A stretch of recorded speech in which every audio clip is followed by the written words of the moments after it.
year of Test cricket like you've never heard before. Hits up, hits the bat. How is that out? It's LBW. Grandstand cricket. 12 months, 20 Test matches, New Zealand at home over summer, the 3 most iconic overseas tours, the 150th anniversary Test under lights at the MCG. Driving through the covers and crunching it away to the boundary. And it starts now with Australia versus Bangladesh. Big shot, the leg before, finger goes up and Cummins strikes. Listen to every ball live from Mackay on ABC Listen. Just look for the cricket button. Test cricket on your radio. Australia versus Bangladesh. What will happen this time, folks? Australia bowling first. Stark rushes in, and it's edged and it's caught in the gully. Out. First ball. Squared up. And Cameron Green has taken the catch. Shadman is out to the very first ball. Stark is on his way. He comes in and bowls it, and it's the European court. At the bottom of the bat, he's speared that into the slips. Webster takes the catch. Stark again, and new left-hander. He's on the bat. How is that for LBW? It's close. The fingers up. Shanto, first ball, is given LB. Stark hits the crease and edging, caught. Carey takes the catch and Bangladesh are bowled out for 64. Stark takes 6 for 12. Islam bowls him. Labuschane's out.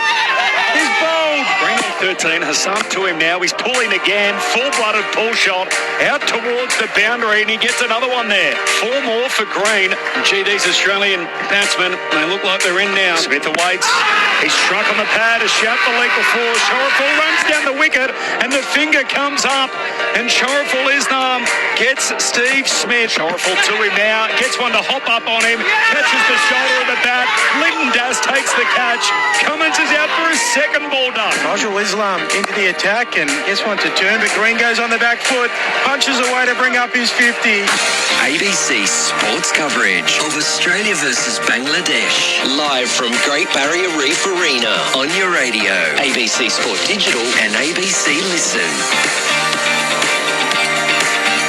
18 wickets fell on the opening day of Test cricket in Mackay as Mackay became the 12th Test venue for Australia in Test cricket. 18 wickets, 227 runs in 74 overs, and there's a whole lot of talking points to come out of it. Australia on top in the match. They lead by 101 runs, having rock and rolled Bangladesh for just 64. They are 8 for 165 when play resumes here on the second day in about 28 minutes from now. Great to have you with us on Grandstand Cricket on ABC Sport. My name's Corbin Middlemas on the boundary's edge.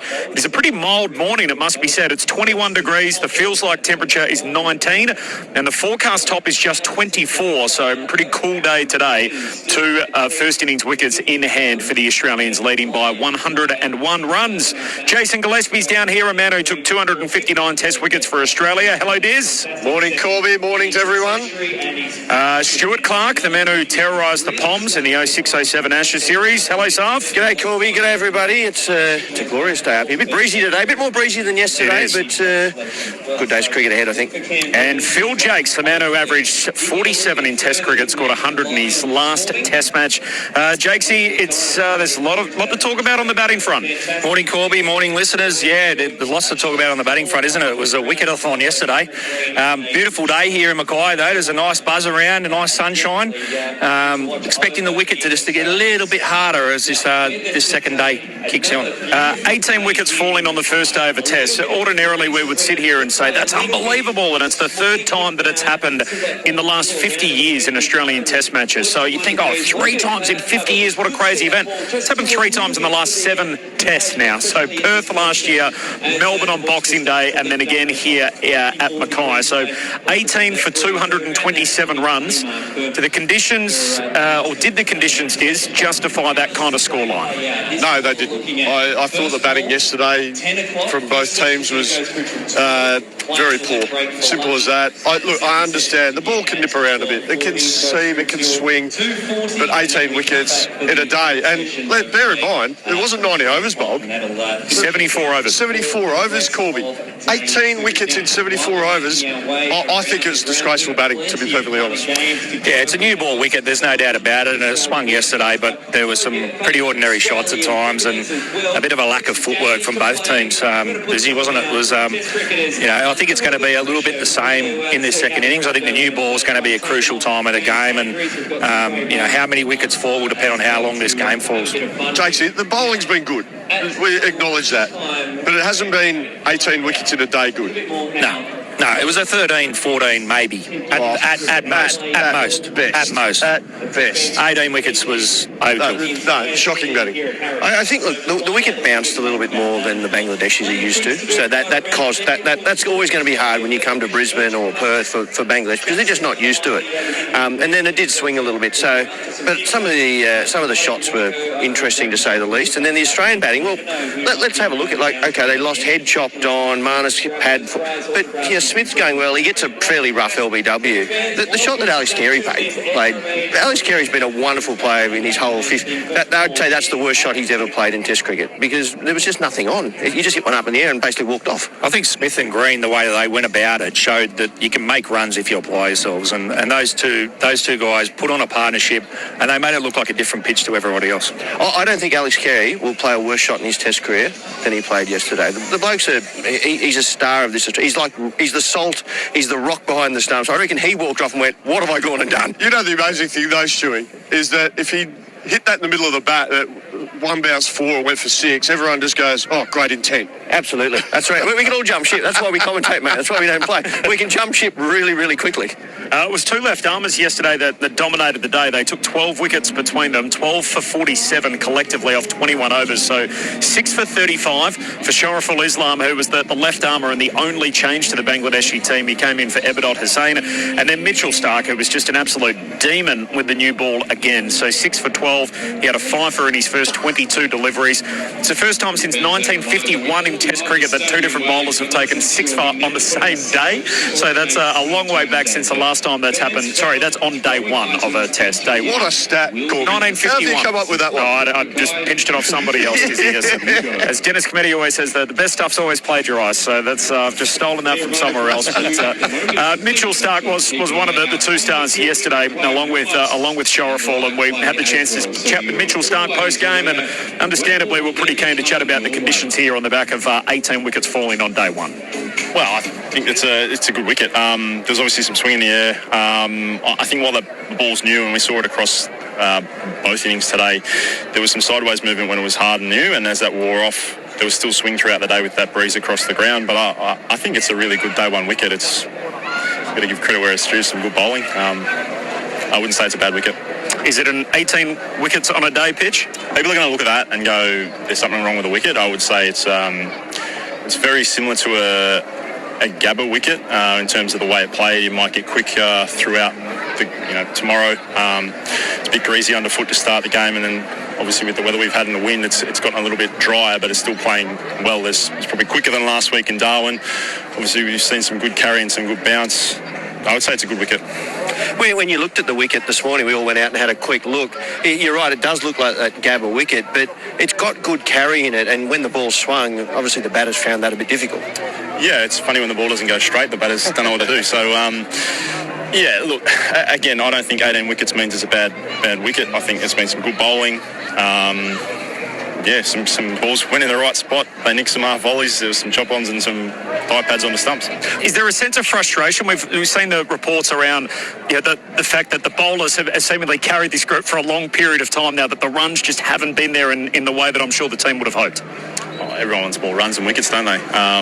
Sometimes it's a process that takes time. We've seen Greeny throughout these two tests probably... particularly some outside noise, really find a process that's working for him. And I thought today, again, he was fantastic in a partnership with Steve, obviously last week in his 100. So there's processes there. Cam's one that's flourishing at the moment. I'm a number 9. I'm not going to give out tips of how to bat. I might give some feedback to Man when he wants to bowl. But, there's a process. And at the moment, there's guys that would like more runs, but hopefully it comes throughout the summer. He said a couple of interesting things there I'm keen to pick up on. This is grandstand cricket on ABC Sport. We're about 20 minutes away from the first ball. The Aussies to resume 8 down in their first innings, a lead of 101. Just on Stark overall, though, so fourth time he's got a wicket on the first ball of a test match. He moved into the top 10 yesterday of the all-time wicket takers list. Is he still underappreciated, do you think, from the average Australian cricket fan? He's obviously playing alongside 3 other future Hall of Famers in the bowling lineup, but do we still not quite grasp how great this guy's been over such a long period of time? Yeah, I understand what you're saying. I don't think so now. I think he's very much appreciated. And I think, particularly the last few years, Corbin, I think he's probably developed more consistency in his game. Bowling the discipline lines and lengths. I know Stuart Clark talked last night about his action, and when he was younger he was probably trying to bowl a little bit too fast and he'd lose his action a little bit and he'd spray the ball around a little bit, and that's where a little bit of criticism came in to his game. But I think as he's got a bit older, he's worked, and he does, you see it at training when he warms up, he works very hard on his alignment, back foot landing, front foot landing, and first step in this follow through. So he's working on his alignment, and you get that right as a bowler and you stay tall at the crease and you have a more consistent release point, you're going to be more consistent with the ball, and that's exactly what's happened with Mitchell Starc, particularly the last few years. So yes, probably a little bit underappreciated in the early years, but not so much now. I think the one that's probably underappreciated, he got 300 test wickets in Darwin, Josh Hazlewood. I reckon he's always been the one that slid under the radar. It's an incredible record, over 400 wickets. Interestingly, his 3 best bowling figures in an innings have come in the last 8 test matches. So the pink ball in Jamaica, which he's obviously been dominant with that.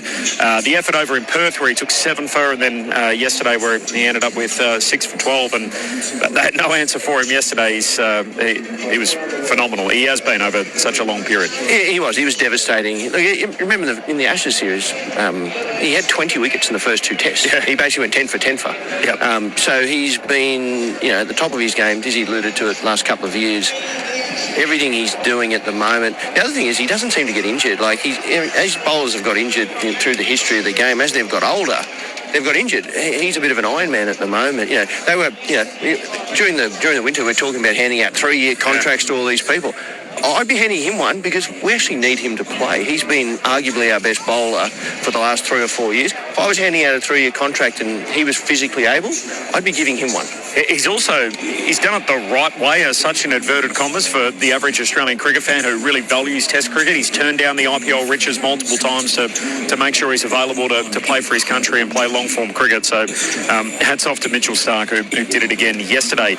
His comments there were interesting, though, where he basically said, hey, if the ball doesn't go straight, the batters don't know what to do. And he's made a couple of comments recently. He got prickly in the press conference last night talking about preparation again, and the batting. It's clearly in Darwin in our conversation.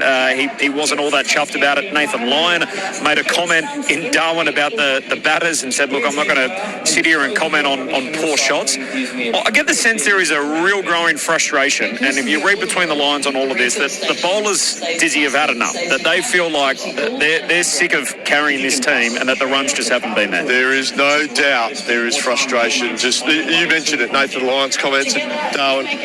Mitch Starc, when you ask him a question, I mean, you're in his bad books, aren't you, Corbin? I think part of it is, I think he's probably thinking, I'm sick of answering these questions on behalf of the batters. That he's thinking, well, we're out there doing our gig, and I'm here answering questions about why these guys haven't scored runs. Couldn't agree more. I think there is a growing sense of frustration. Jaques, you would agree with that? Yeah, absolutely. Like, I was never a fast bowler, but if I was a fast bowler, I'd want to be resting for a day after I've done my thing. And at the moment, they're just not getting that rest and that time in between bowling, and I think it makes their job a lot harder, and I think that's bound to have some frustration on the back of that. They don't have too many bad days, and yet you think they had a bad day in Darwin. They didn't bowl well, and essentially they lost the test match to with all due respect to Bangladesh, the 9th ranked team in the world, on the back of the bowlers having a bad day, that the batsmen weren't able to step up and carry the test match from that point. So it felt like here in Mackay, certainly yesterday on the sample size that we saw, the bowlers were back to bowling well and the batters continued to struggle. And Phil Jaques, this is where you come in as our batting pro. Really, their inability to work their way through tough periods yesterday, it feels like this is a familiar refrain when it comes to this batting group, that they, on difficult pitches and at difficult stages, haven't had the patience, the temperament, or maybe the technique to be able to work their way through it. Yeah, call it the modern way or call it the way that we like to go about it, but there's definitely a want and a need for this playing group to push the game forward, and I'm all for intent, and I think you need to have intent to score, but you also need to understand the phases of the game and understand the conditions you're playing on. And I think at times this Australian team, and I think there's a common trend across world cricket, to be perfectly frank, there's this need to push the game on, and I think when you've got a new ball on a first day wicket, it's not the time to do it. You've got to be patient. You've got to wait for them to come to you. You've got to wait for them to come straight or over pitch or bowl a bit shorter. And when they get in those good areas, you need to respect it and make good decisions there and have good footwork. And I think at times that footwork's been a little bit amiss over the last couple of years. Is that an advent of white ball cricket?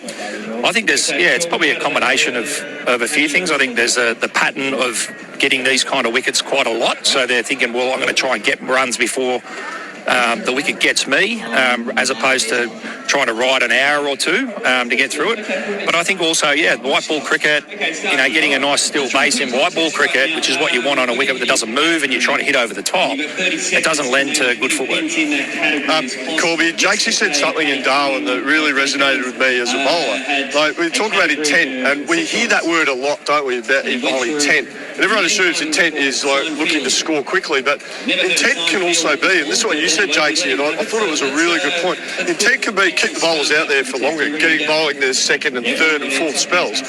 Make them bowl to you, bowl to the areas you want to score in, rather than looking to search for those runs. I know as a bowler, that frustrated me. If I had my plan, Stuart, and you would agree with this, you had your plan and it wasn't working, then you start searching and you start trying to bowl those wicket-taking deliveries, which then gives the batsman opportunities to score. Smith does it the best in the sense that he forces you to bowl somewhere, like, because he steps across and stands in front of his stumps, right? You feel as though, I can get straight and hit him in the pad here. Every time, and even the one he got out to yesterday, you bowl straight to Smith, he hits it for a single. But then you think, I can't bowl too straight, I've got to bowl a bit wider, and he cuts you. And then you think, I can't bowl short, he pulls you.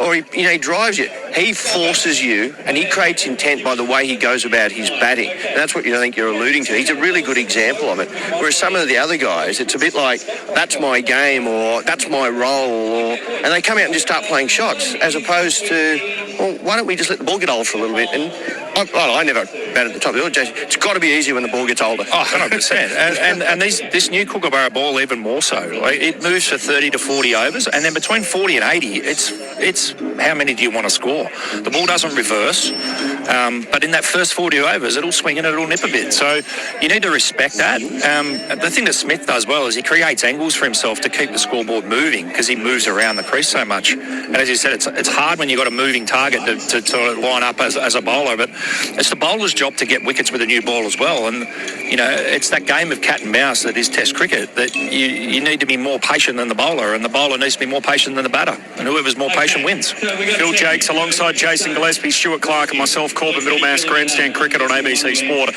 Australia lead by 101 runs. Play resumes in a dozen minutes. They're 8 wickets down, the Australians. Cam Green, 51 not out. He'll be joined by Nathan Lyon and then Josh Hazlewood, the only man yet to bat so far in Australia's first innings. So we'll stay on the batting. We've mentioned Alex Carey. It was a bad moment for him yesterday. Steve Smith's got starts in every test match so far, or every test inning so far in this series. So he's gone 44, 71 and then 40 odd yesterday. So he's got away but hasn't got that big score. Travis Head, he's got plenty of equity on the back of his efforts last summer, and obviously the leading run scorer in the Ashes. Matt Renshaw nicked off, which can happen as an opening batsman, obviously in his return to the Test arena. But there's one guy that's dominating a lot of conversation, and that is Marnus Labuschagne. And when we walked into the ground today, Stuart Clark, he was in the nets with Michael Divinito having a hit. The question is he going to get another hit in this test match? And Ben Cameron made the good point as we're walking in, saying that there might be a chance, forecasting how this game goes, they might need 20 or 30 to win, and maybe that's the worst time to have a hit, where there's nothing to gain and there's a whole lot to lose. Yeah, look, it's a big day for Marnus. Well, look, we're all speculating it's a big day for Marnus. It may not be, but right, as we walked in, he was having a net, and a lot of the batters, talking to Jaques and Simon Kadich and Justin Langer, and they were talking about Marnus and his technique, and he looks like he's getting stuck. So I was watching a little bit out the back, and they're obviously, these guys are experts and have done it for so long and did it so well, but they're right. He's getting himself into an odd position. The question is, who's talking to him about that, and is anyone talking, and does he want to change, or does he think that's his best way of solving the problem? And it's a big day for him. Does he want to trace 20 or 30? I don't know. That'd be nasty for poor old Marnus. But you say who's talking to him? Is that Michael Divinito? Well, He's the batting coach. I don't know. Does he have his own batting coach? And I think a lot of these guys now have their people that they go to that are their batting coaches. And Jaques Jaques does a little bit of this with a lot of guys, but are they trying to improve them? Because that's the idea of batting coaching or any coaching, right? You're trying to improve your player, whatever it may be, and that is more shots to play, getting further forward, getting your head in the right spot. They're all the questions. I just want to touch on Renshaw. Interesting enough, he nicked one, but it wasn't a great shot. He tried to work the ball into the onside. If he hits that ball straight, if he plays with a straight bat, probably doesn't edge it to slip, but that's that modern way. And I'd be getting interested in Jake's take that, batting coaching, these guys, divers throwing balls, but do they have their own guys as well? I think a lot of the time they do, yeah. They do have somebody that they speak to behind the scenes away from this environment as well as in the environment. But, yeah, for me, batting coaching's about problem solving. It's about understanding what your area of your problem is at the moment and making sure that you're one step ahead of the bowler. And if you're not doing that, you're not doing your due diligence as a professional. And I know that he thinks very deeply about the game, Marnus, and he'll be trying to work on that stuff. But it is such a hard place to do it in this environment. It's the sort of thing you want to be on top of before you get into these test matches. Give us a proper cricket batting coaching breakdown of what Marnus Labuschagne's doing at the moment. So we watched him from behind the net, which gives you a fascinating viewpoint. But he's got this trigger going at the moment where his back foot sort of goes across, and a lot of obviously players find themselves in that position. I know it's drawn the attention from Simon Kadich and Ricky Ponting. What do you see when you watch Marnus bat from a technical point at the viewpoint at the moment? Well, last season I felt like he was opening up his shoulders and then he was coming across the ball, and I feel like he's worked on that, and his alignment I thought in Darwin was really, really good. It was a smaller sample size in here, but I thought the second innings that was working quite nicely. So more side on? More side on. But the thing that I see is that he's getting stuck because of where he is on his feet. For me, he's not in an athletic position when that ball's let go, and you need to have your weight on the inside of your feet ready to move either way, forward, back. If your feet get too close together or your weight's slightly out on where they are on your feet, you can't move. And I feel like at the moment he's just getting stuck on the crease. He's not getting, Ricky Ponting I think alluded to it, the other day. He was saying he wasn't scoring off the back foot, which is a telltale sign you're not shifting your weight and you're not on the right part of your feet. If you're not getting forward and covering the full ball, it's the same again. So that's what I see. I think if you're watching the TV they'll split screen it if he gets another bat, but they're talking about Marnus. If you watch when he hits the ball, he actually hasn't moved. He gets to a position and that's it. When it's short, he can just sort of sway and rock and transfer his weight without having to move his back foot. It's when the ball's full it's when he's getting himself into trouble. Yeah, so he's playing with his hands basically. Yeah, and you want to be still when the ball's let go, but then make a decision based on the length about where you need to move to, and that's where it's not happening at the moment. He's getting nice and still when the ball's let go, but then he's not actually going anywhere. So Jaques, that would suggest to me maybe he's not watching the ball, because judging length is the key, isn't it, to batting? If you can judge length, then you get in the position earlier and quicker. 100%. It's watching the release, but it's also having that mindset to want to move explosively and being in that athletic position to be able to move quickly.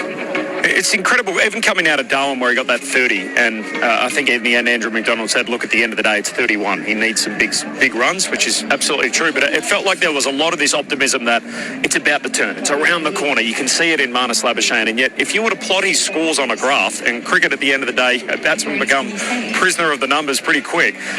He was averaging 60 at the time of his last 100, which was more than 3 years ago. He's averaging 20 since then in his Test career. So this graph has already peaked, and now it's down and to the right, as opposed to looking like it's about to turn and bounce back up again if you were to plot his scores across his career. Where does that optimism come from, do you think? And is it valid that if just by leaving him in the team at a certain point, it's going to turn? Well, I mean, he's got a proven track record. He still averages 44 in Test cricket.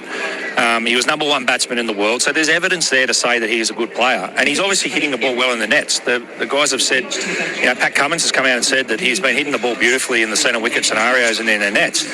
But there's a difference between translating what's going on in the nets and what's going on in the middle when their pressure's on. Players will say that they don't read the press and they don't listen to the media, but it's really hard to ignore in this day and age. Jaques, you alluded to he averaged 60 when he got his last 100. He's still averaging 44 now after 60 tests, which is a very, very fine record, no doubt. But the last 3 years, 25. Yeah. 25. I mean, if you're a selector, is he still in your team? I think you'd have to question that. The thing that's, I think, delaying this is that evidence and that bank of work, and the fact that the rest of the country aren't playing cricket at the moment. No upward pressure. You look at the Sheffield Shield last year, Pete Hanscom was the top run scorer, averaged 34 at 200s, 724 runs. The other contenders, we're looking at guys like Cam Bancroft, Henry Hunt, Sam Constas, who obviously has gone away and been in the team previously back at domestic level. Curtis Patterson, Campbell Callaway and Ollie Peake, those last two have the vote of Ricky Ponting, and then Cooper Conley, who obviously is coming off big runs in the IPL, and we've seen him do some devastating things in white ball cricket, not so much with the red ball. I find another fascinating figure here being Josh Inglis. So Inglis has been the reserve bat for a period of time now, and he's been travelling around, and yet he's not in this team. And we've seen guys in the past, Marcus Harris was certainly one where he travelled around for a long period as the reserve batsman and then almost fell out of favour. Like, he was around the team but not playing. He's not back in Sheffield Shield cricket scoring a boatload of runs, and you almost become a little bit in no man's land, hanging around the squad for a period of time. Is Josh Inglis in the best six bats in Australia, and is he well served, do you think, by being in and around this team at the moment? Really good question. I think you need to look at the overall picture. It's better to be in the squad than not be in the squad because you're front of mind and you're around the group. However, when you look at Sheffield Shield numbers, his numbers don't shine because he hasn't played. He's been on the sidelines for so long. He's been playing white ball cricket for Australia as well. So it's really hard to make a case to push your way into an 11 when you're not playing cricket. The other one's Bo Webster. So, and I know this makes people uncomfortable. Bo's a very popular member of the team. He obviously played well at the SCG when he finally got a look in last year's Ashes series, having missed out up until that point. And I think a lot of people have a lot of love for Bo, given the comparison that's always there between him and Cam Green. They feel like Green's the golden boy. He's got all these elevated opportunities, and they feel like Webster's been hard done by, and he's probably done taken the long road here through Sheffield Shield cricket. But I imagine before long the selectors will look at this and think, I'm not sure we need both these guys. And if Green's in form, Webster needs to be playing well, and he couldn't have had a worse day yesterday, Saf. Yeah, look, he did drop the catch. He got out first ball. He didn't have a great game up in... Burner review. Yeah, Burner review. Look, I'm going to try and simplify. This is what I would do if I'm simplified. Find your six best batters. There are blokes that bat at the top and there are blokes that bat in the middle. I would actually bring Travis Head back down to 5. It's 4, 5, 6 and 7. Green has now earned that spot. I love Bo Webster too, but I don't know if he can play both of them, and there's been a lot of guys that have struggled with blokes playing in front of them. We've got to find 3 top order batsmen. You pick a spinner, you pick 3 quicks. Green's your 4th bowler. Your bowlers bowl, your batters bat. That's simplifying the game to a high level, but I think that's what's required. 100%. The players are on the way out. We're about to kick it upstairs. You'll hear from Ben Cameron throughout the day, along with Stuart Clark, Jason Gillespie, Phil Jaques and myself, Corbin Middlemas. Tease quickly, is it over today? No. No? Going to day 3. QF, whatever it is, back to Sydney tomorrow. Over today. Maybe the last half an hour today. Oh, okay. Jaques, he's turned overnight. You were the first half an hour tomorrow, I think, at one stage. All right, let's kick it upstairs to get us going. Glenn McGrath, the man who's taken more Test wickets than any other fast bowler in Test history for Australia, and the voice of summer, Jim Maxwell. Good morning, Jim. Corbin, good morning. Hello, and welcome to whatever the show may bring today. It might be a long innings from Nathan Lyon because he's probably not going to bowl in this match, Glenn McGrath. So we won't be wanting to play a solid hand and keep him out there for a while, won't he? Yeah, good morning, Jim. Good morning, everyone. Is it over today? I think there's a very good chance, yes. If Mitchell Starc comes out and swings that new ball the way he did yesterday, it's going to be hard work for the Bangladeshians. So, these two can put on a few more runs. I think a lot depends on how they go, what sort of lead they get. Nathan Lyon actually looked quite solid yesterday, and Cam Green's been in good form. And interesting listening to the boys out in the field there, and expert comments from Dizzy, Stuart Clark, and Jaques. So. Yeah, there's still a lot of talk around the team. There's a bit of talk, obviously, about Marnus. Cam Green sort of silenced his distractors a little bit. Now, a little bit. Nathan still Lyon. bowling to consider. Is he going to bowl? Yeah. Oh, I think he will. I think he's fine to bowl. It's just it's interesting how they're using him. The fact they have Bo Webster in the team, they feel they have to bowl Bo. So, and Nathan Lyon, where's he in his career, illustrious career? So there's a lot of questions being asked from this Australian team, and especially with the amount of cricket coming up in the next 12 months. Okay, so Mood ball's just wide of the off stump. Green with the wide spread field beyond the slip. Coordinator is saying you take one if you want. We can have a crack at Nathan Lyon, but Hassan Mahmood, man of the match in Darwin, hasn't taken a wicket here. In his 13th over, none for 56. Bangladesh really be wanting to wrap this up quickly. A lead of 101, well, the way Stark's bowling, that might be enough to win the game. But we might have a little bit of time here with the tail end Australian batting. Let's see, it's bright and it's sunny, and Mahmood bowls again, and it's wide outside the off stump, and it's allowed to pass by. So not quite in the zone to encourage the batsman or to threaten his outside edge. But Australia looked very promising at 3 for 118 yesterday. And then on the cue of that somewhat controversial LBW decision against Steve Smith, they managed to find a way to lose wickets. And some very carelessly, and others to, goodish bowling from Sharaful, the left armour. So Marco bowls again, he's back and he pushes, maybe a single, but he didn't look for it. Just went square of the wicket on the outside. The old cat and mouse game immediately here. The tail-enders and bowlers striving to pick up 2 more wickets. This is just the 41st over of the innings. 34 overs bowled against Bangladesh. So just 74 overs bowled in the day yesterday. And the conditions very, very pleasant for the most part. A little breeze wafting in. And Mahmood goes up to Green, and Green's forward. He edges into the gully, and there's a quick pick up and release towards the stumps. Well, he threatened to release it, but he didn't let go of it. Yes. The pitch. Much in it still? Oh, there's a little bit. I think it's a very pleasant day out there. What is it, about 22, 23 degrees? There's a breeze coming in from the ocean, just going straight across the wicket, which for Hassan, this end, getting a little bit of shape away from Cameron Green. And I'm sure we'll have Sharaful from the other end, the left armour. And this ball's 40 overs old. There's still a little bit of shape, a little bit of swing, which is working for the bowlers. Mahmood bowls. Does he get a single? Yes, around the corner. It's just come off a bit of pad, I think, to backward square fine leg as they trail through for a single. Nope, he got a bit of bat on that. And now Nathan Lyon has 1 ball to face, survive, Australia leading by 102 after an extraordinary opening day of this test match. Someone will tell me on the system around the world via Twitter and everything else, was that a record for the first day of a debut test match ground? 18 wickets. 18 wickets in, what was it, 74 overs? That's a bit over 1 wicket every 4 overs. So it was all happening. There was no sort of batsman sort of building pressure or sort of, batting out time.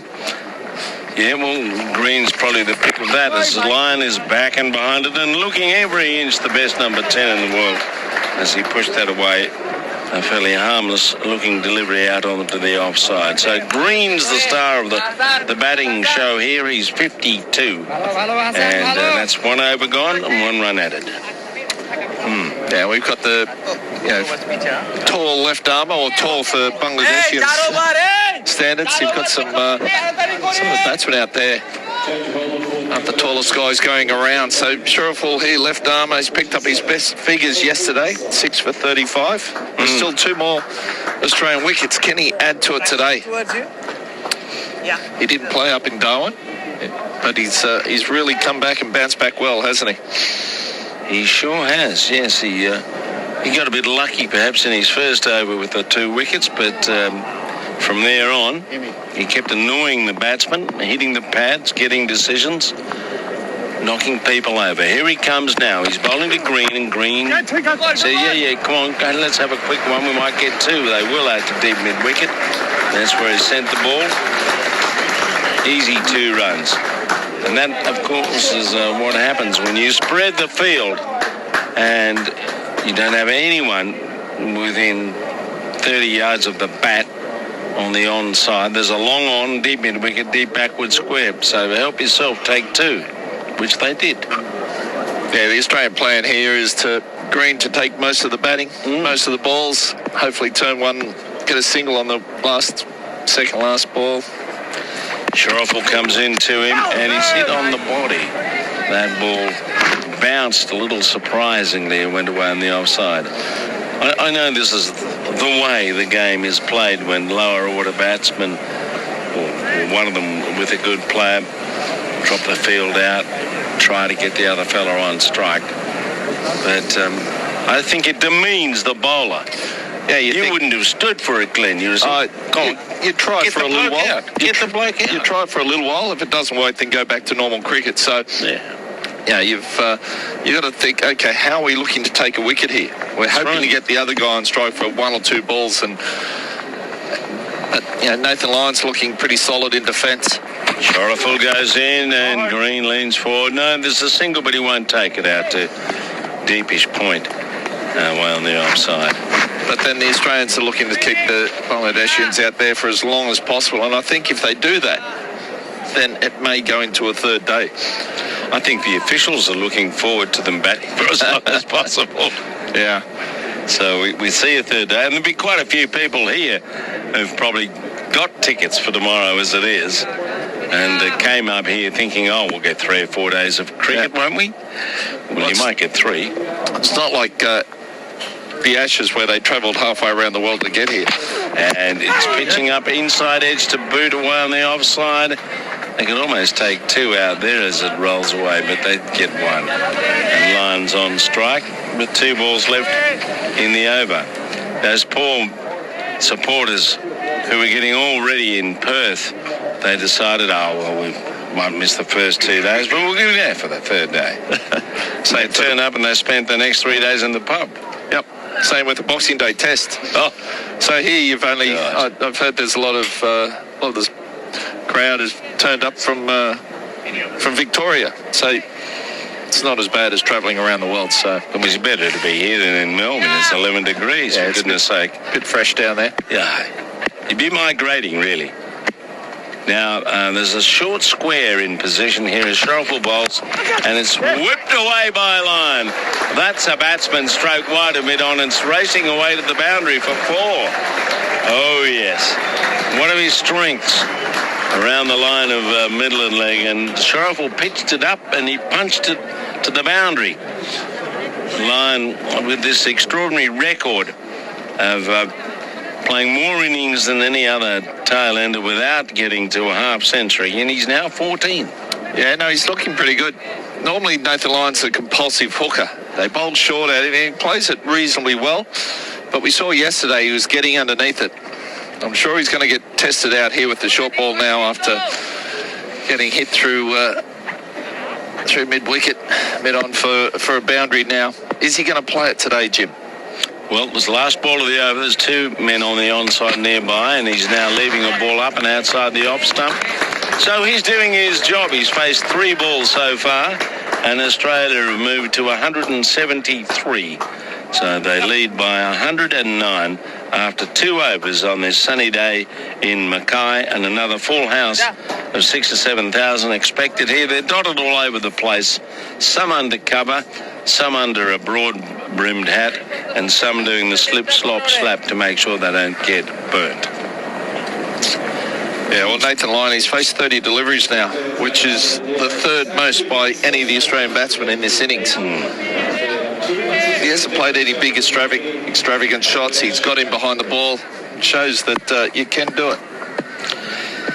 Cue, batsman, bat, apply yourself. Here comes Mahmood, wide of the off stump at Green, who lets it go through outside the off stump. Yes, as Steve Smith's dismissal yesterday cued with almost ridiculous collapse. Good balls, Carey's premeditated loose shot, all contributed to Australia sliding from 3 for 100 or 4 for 118 to 8 for 148 when Mitchell Starc was out. And there's just a rubberiness about the Australian batting. How do you fix it? Spend more time in the middle. Mahmood bowls straight full, pushed away, no run taken. Mid off his back. The offer's there, he didn't take it. And at the moment, Australia have got control, it would seem, of the proceedings because the bowlers are struggling to produce that wicket-taking ball to Cameron Green. And there's a lack of pressure on his batting with a spread field. And he's allowed to just keep going at his own pace. And he looks to be in good rhythm. Let's see. Mahmood again from this airport end. He goes up and Green's back and he slams a short one away out towards the boundary, and it goes for 4 at point.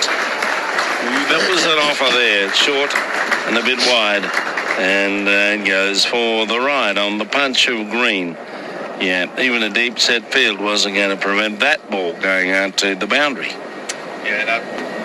As this innings goes on, Cameron Green's starting to look more and more comfortable at the crease. That 100 last week was just what he needed. I think he's always offered so much.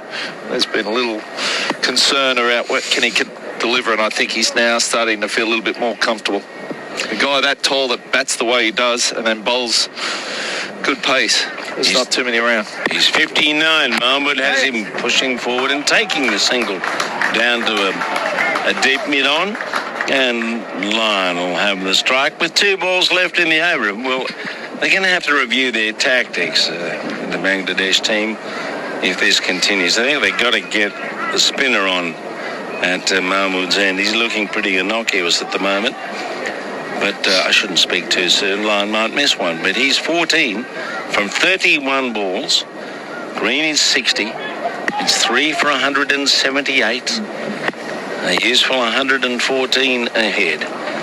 Mahmood goes into line forward, a thick edge as he pushed away on the offside, and there's a gap there. Ooh. So they take one. They took the single. Yeah, that's confidence. I think they were halfway through the run when they realised there's only 1 ball left. They're going down to have a chat now. The way Green's playing, he might be able to manoeuvre the last ball of the over into a gap. Mahmood's not bowling like Tomo, so if he hits the pitch, Green could work it anywhere. There are one-savers all about, just a slip in the gully. Let's see what he can do. Last ball of the over. Mahmood runs in towards Green, and Green forward, plays it hard through the covers. Don't worry about the single. Let's have 4. A beautifully controlled stroke, just leaning on the ball through the covers. Green 64, the end of the over, and it's 3 for 183. And Australia sailing along, and that was another outstanding boundary stroke from Green in this innings. Yeah, very productive over that one there. And I think that's a concern with the way Green's looking. They bring the field up. The pitch is looking quite good. The ball's 40-odd overs old now. It's become a little bit easier, and he's looking at good form and just punch it. You get it through the infield here. It just slopes away from the wicket everywhere you look, and as soon as you get it through, you're not pulling it up. So good productive over for the Australians. All right. Sharfel starts a new over. It's to Lyon. He comes up line, tries to work it, hits the pad. A bit of bounce near the line of the leg stump. They've got 2 close inners on the onside, about 10-15 metres, just in front of square and at mid-wicket. Then a mid-on. A fine leg. So 4 on the onside, 2 slips the gully, backward point, and a gap around to mid-off. So Schreifel's got to try and get a full stroke here from Lyon. A misjudgment, perhaps. Somewhere at that off stump. He runs in towards Lyon. Lyon is back and getting over the bounce, which seems to be fairly true and certain. And he plays it nicely away. He's on 15. Green 64. 3 for 183. A lead of 119 for Australia. And this partnership's got a bit of Dizzy Gillespie about it. Not saying Lyon's a better batsman than Dizzy, but he's handy, as Dizzy was so often, other than his double 100 in the lower order.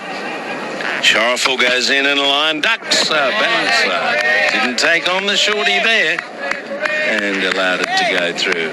He realises his role is to be hanging around. Yeah. No, he'll get to a point where he can't help himself. Probably, but no, he's getting under it well. And it's interesting, field change bringing in, catching mid-wicket. That boundary that Nathan Lyon hit before was in the air through that area. So as Shariful swings the ball back into Lyon, he's probably a chance of clipping one in the air, but now he's coming around the wicket. So their game plan, he hasn't bowled any balls in the right area for the game plan, and then they're now going around the wicket. So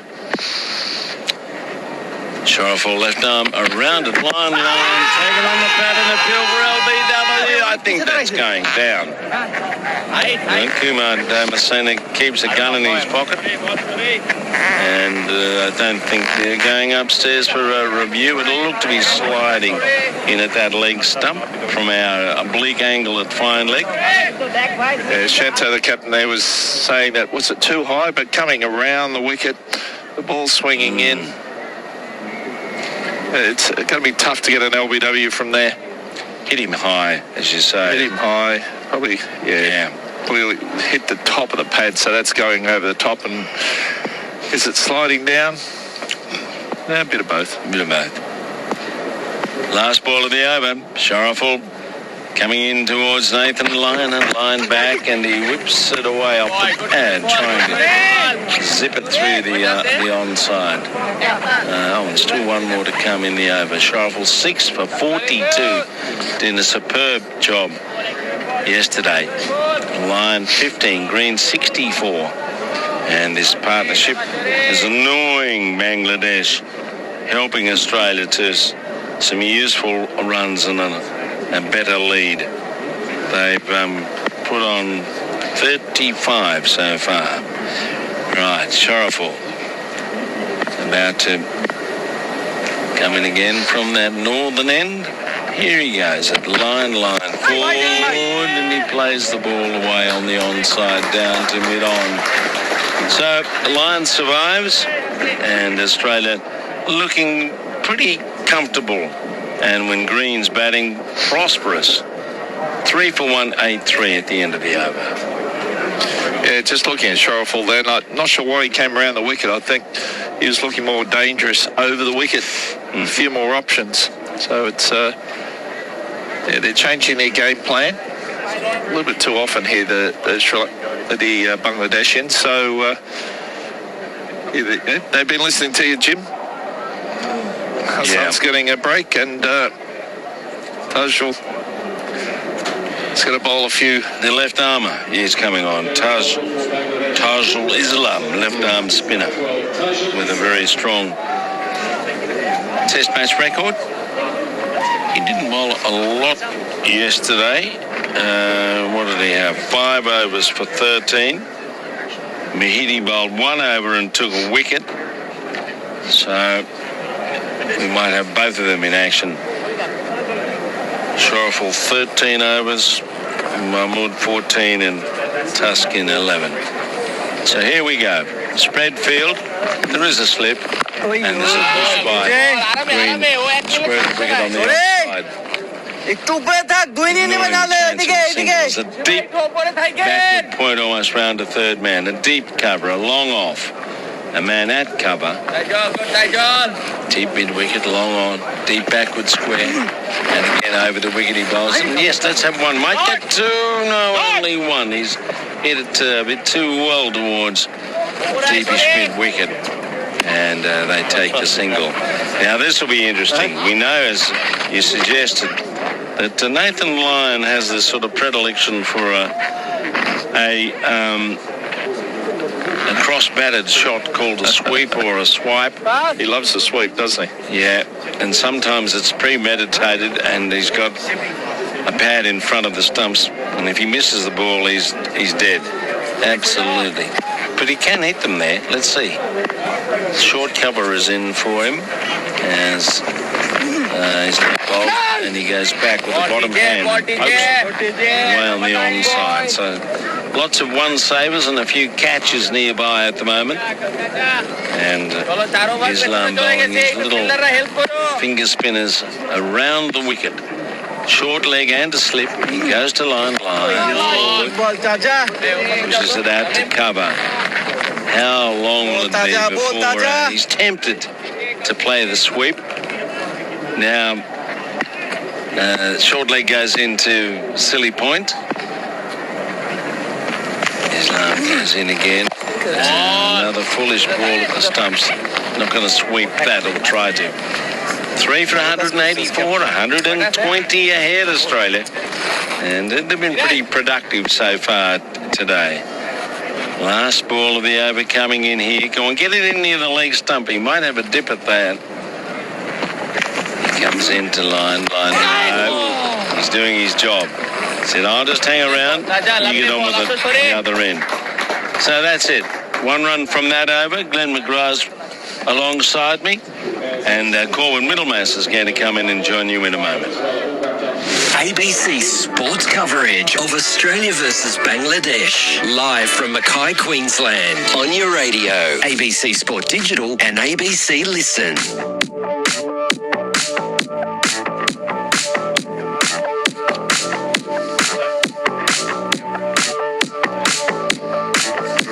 Thank you, Jim. Morning, Glenn.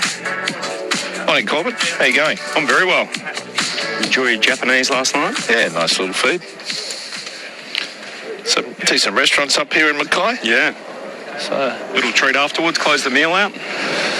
Oh yeah, it's always good to close the meal off rather than leave it open and go to bed. I think growing up on a farm, meat and 3 veg, Mum always had a dessert to finish off the meal.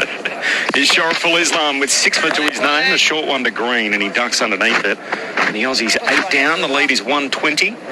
Couldn't believe that you went with the chocolate mint though. Oh, it's so good. So I spoke to Xavier Doherty about this last week. I've been down. It's toothpaste ice cream. It's unbelievable. No, some of it can be, but the one we had last night was very good. Was quality. So, and you're confident we're going into tomorrow? You've already booked a restaurant for dinner tonight? I have actually, yeah. I think if I was a betting man, my money would be on it ends today. Line 15, Green 65. Sharifel on his way in. Bowls to Green. Bowling through backward square leg. Fine leg works around to his left. Hassan Mahmood does the fielding. Green comes back for a second, and they make it there. So Green moves to 67. The lead's 122. Are you into tomorrow or done today? I was thinking done today, especially if Mitchell Stark comes out swinging that new ball. I think a lot of it depends on how quickly Bangladesh wrap up these last 2 wickets. If Australia can continue the way they're going, get through to drinks and close to lunch, then that improves the odds of taking the game into tomorrow. But Cameron Green's looking good. Nathan Lyon's looking good as well. Yeah.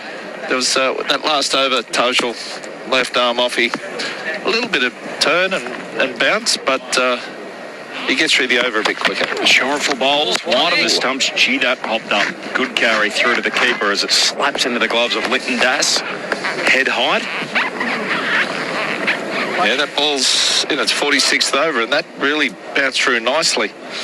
I'm not sure the Bangladesh batsman will be watching that and thinking, making this wicket die down just a little bit. Looks an all-new player, doesn't he, Cam Green? It's amazing what a bit of confidence does, his decisiveness. What have you noticed in him, the way he's gone about it?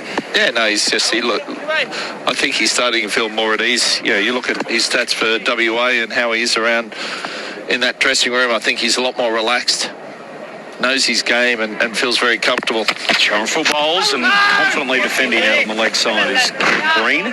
In the Australian team, he's the youngest by a bit. The average age 34, and he's 27. So yeah, I guess sometimes you can feel the young guy, the new guy. He has been around the team for a long, long time. So it's good to get a good score on the board and feel good in your game and get confident and feel like you deserve your place. But sometimes being the young bloke, it's a little different. And I think as this team, as it gets older and start getting some new guys in, I think he'll really show what he's made of then. If not the start of it now. Approaching 1,000 test runs. He's on 67 here and he lets the ball pass alongside his off stump. So 67 not out for Green. The Aussies 8 wickets down still. Haven't lost one this morning in the first 25 minutes and the lead's up to 122. There we go. Last ball. They're bringing the field in. They've still got 2 back on the leg side.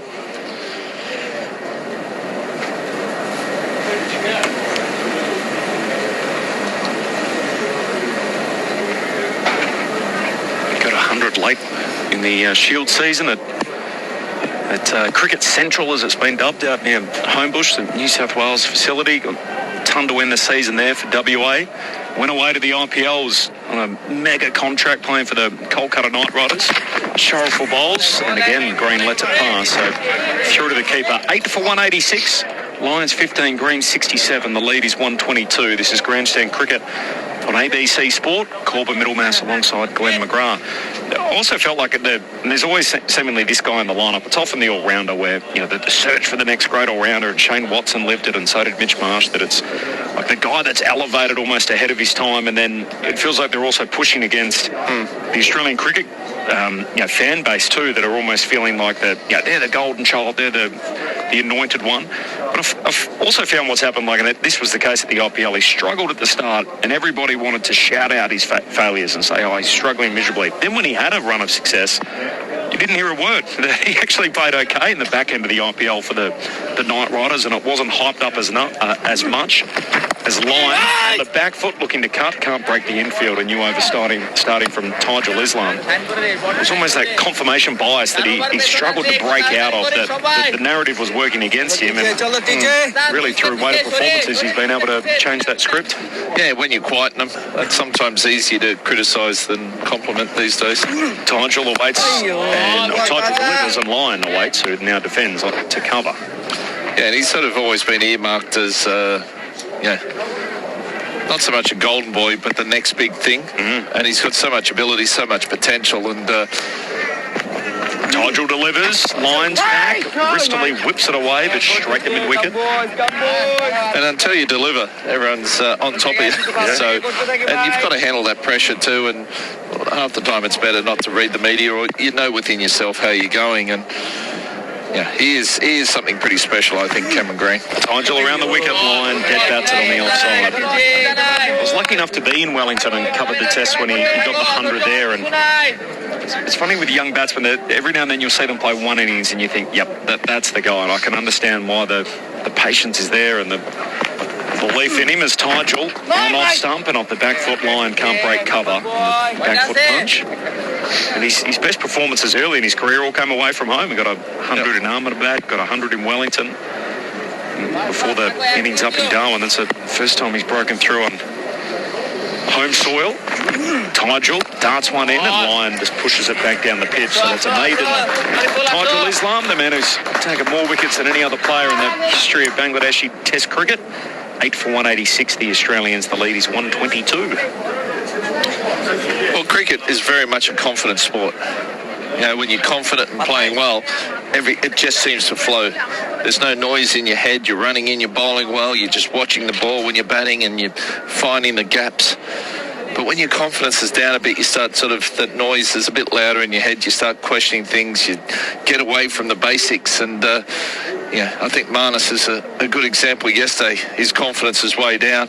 You find ways to get out. Yeah, that was unlucky dismissal where it hit him in the pad, rolled down the leg and back onto leg stump. So once you've turned that corner and you start feeling confident and better in yourself and stronger in your mind, things start happening. Yeah. And it's as simple as that.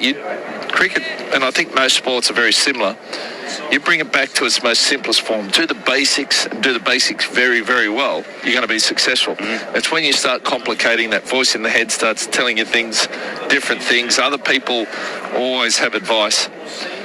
It gets a bit complicated. Here comes Sharaful as he nips one back into Green, who plays or chops down on it. Ball rolls out to point. With the sweeper back, they were happy to give up the single, and Green's going to farm the strike and basically said the line, hang there. So he's on strike on 67, 8 for 186. New over starting from the left arm seamer. And it's always interesting when you talk to guys after they had a good day and you ask them what they were thinking, and they were thinking very little. Yeah. And you ask them when they have a bad day, their brain's ticking over, they're questioning, they're thinking this, they're thinking that. So it's always good to write down what you were thinking when you had a good day and what you were thinking when you had a bad day. Sharaful on his way in again. A Yorker takes Green off his feet. Big appeal for leg before. Not out is the call. Sharaful wants to tee it up straight away. Kumar Dharmasena says not out. Green ended up on his knees. He was upended by that huge scooping Yorker, which struck him on the toe. Was there any bat involved? Not out the call. The review's been taken. And Cam Green has an anxious wait on 67. To the umpire to director, we have a player review for LBW. Original on-field decision is not out. We've checked the feed placement and it's a fair delivery. Can I have a look at front on, please? It's a good seed. Yeah. It seemed to be a bit quicker. Got the Yorker perfectly executed there. The ball ended up down at third man. Is that the question as to whether there was any bat involved? I don't know whether it was outside the line. He's uber confident. Sharaful Islam, as you can imagine. Unusual for a bowler to be confident. They really think they're not out when the appeal goes up. Here we go, DRS. So first look at the live, or at the pitches as they are before the technology. Oh, hitting right on the toe. Okay, just rock that back, please. That's scary. That's right on the toe. And that... Yeah, it's clearly hit the toe there. No bat involved, so we can go for ball tracking. This is pitching in line with middle stump. This looks absolutely dead. And in the end, I don't even think he hit it at all. No. Jammed the bat down right on the crease, and umpire Kumar Dharmasena, I think, has missed the fact that that's come off the big toe of Cam Green right in front of middle stump on the crease. Just waiting for ball tracking. It'll be 10 centimetres off the white paint for the crease. Cam Green's got a real problem here. Okay. Pitched in line, impact in line, wickets hitting. We'll go back to Kumar on field to reverse his decision to out. Finger goes up. You're on screen now, Kumar.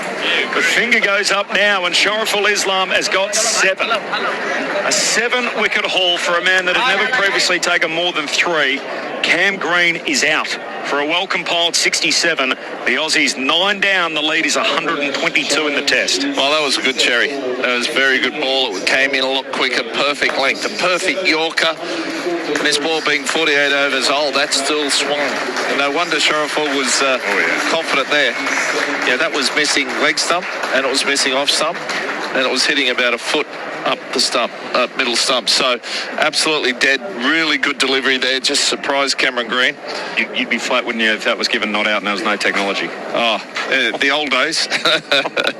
But yeah, so things happen that quickly. You think, okay, bat and ball. Oh. I can understand from, I thought there might have been some batting involved from the naked eye. I mean, the bat's right down there. This all happened so quick. I get that's the art of the official, but hits him right on the toe. We get the benefit of the slow-mo on the replays. It does look like it certainly takes a deflection off the bat and ends up down at third man. Yeah, that's absolutely dead. And you see the seam coming down out of Sharaful's hand, just perfect seam, late swinging in, and he's very happy. 7 for. He's got a chance of to walk away with 8 here. Yeah. So Cam Green's out. 105 ball stay at the crease is over. And Josh Hazlewood is in at number 11 as he works the ball off the back foot beautifully out the recover point. There's a big gap in the field there. And Hazlewood's off the mark, ball 1. Approaching the boundary. It's reeled in by Mominal Huck. They'll run through for 3. Josh Hazlewood off the mark with a triple. Leads up to 125, 9 down, 9 for 189. And now it's Nathan Lyon's job to protect number 11. Yeah. But that was a nice shot from Josh Hazlewood there. He's actually not bad through the offside. Yeah. Oh, no, I think it's still okay. This is going to need further inspection. The force-saving effort of Mominal Huck. His left foot into the rope while he's touching the ball. This will be 4. Oh, it will be. So a boundary for Hazlewood. He's off the mark. And it's a Noe. Jeez.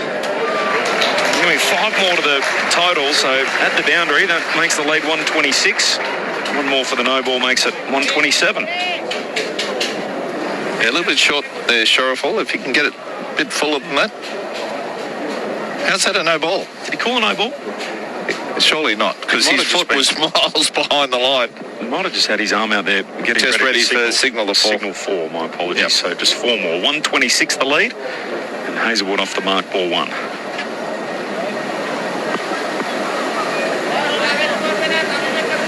Bit of respect. He's got point out. 3 balls to go in the over. Hazlewood on 4. Sharaful in at the body, and Hazlewood weaves out of the way. The lefty to lefty. Yeah, I thought Sharaful would bowl full at the stomps here with the ball swinging away to the slips. And the one thing that the tail do better than the top order, they're just better nickers. They seem to nick the ball, whereas the top order will play and miss a lot of the time. So there it is, best figures by a Bangladesh in a away test, 7 for 48. Wow, that's not a bad day at the office. Incredible. He's got a great opportunity here to knock over the number 11. He's got 2 balls at him. The lead is 126. 3 slips a gully, short leg in position. Sharaful over the wicket to the lefty. Hazlewood ducks out of the way. How much work would you do on your batting as the number 11? Well, you try to do a bit, but it's tough to get the batsman out of the nets. Right. A lot of times you go to the nets and they look a bit green, so the batsmen don't want to go into the first. So you get a bat on a green deck, and it's not very helpful. So on a morning like today, right, where you got 2 wickets left, you know you're going to have a hit, but you also know you're going to have a bowl. What would you do pre-play? Would you have it? You'd probably have a few throwdowns or something. Yeah, we saw today that it was only Marnus having some out there, but I'm sure they work on their batting a lot now. We tried to do it when we were playing back then, but the batsmen, by the time the batsmen get out of the nets, the bowlers are all pretty tired. You get a hit at the end, so 9 for 190. Sharaful Islam delivers, and Hazlewood blocks it out. Up towards mid-off, it's the end of the over. 9 for 190, the Australians, and Sharaful Islam 7 for 48. And best figures by Bangladeshi abroad in Test cricket. 126 is the lead for the Australians. The man that's out, Cam Green, LBW, off the bowling of Sharaful Islam for 67. Of 105 balls, he's the top scorer in the card. He's the only man in the Test match to have made over 50. In fact, there's only been 3 players in the Test match that have made it into the 20s, which gives it some kind of context, and the Australians well on top here, but their innings is about to come to a close. Phil Jaques sits back down. G'day, Jaques. Morning, Corby. That was a long over, wasn't it? 7-minute over. I saw you waiting around the back. You're meant to be on at past. Yeah, it was like one of those in between 1 minute to go kind of scenarios. And then a 7-minute over later, I'm like, oh, I'll be saying hi and goodbye. Tajul Islam around the wicket, bowls to Lyon, who just defends out on the offside. What'd you see in Cam Green? He just lost his balance there, didn't he? Fell over. He batted beautifully throughout the course of the innings, let it be told, but he got that one horribly wrong. Tajul around the wicket, he bowls to Lyon, who's on the back foot, plays out through point, picks up a single, and that into the deep with the sweeper back in nominal huck. It was a nice bit of bowling, though. Still swinging 48 overs in. Definitely just drifted. I mean, there is a strong breeze across the ground here in Mackay, isn't there, at the moment, and blowing off the coast, which is perfect for the left armour, and Stark benefited yesterday, and yeah, that was another case just then, but just a nice swing on the breeze and lost his balance. Hazelwood got to deal with Tajul Islam, the ball turning in towards the left-hander, and he plays out back past the non-striker. He got it so wrong, his head was like sideways as he hit the ball, didn't he? He actually fell on his face. But yeah, good bit of bowling. Over the wicket, Tajul, as he delivers to Hazelwood, who just works it on the onside, but again can't break the infield. Picked up by Shadman Islam, who's on a king pair, by the way, after the first ball, of course, of the Test match dismissed him. It's Hazelwood blocks a ball out, back down the pitch to Tajul Islam. 127 is the lead for the Aussies. 0467 920 222. Tajul Islam, last ball of the over to Hazelwood, and again he just knocks it back down the pit. So Hazelwood 4, Lyon 16, and the Australians 9 for 191. The lead is 127. The man out this morning is Cam Green for 67. And after your late arrival, Jaques, we only get a few moments together. Ben Cameron is on his way in to join you on Grandstand Cricket. Australia versus Bangladesh, live from Great Barrier Reef Arena on ABC Sport, your home of cricket.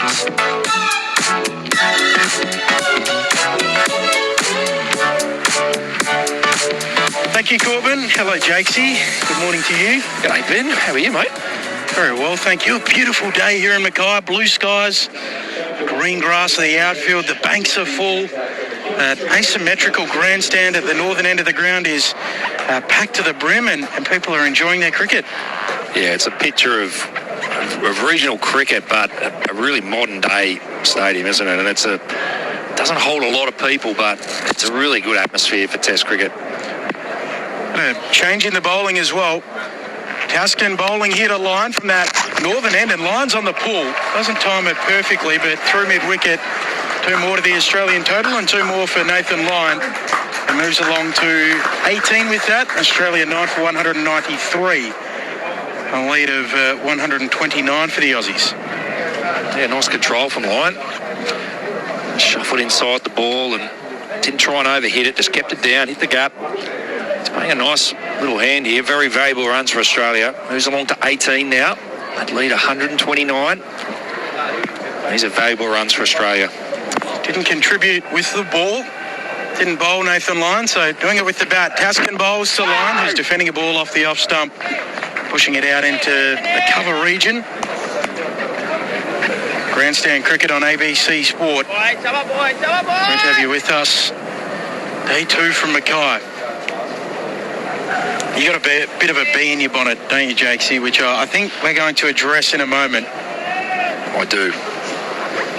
2 slips and a third slip, or a 4th slip more than a gully. Deep point, close cover fielder, mid-off, mid-on.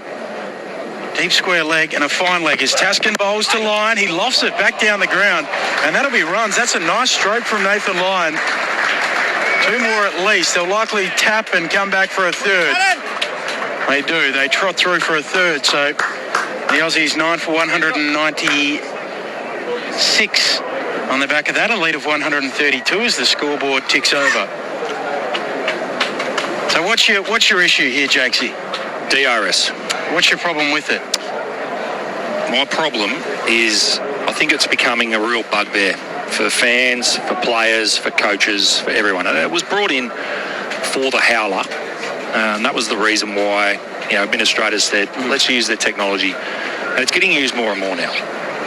And Steve Smith's example yesterday, I think, was prime example number one.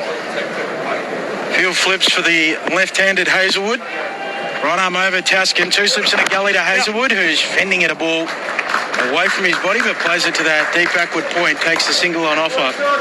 9 for 197. That lead creeps up to 133. 40 years of watching cricket and playing cricket says that ball was missing the stumps. It was going over the top. Hit him on the top of the flap of the pad.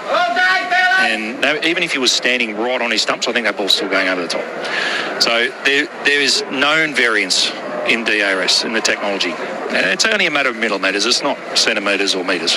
But there is variance, which is why they have rules in place around it. The right-handed line back on strike. 2 slips and then a gap at 3rd slip and a 4th slip. Taskin bowls short. Line pulls uppishly. It might go all of the way. It's into the Leagues Club. Nathan Lyon with a swivel pull for 6 runs over square leg. That's as good a hook shot as you're going to see, isn't it? Nathan Lyon. Beautiful shot. Pivoted and swiveled and absolutely pongoed that in the Leagues Club. As you said, that's a great cricket shot from Lyon. And doing work on his batting with his brother Brendan, the batting coach, and up around chest height, hits it forward of square, and we're just checking it, and that is 6. That has bounced between the rope and the fence right in front of that Leagues Club that I mentioned, which is a beautiful place to sit and watch the cricket from what is the western bank, or the western side of this ground. There's no bank over there, just about 3 rows of seats, and then the Leagues Club. Taskin trying again to line, and he tries to hook this time. Too high, play and a miss. 1 on 27, the Aussies 9 for 203. That lead 139. No ball. No ball. Was that a front foot no ball? That's 2 as well. Or maybe, it was a front foot no ball, just overstepping there, Taskin. I'll get to this DRS in a second. There's a bit going on. We'll continue in a second. You're disappointed with the bowling here? I could hear Jim Maxwell giving his thoughts in the back of the box. I could, yes. I could hear the same thing. Not great bowling. Well, on whacking away, Taskin trying to finish the over, right arm over to Lyon, who hooks it up in the air, in towards the gap, and it splits the fielders, and it will find the rope. They had a deep square leg and a fine leg who was edging towards a deep backward square, and Nathan Lyon pierced them into the rope. And these are very valuable lower order runs for the Aussies. 9 for 208, a lead of 144, Lyon onto 31. So back on the DRS, it's not a foolproof thing. So there is variance, and the technology providers say that there's variance. Millimetres, not centimetres. And then depending on the umpire's decision, the rules go from being giving the batsman more than half a ball or less than half a ball, depending on whether the umpire gives it out or not out. So if he gives it not out, the umpire, then you have to show that more than half the ball is hitting the stumps. Whereas if he gives it out, it's less than half the ball. My argument is, if there's variance, why isn't more than half the ball all the time? Tajul beginning a new over. Bowling towards Hazelwood, who's slog sweeping the left-hander. There's protection out there at mid-wicket. Misfield nearly ricochets into the rope. I thought the fielder had run it in, and then he's fumbled it nearly into the rope, but he does well out there in the deep. 9 for 209.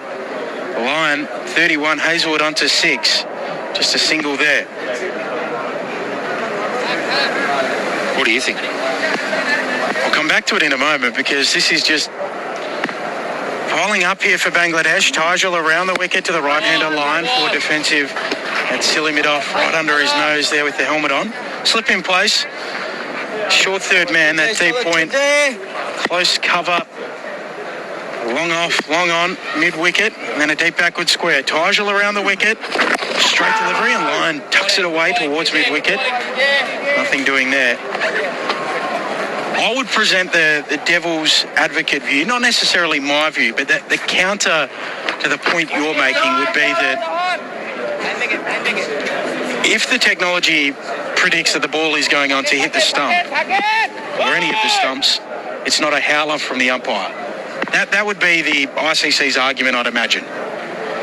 As Tygel tries again, hit a line, who's playing a ball wide of the off stump, deflecting it out to point. Loud call of no. So my argument is that there's been benefit of the doubt to a batter since Adam was a boy. Yep. And you're saying that 1 millimetre of the ball, when there's several millimetres of variance, is the right decision? Tygel gives it to me this time, and Lyon again jumps onto the front foot, plays it to that close cover. Because ultimately technology is about getting the decision right. Yep. Not justifying the umpire's decision. The umpire is there to make a quick decision for the ones that are obvious. Like Cam Green's one, that should have been out straight up. But he gave it not out as well. That was the howler. Tygel bowls again, a quicker, flatter, straight delivery, and Lyon keeps him out once more, end of the over, 9 for 209. Lead at 145, Lyon 31, Hazelwood on 6. But the argument would be that if there's a 50% variance on the ball, right? What if there is one where the replay shows that 25% of the ball was hitting the stumps, but the variance is 50% out the wrong way, and it's actually 75% of the ball hitting the stumps? The bowlers or the fielding side would argue that is, unfair to them, that is clearly out, and it was given not out and should be out. But when the ball hits the top of the flap of the pad, I agree with you on that. For me, he should have never have given that out. So the fact that there was nothing in the back of the umpire's mind to give the batsman the benefit of the doubt there. Well, I think that the issue there is with the on-field umpire. More than half the ball. But I think the issue there is with the on-field umpire, right? But he got the decision. I personally think he got the decision wrong. Yeah, so do I. So there should have been enough doubt there that he says, look, I'm just giving that not out. And if then the technology comes back and shows that more than half of the ball is hitting the stumps, sure, overturn it. But when it's hit someone above the knee roll on the flap, the umpire should reflexively say that's not out. I believe anyway. Mahady beginning a new over around the wicket with his right arm off spin to the lefty of Hazelwood, who's gliding a ball to short third man. I see both sides of the view, but if there's half a ball variance in the technology, and they've come and said that, because you're guessing where the ball's going to go. It's not the ball. The ball hasn't happened like tennis. Mahady bowling again to Hazelwood, forcing off the back foot towards point. I'm arguing a little bit of a point that I don't necessarily believe in. You're saying playing devil's advocate umpire to gives you. it out, and the bowler is entitled to say, well, the ball's hitting the stumps. Why aren't I getting the LBW? So I believe the benefit of the doubt rule for me. Mahady gives it to Hazelwood, not tempted going forward with the defensive shot. Should be applied to DRS as well, in my opinion. And that benefit of the doubt is that couple of millimetres of variance. But my belief is that the on-field umpire's decision has never been more important. 100% it has. And that was a mistake on-field. As Mahady wide on the crease, and Hazelwood, again, forward defensive, just pushing it down towards mid-on. The on-field decision's never been more important, and that was a mistake on-field. Yeah, I agree with you. on that one. Great discussion, because, I've had several people message me overnight.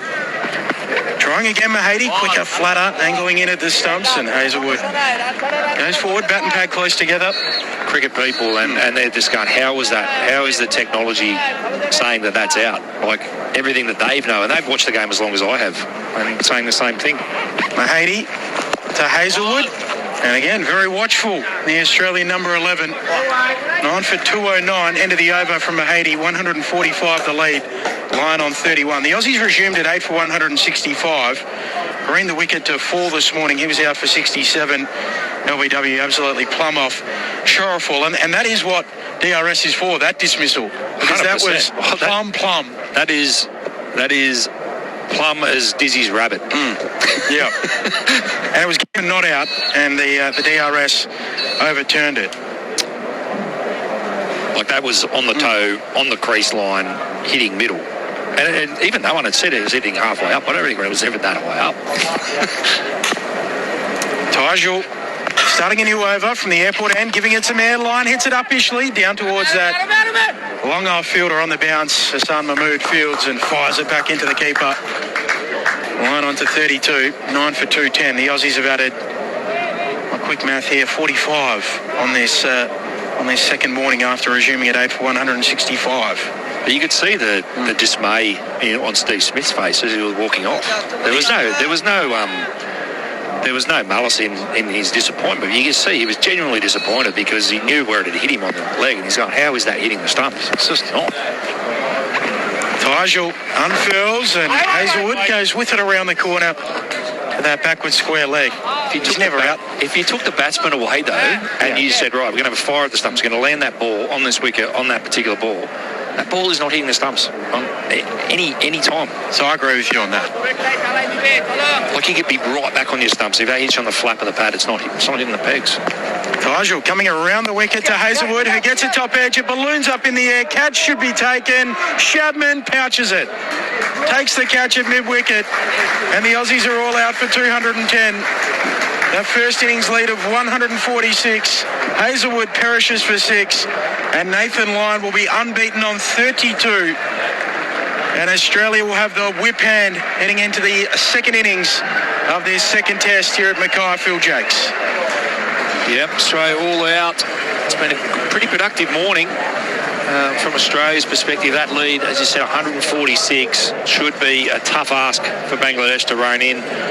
This new ball is going to be vital. I think there's still going to be plenty of swing and plenty of movement for this Australian bowlers, and it's going to be interesting to see how Bangladesh rise to the occasion and if they can get any sort of a lead on Australia in this second innings. So the Aussies adding 45 runs this morning as Shariful Islam just walks off with the ball and presents it to the crowd at the northern end of the ground.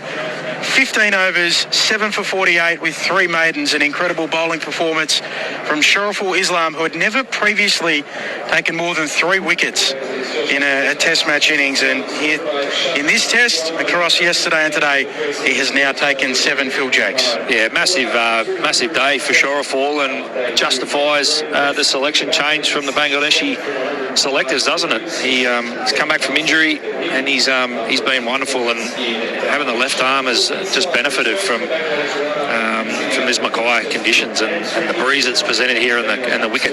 It's been a fantastic performance by 2 really good left arm quick bowlers. And Mitchell Starc taking 6 for 12 in the first innings, the Bangladesh batting innings for Australia, and then Shariful Islam with the 7 in this Australian batting innings. So just running through the card for Australia, the first man to go, unfortunately for them, was Matty Renshaw on his return to the Australian Test team. He was out for 8. They were 1 for 22 when he was dismissed. Travis Head went for 22.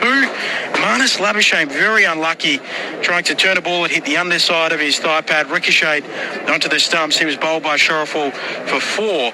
Then the fourth wicket partnership seemed to have the Aussies cruising. That was when Cameron Green and Cameron Green and Steve Smith combined. We were 3 for the Aussies, with 3 for 118 at that point in time when Stephen Smith was out LBW from Shariful, as you mentioned, Phil Jaques, that controversial DRS call, and from there they capitulated. They ended up losing 5 for 30 for a period there as Alex Carey went for 5, a loose stroke for him, caught by Hassan off the bowling of Mahdi Hassan Miraz, and then Bo Webster, a golden duck, LBW off the bowling of Shariful. Pat Cummins, a 2-ball duck, caught by Lytton Das off the bowling of Shariful, and then Mitchell Starc could only add 1. He was bowled, castled by Shariful, and then we saw this morning Cameron Green out for 67, and then the last man out, Josh Hazelwood, perishing there at the end, caught by Shadman, as Australia were all out for 210. The bowling figures for Bangladesh: Tuscan Ahmed, 12 overs, 1 for 58. Hassan Mahmood, who took 6 in the first innings in Darwin, 14 overs, none for 67. Shariful Islam, 15 overs, 7 for 48. Clearly the pick of the bowlers, and the 2 spinners both took 1 wicket. Tygel Islam, 1 for 17, and Mahdi Hassan Miraz, 2 overs, 1 for 4. I would love to hear from you. 0467 920 222 about the DRS. How frustrating do you find it? How is it functioning and working in cricket at the moment, in particular in Test match cricket? But Phil Jaques, what are you expecting when the Aussies get the new ball in their hands momentarily? It's going to be a very, very tough scenario for Bangladesh. Obviously, a big lead from Australia's perspective. This wicket slightly quicker. The new ball will swing, it will move, and Bangladesh are going to have to be a lot more patient. They're going to have to play the ball late. They're going to have to play the ball straight. They're going to have to leave the ball well, and go back to what they were doing in Darwin, which was good disciplined batting. They showed they're capable of being disciplined batting unit. And they need a marked improvement on the first innings from what we've seen in Mackay so far. So just having a chat about what happened in the first innings, particularly the bounce. So this deck here used at Mackay is the same play as the Gabba. The curator, Peter Kazakov, is a student and apprentice of Kevin Mitchell Jr., the long-time curator at the Gabba. And the Gabba, according to CricViz, the test pitches have the highest amount of bounce of any pitch we use here in Australia at the moment. So more than Perth Stadium, more than anywhere else. Is that the problem that the Bangladesh batsmen faced in the first innings, being subcontinental players used to lower, slower pitches, that the bounce is what really bothered them? Yeah, 100%. Bangladesh is probably the lowest bounce in world cricket. It does not bounce much at all. It's very much a front foot orientated pitches over in that part of the world. Spinning wickets, low wickets, and then you come over here and they're fast and bouncy, and it's always the hardest part for Bangladesh. They come in, they don't spend a lot of time on those fast bouncy wickets. They were lucky to play a practice match in Darwin, but Darwin is very different to Mackay as well. And this was always going to be their biggest, sternest test. Some text coming through 0467920222, but there's not half a ball variance. That's the margin they're giving. They're being generous already. The actual variance is millimetres. That's no name, no pack drill with that text. Another SMS, I don't know if this is the same person, no name as well. The top of the flap doesn't mean anything if you're not a tall man like Smith. Well, Smith's he's not 5'2". No. That's the equation that we're talking about. If you've got a guy with small men's pads on, I agree with him. But yeah, like that's going over the top. Yeah. Zoe from WA says, we aren't looking for perfection. Instead of having 25% of decisions wrong or controversial, DRS has got that down to under 5% wrong or controversial. Smith nicked one off in the last game and got given not out. Also, at worst, he's ended up even. So, which is a fair point, that there's a view that it all balances out in the wash. I see the point, but I think in modern sport, you are searching for perfection, aren't you? Or as close to it as possible. Otherwise, why have it at all? Because if you're going to rely on it, it needs to be spot on. Corbin argues, "Don't let perfect be the enemy of the good." That's his favourite phrase. So yeah, I'll give him that. I mean, it's definitely better than what we had. However, there was probably enough bad ones in your favour, as this caller has alluded to, that does even things out. Very rarely do you hit one and the technology doesn't pick it up, and that was an outlier in Darwin. I don't know what happened with that one. But like I said, the error with the Steve Smith dismissal was on field. If you believe it's an error, the error was on field. Because if he gave that not out, Bangladesh reviewed it, and we saw the ball suggested to be just flicking the top right-hand corner of the stumps on the graphic. So maybe a little bit of the bail and a little bit of the stump. Maybe. But it doesn't even show the grooves of the bails on the thing, so it might have been missing and going through the groove. If that then got reviewed by Bangladesh and we saw that, we go, that's a good on-field decision. There's enough doubt in amongst all of that. So I think that's the challenge as it stands at the moment. I mean, it's great chat. It's great chat. And, you talk about this with NRL and the bunker. And, let's blow up the bunker. Every single weekend you hear fans going, let's blow up the bunker. And the decisions are still better than the live human decisions. But when you see it online and you see it on video, it's like, how can you, if you're giving that nod out, how do you give that out? I just don't get it. Tyler from South Perth. Does Phil think he would have scored more or less test runs if he had DRS for his whole career? That's a good question. I'm going to say more. Because it makes me sound better. But yeah, it must be incredibly frustrating for a player. I think because you do rely on this technology, and it's not right. It's not 100% right. My view is that it all evens out in the wash. So I think it would have been virtually the same. Quite possibly. Steve from the Gold Coast says there's been a lot of discussion about Steve Smith's wicket. In fact, it was mentioned on ABC News, but please don't forget that one of the Bangladesh batsmen was given out when it looked like about 1 millimetre of the ball was hitting the stumps. Time for us to get out. We'll take that as comment. Double change coming in. Stu and Jim. ABC sports coverage of Australia versus Bangladesh, live from Mackay, Queensland, on your radio, ABC Sport Digital and ABC Listen.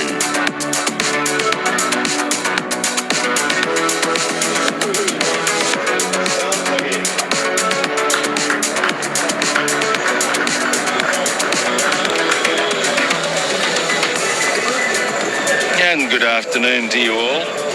Oh, good morning still, that's right. It's just after 11 o'clock. And here we go. Same day feeling here. I think we saw this yesterday. Stark with a new ball.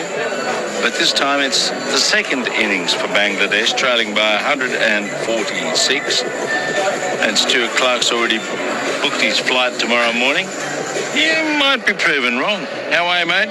G'day, Well? g'day, Jimmy. G'day, everybody. Yeah, look, it's look, I'm not sure whether it's going to go into today or tomorrow night. What I do know is the wicket's got pace and bounce in it.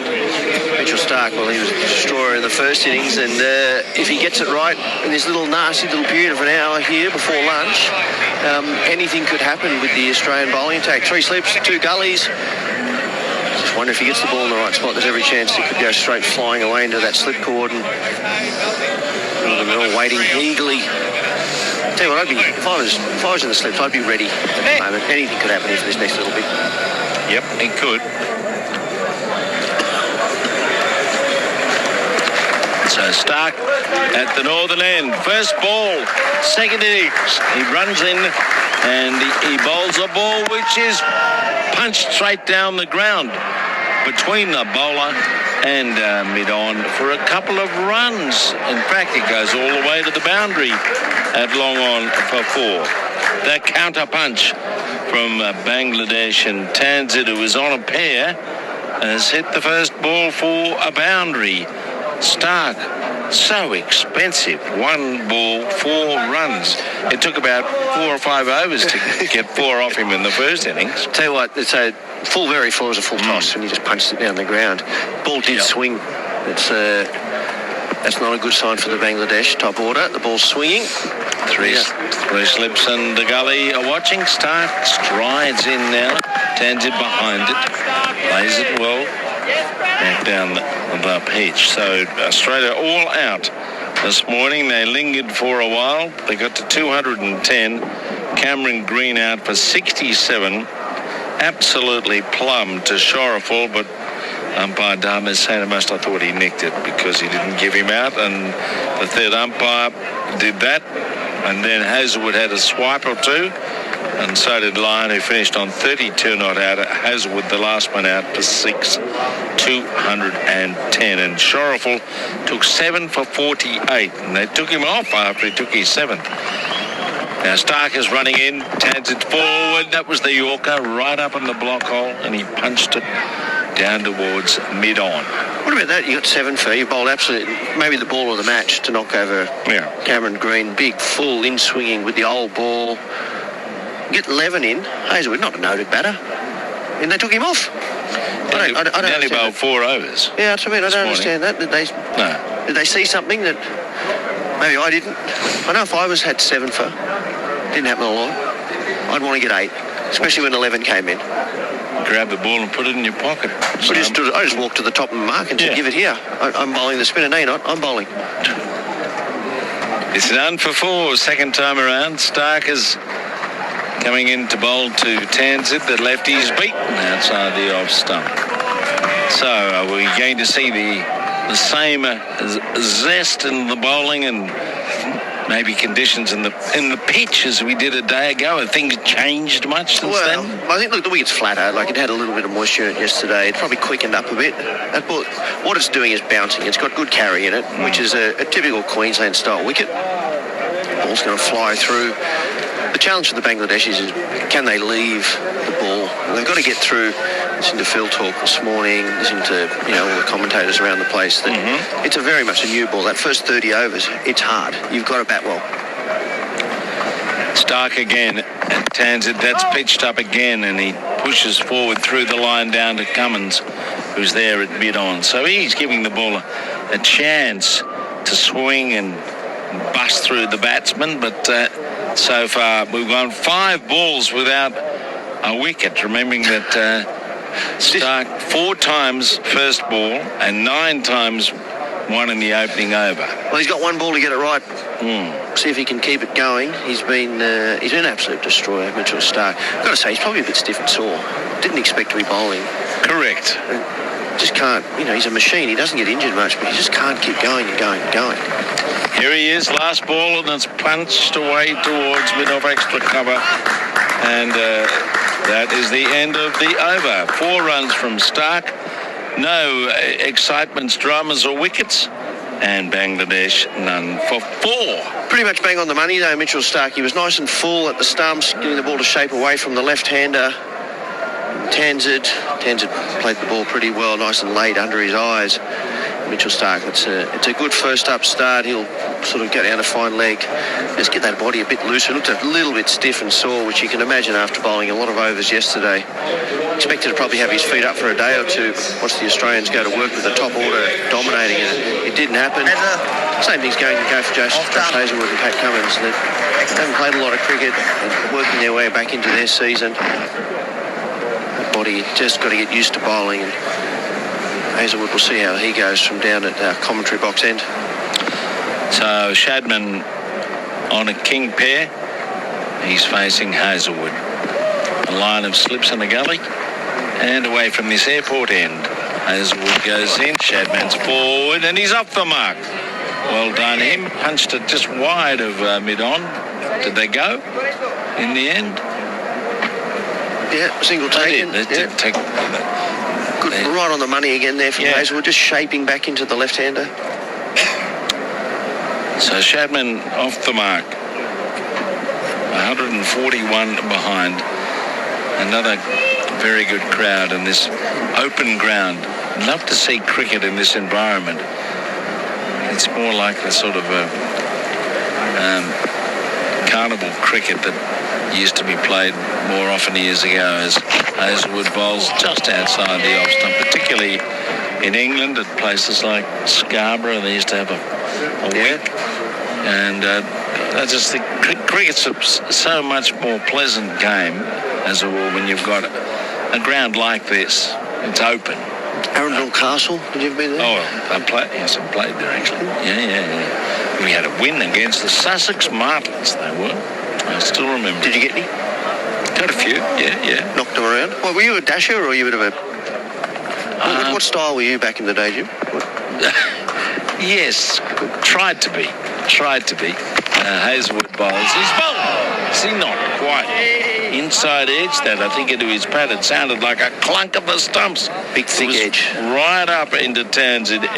Edged it into his pads. I think Hazlewood for a moment thought that was going to go through him.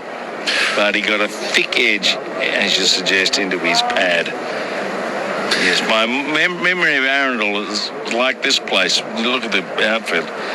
What a place to field. Wow, so smooth. I remember running someone out, actually, which was a rarity, which changed the course of the game. Anyway, you got to be in it some way or another. Here comes Hazlewood once more, wide of the off stump. And it's allowed to pass through to the keeper. You played there? Yes, I had a game there for Hampshire, I think. I think we played Mushtaq play. He got us all out. He's assistant coach with the Bangladeshis, Mushtaq. Okay, yeah. I think he might have got... Bowling his wrong-uns. Oh, wrong-uns, yeah. The English blokes couldn't pick his wrong-un, and it was like, he doesn't bowl in leg breaks, he only bowls wrong-uns. It was only because I think his shoulder was not great at that stage, but, geez, he got a lot of wickets for Sussex, playing for them for many a year. Mushtaq, good to see him here. Phil Simmons is the coach of Bangladesh too. Didn't know that. Hazlewood's going in, and it's outside the off stump. It's allowed to go through to the keeper. Yes, it is a beautiful place to be It used to be the Duke of Norfolk's 11, and then it became Lavinia, the Duchess of Norfolk's 11. And I think the grounds, is it still used for major games, or is it only club cricket? No, they play a few county games there. I think Sussex and Hampshire play a county game there, or something like that. Sussex and Middlesex, I can't remember who it was actually, to be fair. But beautiful ground, they look after you. It's and this is what the festival feeling you've got up here in Mackay is very similar. A little bit warmer here, I might add. Yes, as he pitches right up, and Townsend leans forward and pats it away, and umpire Damasceno calls over, none for 5. And just should mention, for those of you who may not have heard or noticed, because it was in the middle of the night, the alleged biggest game, certainly rugby game of the week, the month, was played overnight at Ellis Park in South Africa, where the locals were expecting their Afrikaner team, the Springboks, to overrun New Zealand. And at half-time, the Springboks led New Zealand 13-12. But at full-time, New Zealand won 36-16, 33-16, something like that. They scored 3 tries in the second half, and I'm looking forward to watching that. Extraordinary series of matches they're playing. 3 in South Africa, and where do you think they're playing the 4th? It's not in South Africa. No. It's not in New Zealand. No, I was going to say Japan. No, wrong country. Keep going. Singapore? No. America? America. They're playing in Baltimore. Trying to get of all places. Everyone wants to be part of the American market. Football's NFL's such a big thing in America that if you can get 1% of the football market over there to watch your sport, rugby league, no different. Now Stark is bowling, and it's pushed away by Shadman out there on the offside at none for 5. Just watching both teams here. As long as both teams' batters play straight, play the ball, everyone that's got themselves into trouble has tried to work the ball into the onside. Matt Renshaw worked it into the onside. Green, he got a good ball, but he was trying to work it into the onside. As long as you're playing with the full face of the bat, you're giving yourself an opportunity. As soon as you start closing the face or opening the face and trying to work the ball into gaps, you tend to find yourself in trouble because of the extra pace and bounce in the surface. Even if you've got Steve Smith hand-eye. Stark goes in at Salmon, and he's back and he's edging, he's caught a point, he's popped it up, and the catch has been taken out there by Labuschagne coming in, an easy catch, and yes, another wicket for Stark, just like you were describing. He squared the batsman up, it bounced a thick edge, must have gone off the shoulder, and flew out towards point, and the easiest of catches, and there we go, the wicket's fallen. Labuschagne gets into the game. He takes a catch, an easy catch. And it's 1 for 5. Yeah, pretty simple catch. You can see here, just trying to work the ball. It looks like from the angle we've seen, trying to work it into the onside. Gets all squared up. Mitchell Stark, the ball pitching middle, sort of seaming or swinging away to the slips. Big outside edge, high on the bat, and it ballooned away. Marnus, he was half asleep, and then he saw it. Pretty simple catch in the end. He was almost trying to work. So you can see he was setting himself up to work that into mid-wicket. The ball shapes away from the left-hander. Big, thick edge, pretty simple sort of catch. Got to play straight. You've got to hit the ball back down the ground if you want to be successful on this surface. You look at Smith and even Nathan Lyon, probably a good example. Played with the full face of the bat. Yep. Did it pretty easily in the end. Now, another wicket for Stark, though. That's 7 for the match. I'm backing him to get 10 or 11. I don't think that's much. I don't think that's in question. He seems to, when he gets on a roll, he seems to just knock people over for fun, Mitchell Stark. Well, that's why he's so good, and you just hope that he's got a few more years to go. It's fantastic to watch this. A strike bowler, a left-arm strike bowler.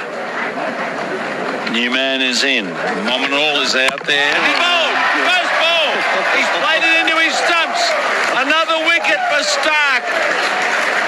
I think he may have inside edged it, but the stumps were knocked all over the place.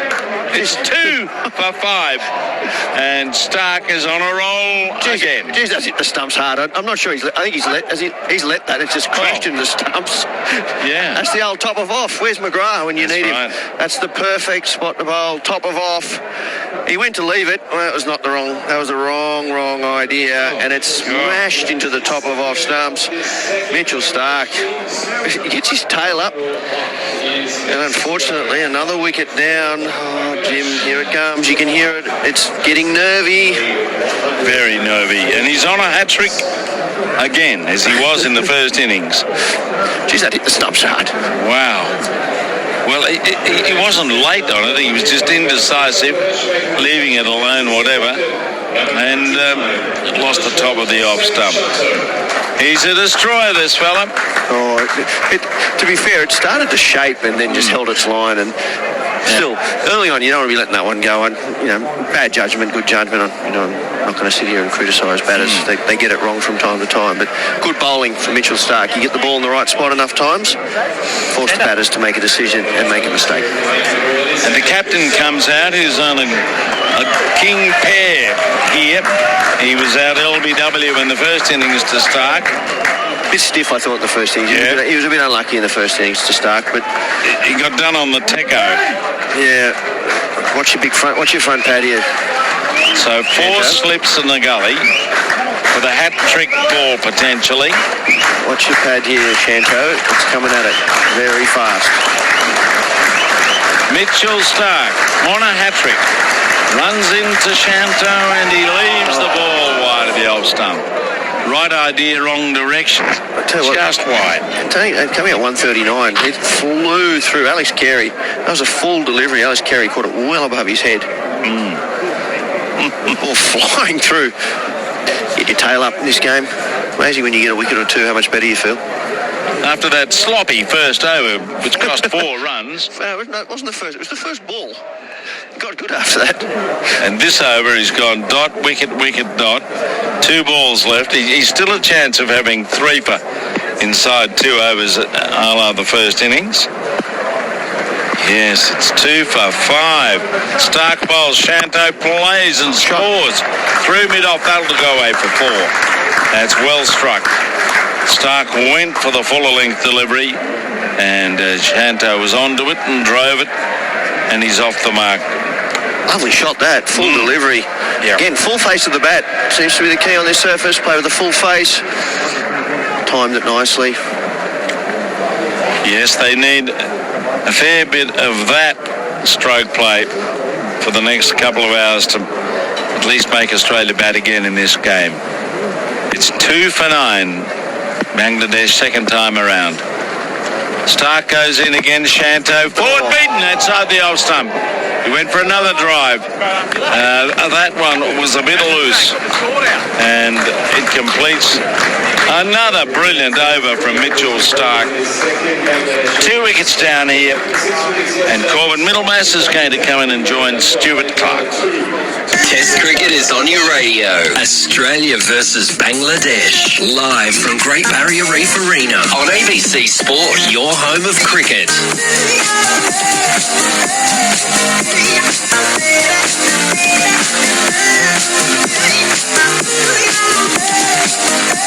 Thank you, Jim. What are we doing this afternoon, sir? Hey, Corby. Well, what are we doing? Well, I think the game will go into this afternoon, but it's just they're looking threatening, the Australians, and the bounce and the pace in this surface is just not what the Bangladeshis want. Hazelwood bowls to Tanzit, who's driving, can't break the infield and head fields at cover. If you've just flipped the radio on, the Aussies are all out, so 210. They were batting the last time I sat here. Leeds 146 on the first innings. And Bangladesh at 2 for 9. Yeah, good delivery. Talking to Jim, play with the full face of the bat, you get away. As soon as you get squared up, trying to work the ball around to the square parts of the ground, you get yourself into trouble. Well, the first ball, it was a misjudgment. Let's be honest. You can't say any more than that. But it crashed into the top of the off stump. Tanzit Hassan, the century maker from Darwin, he lets the ball go wide of the stumps, through to the keeper. Well, I think that's the key for him, for Tanzit. He's got to let the ball go. Play when you have to, sure, but if you're going to be successful on this surface, you've got to get the ball into the 40 to 50 over mark, and if you can do that, then you're a chance.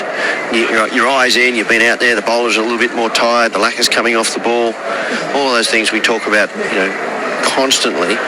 If you go out trying to dominate and take the game on, I think you're going to find yourself in a bit of trouble. G'day boys, Alex from Melbourne. I flew up for the weekend for the test and really appreciated Corbin's Mackay fun facts. As Hazelwood just ducks underneath Hazelwood bowls a short one and Tanser ducks underneath it. From yesterday, while I was out exploring town last night, would love a few more hot tips for tonight for the tourists. From Alex. What fun facts were you handing out? That's what I'm concerned about. I think I spoke a little bit about the history of Mackay and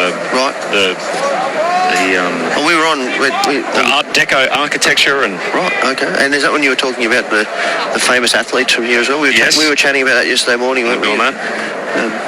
So there's a few little bits and pieces. What are you recommending then? Tanser's on strike, awaits Hazelwood, miscues a drive inside edge onto the body and rolls away out to mid-off. Are you recommending the bar at our hotel, perhaps? Probably not. Probably not. There's a few members of our team that were keen to stay there. You and I a bit more. We went to bed. Yeah. We got a... sensible people had to... We've been out of town. We're staying a little bit out, aren't we? We're near the ground, so we're sort of... We've come in every night to have something to eat and... I tell you what, I had an ice cream for a while. We had an ice cream last night. We did. That was very... It was actually topped off a lovely dinner. Yeah. Remember the old days when Jim and the boys would get together? They weren't having ice cream, were they? Hazelwood bowls to Tanser as he whips the ball off leg stump all the way down to fine leg for one. Stark fields up. Tanser to 5, 2 for 10. Isn't that the case? Times have changed. The times have changed. Me and you talking about what flavour of ice cream we're going to have. Jim and the old school, they weren't having any ice cream. Let's put it that way. Spirit thought too. I'm young. I'm a bit younger than you guys, so you got to remember I grew up watching all you guys on TV. You're a big Western Warriors fan, weren't you? I was, but I didn't anticipate in my life that I'd be standing in an ice cream shop with Glenn McGrath, Stuart Clark, and Phil Jaques getting an ice cream in Mackay. I didn't have that on my bingo card. The Shantae's on strike as he awaits Hazelwood. He's hit on the pad, ducking back in towards him, and the ball bobbles out on the offside. 2 for 10. Into the Hazelwood over, just the one from it. Bangladesh trailing by 136. They need 146 just to make the Aussies bat for a second time, and they're 2 for 10. Yeah, look, we've enjoyed our time in Mackay. I don't know how long it's going to last for, to be really honest with you. It looks like it's going to end sooner rather than later at this rate with Mitchell Stark. They're just destroying the top order. But what I think people need to be clear that it's not the wicket. We shouldn't, and if anyone's criticising the wicket or thinks about it, that's incorrect, because the wicket's good. The ball's swinging and it has got some pace and bounce in it, but there was a few people, the wicket last night, it's a couple of random people just challenge, is the wicket no good? No, the wicket's, there's nothing wrong with the wicket. We should not have, the groundsman should be commended for the surface he's provided, and the town of Mackay, the Oval, the way they've prepared it and presented it, they should be commended, and Cricket Australia should be trying to get as many games of cricket up here as possible. Mitchell Stark, he's got the ball from the northern end. The television broadcasters are set up out there as he bowls over the wicket here now to Tanser, who whips the ball away. It's a little straight down the fine leg for one. Tanser Hassan moves to 6, 2 for 11 Bangladesh in their second dig. Cam Green finished with 67 by the way, and Nathan Lyon 32 not out. Shariful Islam 7 for 48. The Aussies are all out for 210. Lead of 146 on the first innings, and then 2 men out so far. Shadman Islam, who avoided the king pair but didn't get too many more. He got a leading edge, caught a point by Labuschagne off the bowling of Stark for 1. And the very next delivery, Mominal Haq decided to let one go for reasons best known to him. It crashed into his off stump and he was out for a globe. 3 slips, a gully, a point. Mid-off so wide he's almost at cover, mid-on, square leg and fine leg. So pretty standard field. As Stark comes tearing in again, he bowls to Shanto. It's short and he ducks underneath it. Carey takes it above shoulder height. It was a quick bumper, that one. Good piece of bowling, though. Just remember the last ball of Mitchell Stark's second over. He bowled a full wide one but swung. Shanto chased it, didn't nick it. He'd be sitting there thinking, I'm going to be careful, let the ball go. Mitchell Stark just trying to get Shanto guessing so that he doesn't get too far forward with the short ball. be aware that if you start trying to get too far forward to try and cover the swing, you may eat one. Be careful. Just it's just a cat and mouse game to try and make Shanto just mix up his feet movement. Bangladesh a long way behind, trailing the test by 135. The skipper on strike, and he gets a wide one, leaves it alone. Tom, who's a former Mackay local, says don't be in too much of a hurry to get out of Mackay after the test. What are you suggesting, Tom? He says head to the nearby Pioneer Valley, check out the platypus at Youngalla National Park or the world-class mountain biking at Finch Hatton. I'll be honest with you. Yep. Mountain biking is not really something I do. I was about to say, you said you hadn't had an ice cream for a while. When was the last time you sat on a bike? Mountain biking, not in my... And the study of platypus, not actually in my repertoire. It's not on my bingo card. Yep. That said, I'm sure they're wonderful things to do if you come up here. 2 for 11. Stark comes charging in again as he bowls to Shanto. Catches an edge just wide of Green in the gully. Through the cordon and down to the rope for 4. And if Cam Green can't get that, it's fair to say that wasn't catchable. Shanto moves to 8. And those big long arms of Green diving out towards his right. And Shanto living dangerously with that edge high off the bat. I reckon he got a finger on that, Cameron Green. Another a foot to his right, and I reckon big wingspan. It's a big wingspan with Bo Webster at third slip. Yeah. Cameron Green at gully. There's not a lot of room between those two when they actually go at full stretch. So good effort there by Cameron Green. He's a wonderful gully fieldsman. Geez, he's got some nice hands on him, hasn't he? Webster, he was first slip up in Darwin, but with Weatherald going out of the lineup, a little bit of a rejig to the cordon. 2 for 15. Stark in again to Shanto, a wild one down the leg side.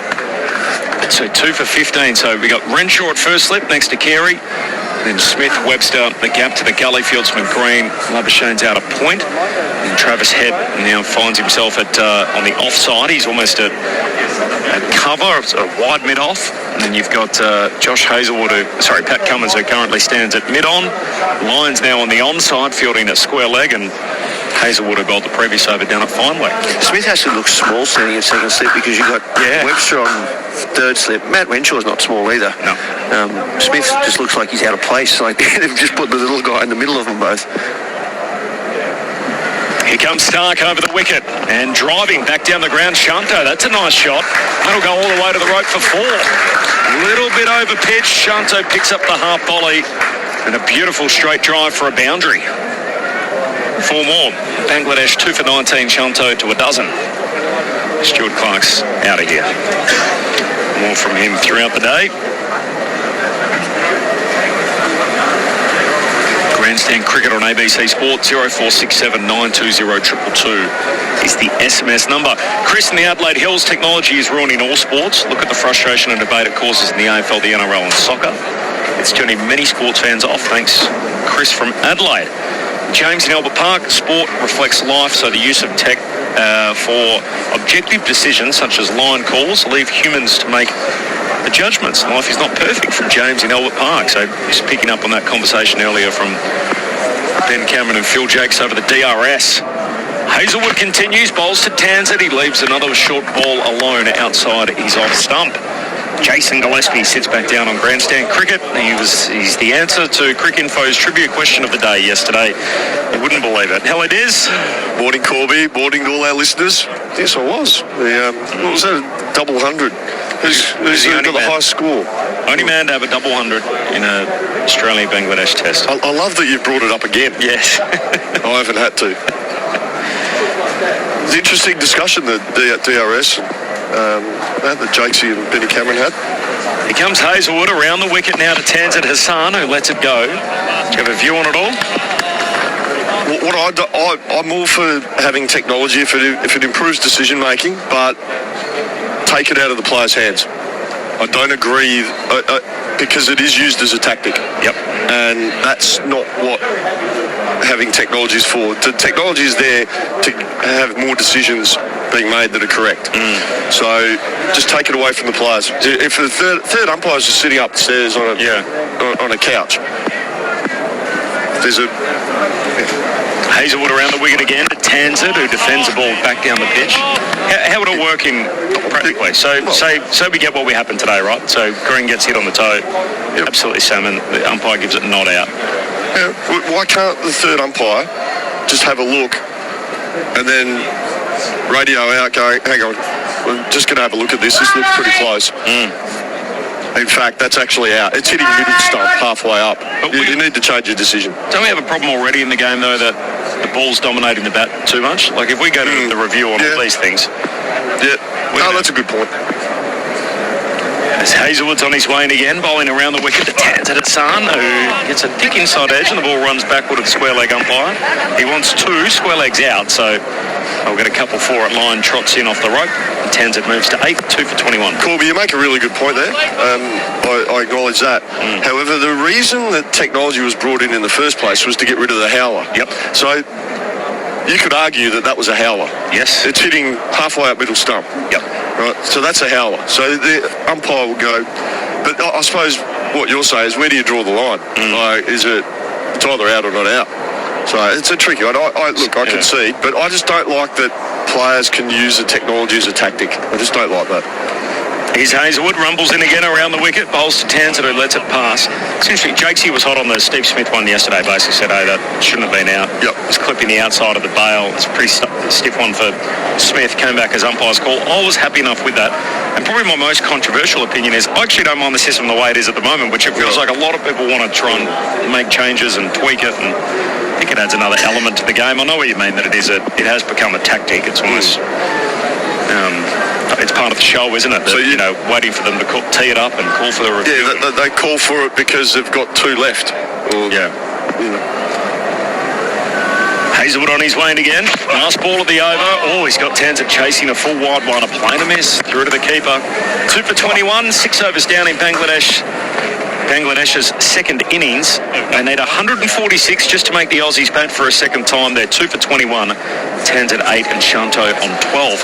I feel like we talk a lot about the howlers and the ones that, the technology creates a problem that wasn't previously there, but I think it does fix a lot of errors too in the game, and we probably don't emphasise those as much. Like when it works correctly like today, it's very rare we all sit back and go, hey, well done to the technology, it was excellent.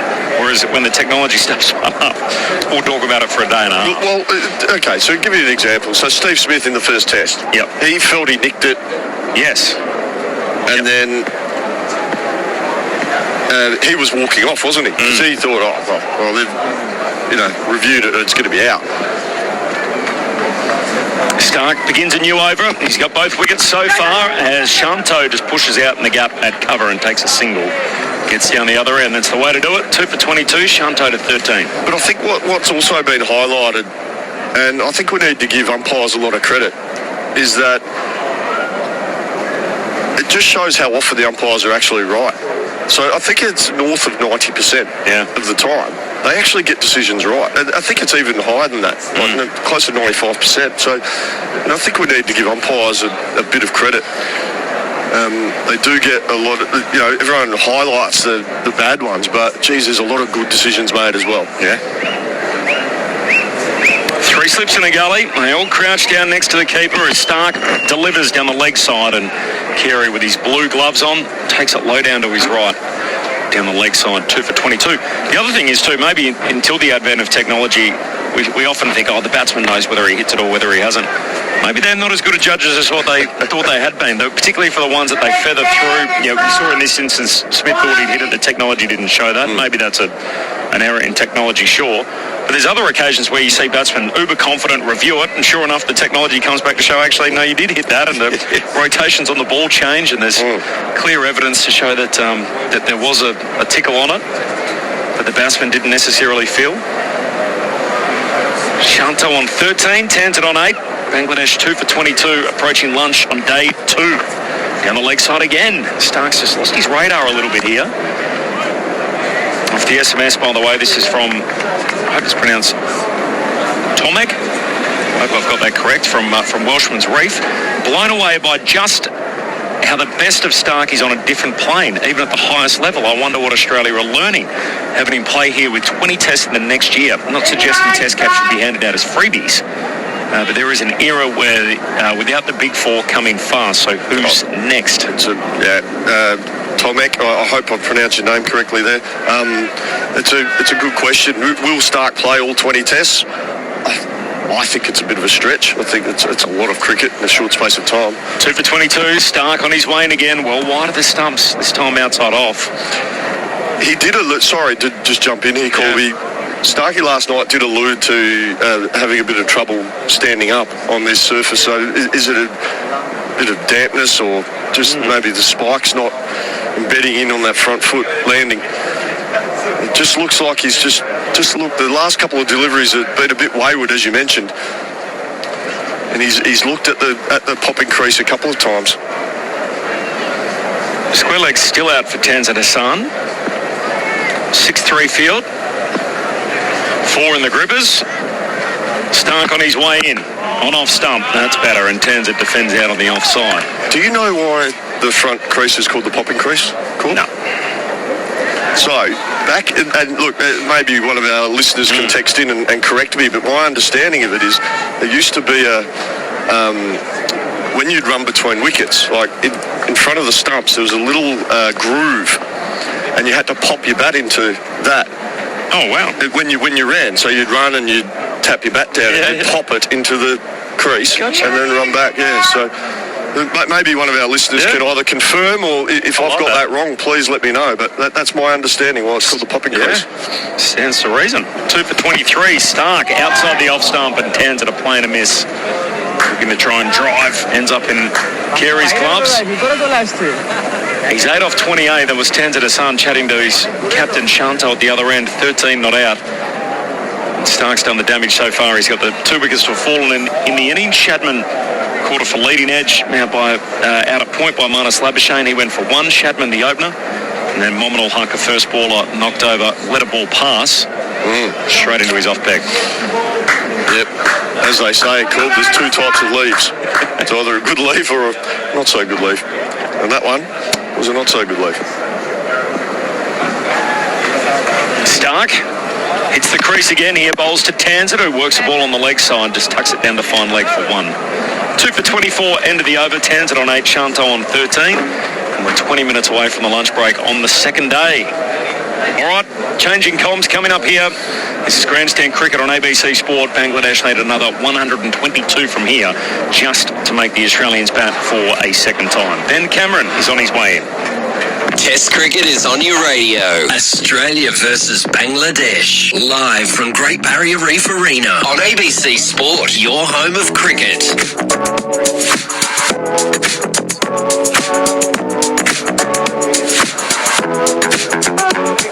Thanks, Corbin. Bangladesh 2 for 24. Shanto on 13 and Tanzan on 9. 122 runs in arrears. Sparrow finding his voice, the regular supporter of the Australian cricket team. He's always travelling around and watching the Aussies play. Pat Cummins is going to have a bowl as well here. So into the attack from the airport end of the ground, the southern end. 3 slips and a gully. Cummins hits the crease and bowls to Tanzan a bouncer, and he ducks underneath it. Got under the... Bounces pretty well, the Bangladesh batsman. John from West Footscray says, why are they playing 2 tests rather than 3? This test series will be drawn. Let's have a decider. Wouldn't that be great? Maybe in Cairns? Yeah, we'll head up to Cairns. Head up to Cairns for a 3rd game. That's a good question, John. Thank you. And Steve from Mount Whitestone is at the ground here in Mackay. He's asking, guys, why Matt Renshaw is wearing a black armband? Didn't realise that. Cummins hits the crease again, and Tanzan takes a ball off middle stump, inside half of the bat out towards mid-wicket. I will ask Cricket Australia. We'll come back to you. Yeah, we'll get back to you, Steve. So thank you for that question.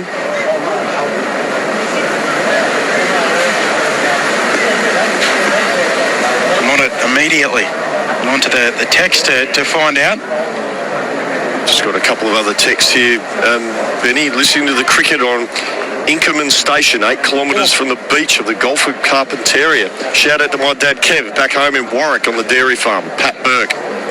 Ronnie Kev, Pat Cummins bounds in again. Right arm over the wicket to the lefty Tanzard, who goes forward, takes it high on the bat, up around the stickers as he defends out to mid-on. So we've got a few on the text line today, Benny. It's great. Do you want to read this one? We probably weren't the best at reading them out yesterday, but there were wickets falling left, right and centre. It was crazy, yeah. 18 wickets in a day, which was second to Perth, where we had 19 in the Ashes, and Melbourne, where we had 20. Yeah. Both were two-day tests. This could be a two-day test, and 3 of the last 7 test matches here in Australia could be over inside 2 days, which I'm not sure anybody really loves or enjoys. Tanzard facing up to Cummins, a full delivery, punch drive down to mid-off. Matt from Kirrawee says, thanks for the cricket call today, boys. Hopefully we can win by an innings. People following the cricket outside summer are the real believers. I believe we are going to need some big batting changes if we're going to be competitive in the Ashes. Alarm bells should be ringing. Hard to argue with that, Matt. Thank you for that text. I think you're absolutely spot on. There's going to be some changes. There's no doubt about that. I think there has to be. Cummins turns at the top of his mark. Runs away from us and bowls now, and it's a full shot that's a little awkward. Down towards fine leg, and the catch is taken. Stark pouches it low down, and Tanzard is out for 9. And the Aussies are steamrolling towards victory. The third Bangladesh wicket falls. They are 3 for 24, still 122 runs behind. It was a decent short ball from Pat Cummins. Wasn't overly short though, Betty, but what a strange shot. Just almost giving catching practice to Mitchell Stark down there on the fence. It looked a little bit like it just hurried him up or got a little bit bigger on him than he expected. And Tanzard Hassan, who made a century in the first test match in Darwin, parts here for 9 to go along with his 2-ball duck in the first innings, a disappointing test match, and this feels like it is rocketing towards a conclusion early on day 2. Oh, it's incredible. Absolutely incredible. The batting in this test match has left a lot to be desired from both teams. Yes, there's been some good bowling. Yes, the conditions at times has been helpful, but as we've all spoken about, the surface is fine.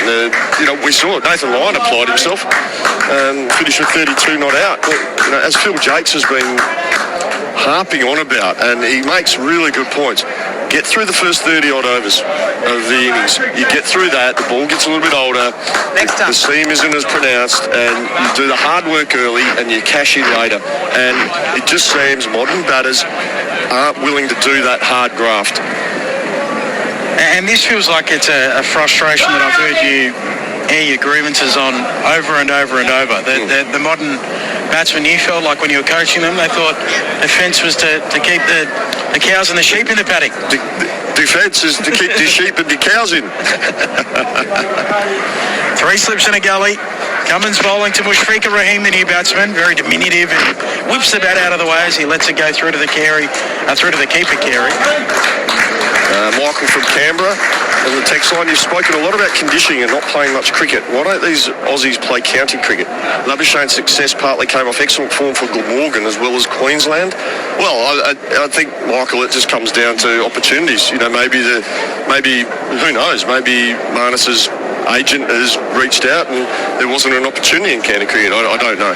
Oh, I think they wanted Marnus to have a little bit of a clean break. Yeah, maybe. Have a little bit of a break fair, where he completely regenerates and then go again. So we've seen a little bit of that from Marnus. It hasn't worked out here, and now he's going to be in a situation where possibly he doesn't bat again in the second innings, or he does bat and there might be a very small total that they're chasing where it's lose-lose. He either gets out or he makes a small total. Stark beginning a new over, and Shanto driving uppishly off the toe end of the bat, but he's got enough of it through cover point into the rope for 4. And Najmul Hussain Shanto, the captain of this Bangladesh team, he won't go down without a fight. 3 for 32, move Bangladesh. So, Benny, I was asking Corbin before if he knew what the meaning of popping crease was. Do you know what the meaning of the popping crease is? Like the origins of calling it the popping crease? Yeah. No, it's a very good so point. it's a crease. Yeah, I know what the crease is. So I said it was it's something to do with popping your bat in a little groove thing, and I asked if any of our listeners, and Braden from Melbourne has, and I'll read it out after this ball. Stark rumbles in again, left arm over the wicket. Shanto flashing a drive back down the ground before an off drive, and he is going to go down swinging if he goes down. Najmul Hussain Shanto. I'm not sure about this approach, Jason Gillespie. How does it resonate with you? Look, it's a modern way, isn't it? If in doubt, swing.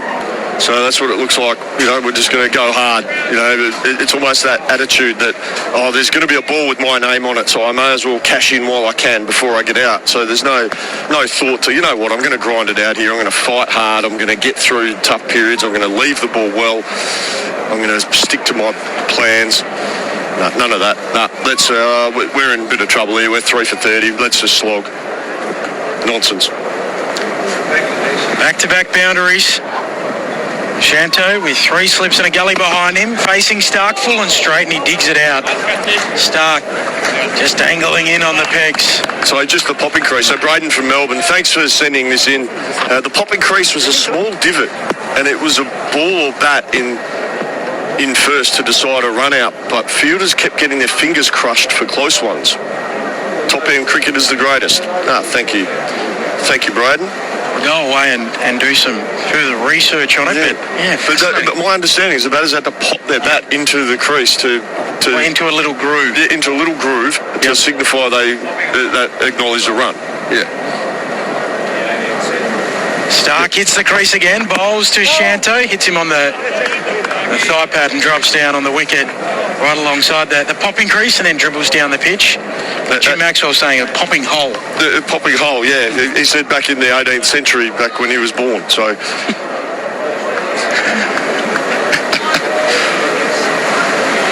And hi, Grandstand, Nick in North Sydney here. Thanks for the great call. The test match. I agree with Saf Clark about the pitch here. The catches behind the wicket in the first dig were by batters playing at a swinging ball outside their off stump with no footwork. Nothing to do with the pitch here. Keep up the great vibe, guys. Cheers. Thanks, Nick. Appreciate the text and appreciate everyone's text. It's fantastic engaging with us here. Here comes Stark again, delivering now, and Shanto turns the ball off his hip, takes a single through backwards square leg. Protection out in the deep in the form of Nathan Lyon, on to 22, 3 for 34. So just on Marnus Labuschagne, I mean, when we were coming in today, Corbin and I had been out the back filming some stuff for offsiders, and we walked back in and Marnus was in the nets. He was taking the wanger from Michael DiVenuto. Yep. Concerns about technically how he's set up, and in particular with him not being on the balls of his feet. Yep. Was aired by you and Phil Jaques and Simon Kadich, who's working for the television broadcasters. We're having a chat about all of that. Explain it. What's the issue with how he's set up when the ball is being delivered, that it's not allowing the appropriate footwork? As Stark bowls again, and Mushfiqur very well plays with the full face of the bat back down to Mitchell Stark. He is someone who will take his time. I think Phil Jaques explained it quite well this morning. He talked about being on the balls of your feet. He's moving, but then he's not moving. So it does all these pre-ball movements. But then he's still caught on the crease. So, and for me, what that suggests to me is he's not judging the length of the ball. So when you judge length, I think that's one of the key components of batting, because if you're judging length and you're picking up what length it's going to be early, that gives you time. So you hear a lot of commentators talk about, he's got a lot of time. Stark pounds in again and bowls to Mushfiqur, who has time here, and a little bit of timing as well. An off drive down the ground, more of a punch than a fully blooded drive, but this will be 3 more for Bangladesh, 3 for 37. Mushfiqur off the mark with that off drive.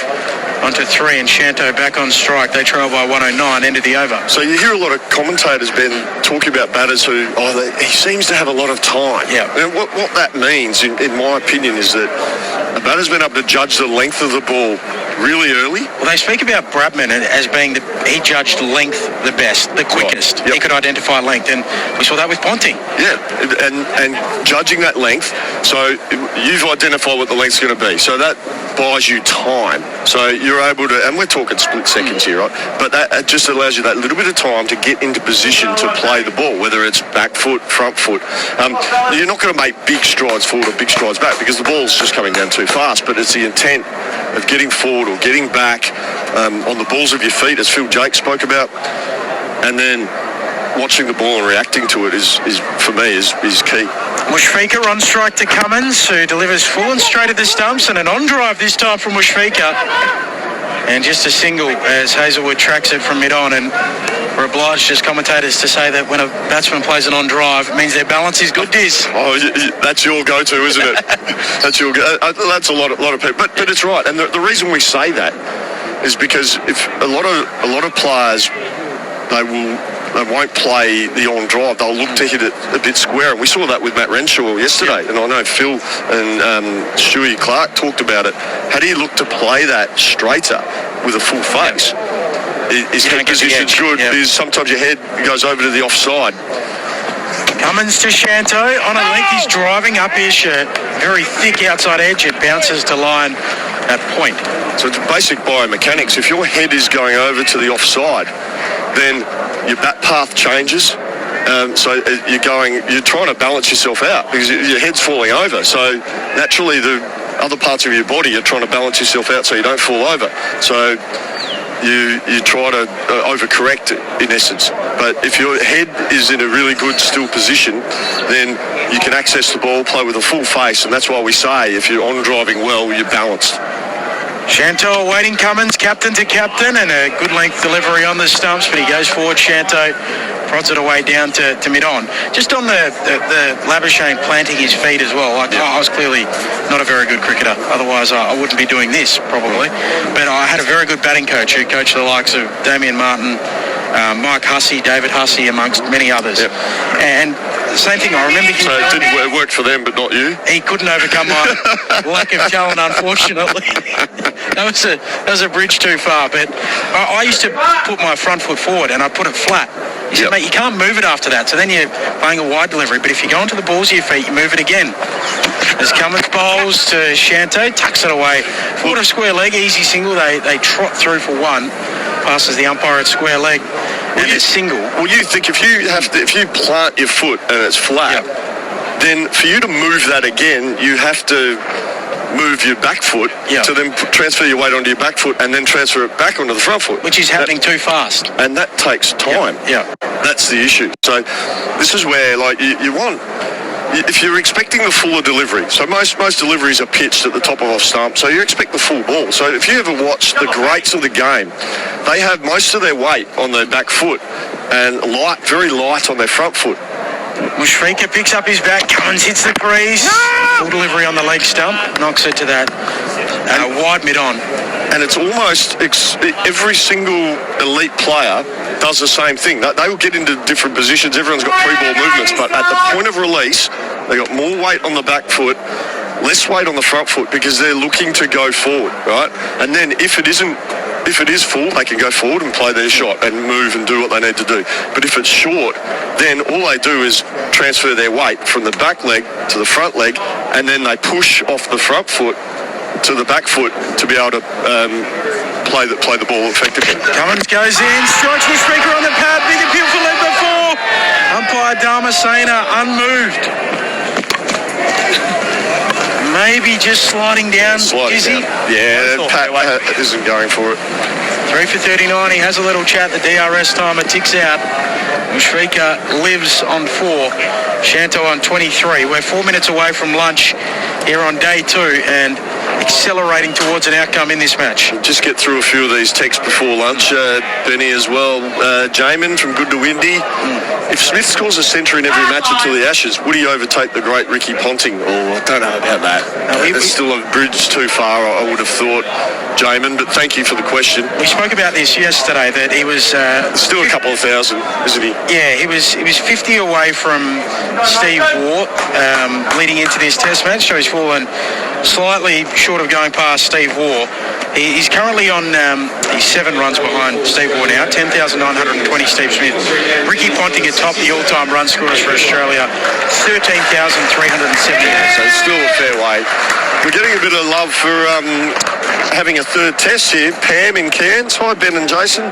Love you to come to Cairns for a third test. I agree, Pam. That'd be brilliant. Be walking on the boardwalk. Isn't that what a beautiful place Cairns is? Nathan Lyon into the attack for the very first time in this test match.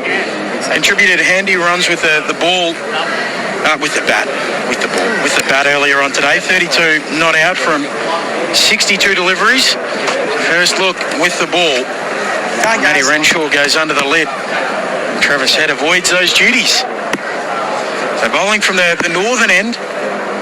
Slip in place. Matty Renshaw under the lid at bat pad.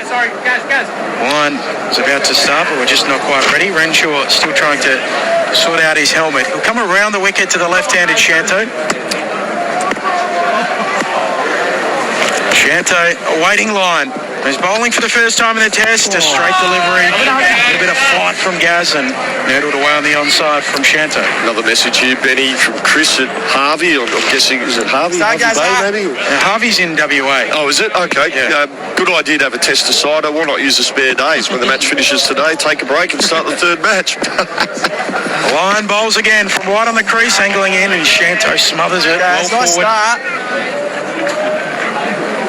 So good, guys. Loving the cricket coverage. How good would it be to see 3 or 4 tests each winter, as well as the usual number over summer? Is this potentially going to be an ongoing option for playing some of the lower-ranked test nations that we don't really see? Line bowling again. Sunny's on. Shanto for defensive. Close to that man Renshaw, who's sweating on an inside edge. A little bit of bat pad. Like a seagull waiting for a chip. Go, Nate. Carey goes down behind the stumps. The line goes into him. Beats the outside edge. Carey whips off the bails. They're appealing for court as well. What do you think, Kev? And they're going to have a chat. Pat Cummins says, "What are you thinking?" And they're checking it. Ooh, this is interesting. Carey's. Did you get a feel? Yeah, I got a little sound. There's a mark on his back. TV umpire to director, we have a player review for a catch behind. Original on-field decision is not out. I've checked the feet placement. It's a fair delivery. Can I have a look at front on, please?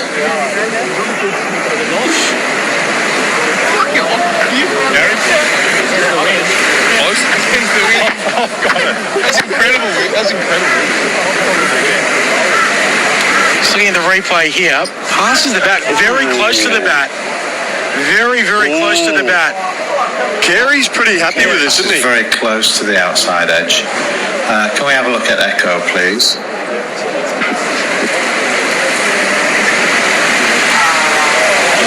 Okay, we've got a flat line there.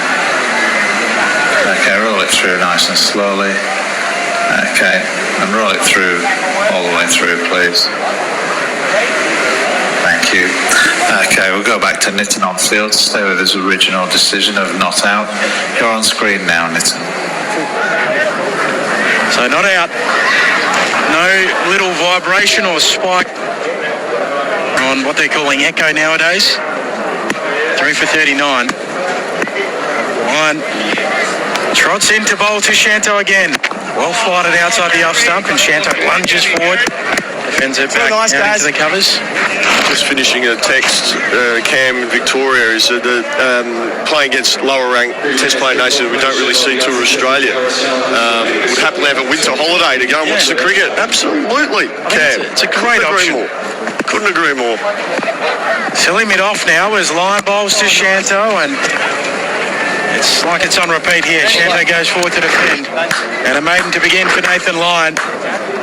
And that will do us for lunch. We turn and walk off. The review took up a little more time, so it is 12:01, and Bangladesh reach lunch on the second morning, or afternoon now, at 3 for 39. Shanto's on 23 not out. Mushfiqur is on 4, and they still trail by 107 runs to make Australia bat again. Jason Gillespie how did you see it all in just a moment? But just a quick reminder for those of you listening on Sport Digital in Melbourne, Hobart, Adelaide, Darwin and Perth, you're about to head off to the AFL Essendon and Port Adelaide. And those of you listening on the Sports Stream and Sport Digital in Sydney, Canberra, Brisbane, you're about to head to NRL Sunday. Now, the reminder here is if you wish to keep listening to the cricket, ABC Listen is the place. The red cricket ball toggle is where you want to be. All right, Jason Gillespie, what did you make of it all this morning? It looked quite comfortable for Cam Green and Nathan Lyon early. Ball was 40 odd overs old, and they looked quite comfortable out there.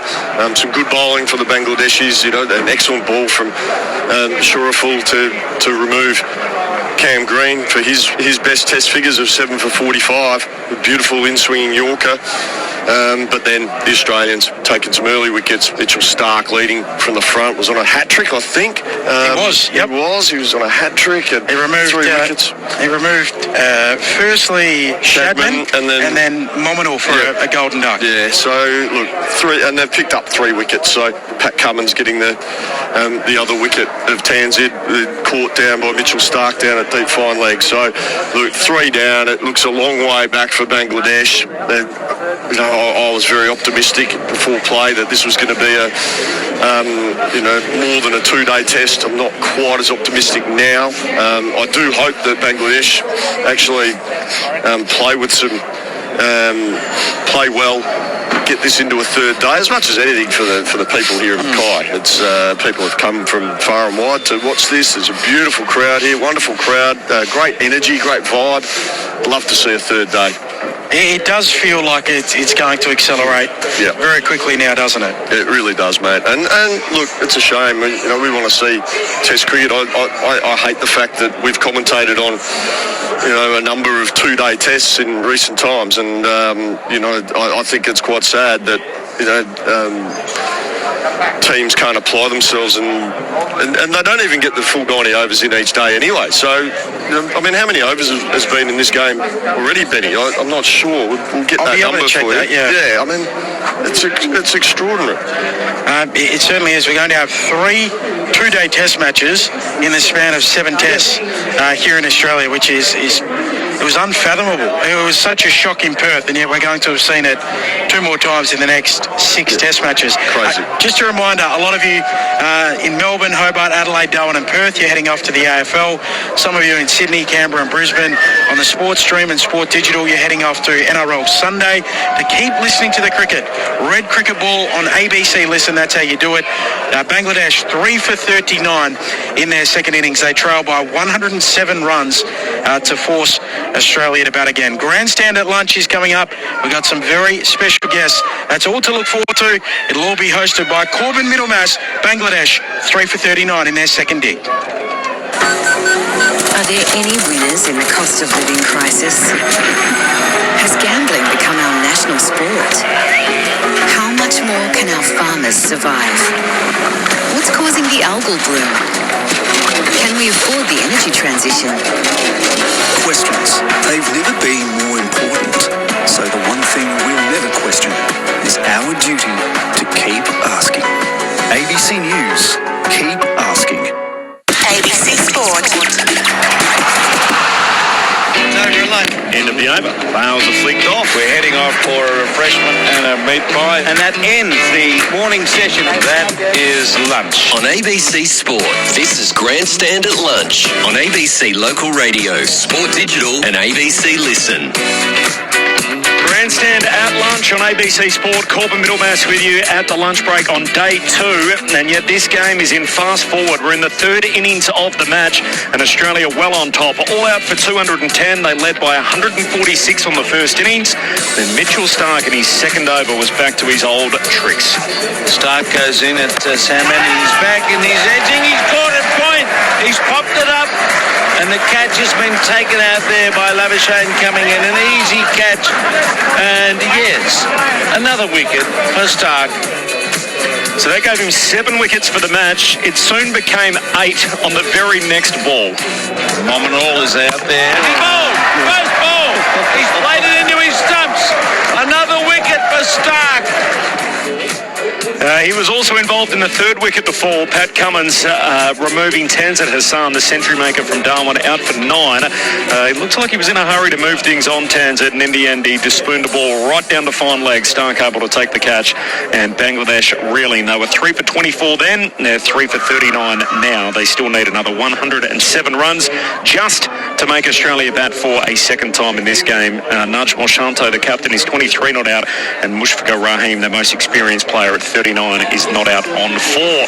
Corbin Middlemas with you on Grandstand at lunch, and I'm very pleased to say our feature guest during the lunch break is the Mayor of Mackay. He's stopped by, he's in his third term. His name is Greg Williamson, and I'm pleased to say he's with us in our broadcast box on ABC Sport. Mr. Mayor, appreciate your time. Thanks very much, Corbin. It's great to be here. And Greg, please, not Mr. Mayor. I understand third term, is that right? It is this time round. Yeah, I was mayor back in the 90s, but I came back in 2016. So it's a wonderful place to be mayor of, I can tell you, mate. And today, this is just surreal. This test match in Mackay, just surreal. How does it all come about that you end up being the mayor of a particular city? So you're the Mackay Regional Council. How did that come about, where someone first tapped you on the shoulder and said, hey, do you want to be the mayor? You got to stand for election, of course, and that's not an easy task in most elections. And we're 4-year terms, so I've faced a few elections. So you just got to put your hand up, mate. If you want to do something in the community, if you want to make a difference, I've always thought local government is the way to do it, not state or federal government, because you're closest to the people here, and you can affect reality. You can affect things to happen in your community, and you get to represent the community in fantastic events like this. Are you born and raised in Mackay? 5th generation, so yeah. Wow. Talk to me about Mackay. We're learning so much about it, but what would you say Mackay's all about? If someone said to you, hey, where's Mackay? What's the heartbeat of the place? What would you say Mackay's all about? I mean, it sounds a bit trite to say about livability and community, but this is a fantastic community. Halfway up the Queensland coast, we're ideally situated. We got 130,000 people that call Mackay home, so it's not a small town by any means. We've got fantastic jet services. They've added 8 or 9 jet services a day that connect us with Brisbane and further to the north as well. 42 communities of interest, 32 beach suburbs. So, it's right on the coast. It's a fantastic community to live in. Our median age is 38, so it's a young community, and it's been 38 for the last 2 censuses. So, and this is the heartbeat of the nation in terms of the production of goods and services for the nation. We grow a third of Australia's sugar, and the resources sector underpins a fair amount of our economy. And so, regardless of what you think about coal or not, we don't have coal mines in our community, but the 40% of the world's seaborne coal leaves our ports, and that's the metallurgical coal. That's the stuff you make steel out of. Be around for outlast you and your kids probably, mate. So, and it earns a significant amount for Australia. So this region, Mackay Isaacs Whitsunday, the second most productive region in the nation in terms of GDP per capita.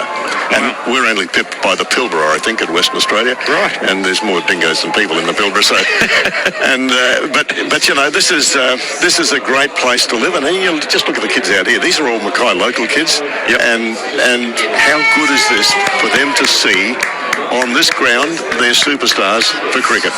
The Mayor of Mackay is with us, Greg Williamson, on ABC Sport. It is the lunch break. This is Grandstand at lunch on day 2, with Bangladesh currently reeling 3 for 39 in their second dig. How proud are you of this kind of moment? So there's only been 11 test venues in Australia previously. Mackay becomes the 12th. Number 12. Yeah. And very, very proud. I mean, this ground here has been here for over 100 years, not looking as good as this, but I used to live across the road, actually, in Kippen Street. So it was surreal for me to hear at the start of yesterday, might have been you, actually, said Mitchell Stark's going to start from the Kippen Street end. And, as a kid, who would have thought that you'd have a test match being played here in Mackay? And yet here it is. So we are exceptionally proud of the Great Barrier Reef Arena, Terry Doolan and Adrian Young and all of the team who put this together. This is years and years in the making, and it's vision. Adrian's a paid employee, but Terry and his board are all volunteers. And this is a vision of a regional community who wants to get things done. and that's what Mackay's always been about. So we've got probably, and Cricket Australia has backed this up on a number of occasions, the best regional grounds, cricket grounds in Queensland, if not the nation. As the mayor, I can say that. And you know, it's not a drop in pitches we see out there. It's a fantastic effort by our ground staff and the community. The community just turned out, just enveloped this sporting match. So we are very, very proud. We got a sense of that during lunch yesterday. So Barry Jansen came by and joined us, who spoke about the fact that he essentially took a lean against his own home to be able to support a grant that they got to upgrade the ground here, which is just incredible. And you talk about that community feel and everything that's put into it to be able to turn this place into what it is today. I understand a fair bit of competition too. I know Cairns were coming hard for this particular fixture. And yes, I mean, but you know, we've had all the Cricket Australia officials here yesterday, and Tourism Events Queensland and the Minister for Tourism. They were all here yesterday and just singing the praises. This is a fantastic spectacle, but also, you know, it's about the passion in the community. Now, I know Cairns, we're up against Cairns all the time, and we're going to be up against Cairns next year for the One Day International when we take on New Zealand next year, One Day International. Darwin's already outbid everybody and they've got the two finals, but the first one is up for grabs, and that's between Cairns and Mackay. So it's up for us now to say, it's got to be Mackay, because this ground, we're looking for 2032 cricket in the Olympics and cricket to be played here. That's our goal. Gotcha. And so there's no reason, and Cricket Australia was saying that to me yesterday, there's no reason it can't happen. And so we've got to prove over the next few years, we've got to prove that, and this is doing it now, we can host an event like this, we can host an international match, the city can accommodate it, and the transport system can actually allow it to happen as well. So it's all about a focus now. After this test match, it's all about a focus on 2032. So what do you need to do to be ready for 2032? What else needs to happen to this place in Mackay? There's a second stage of what you see out here now. That's the first stage that we're looking at right now, the first stage of the development, opened a couple of years ago. The second stage comes around on the seaboard side of the grounds here, and it will basically be a duplicate of that, but it'll also include a hotel over the background.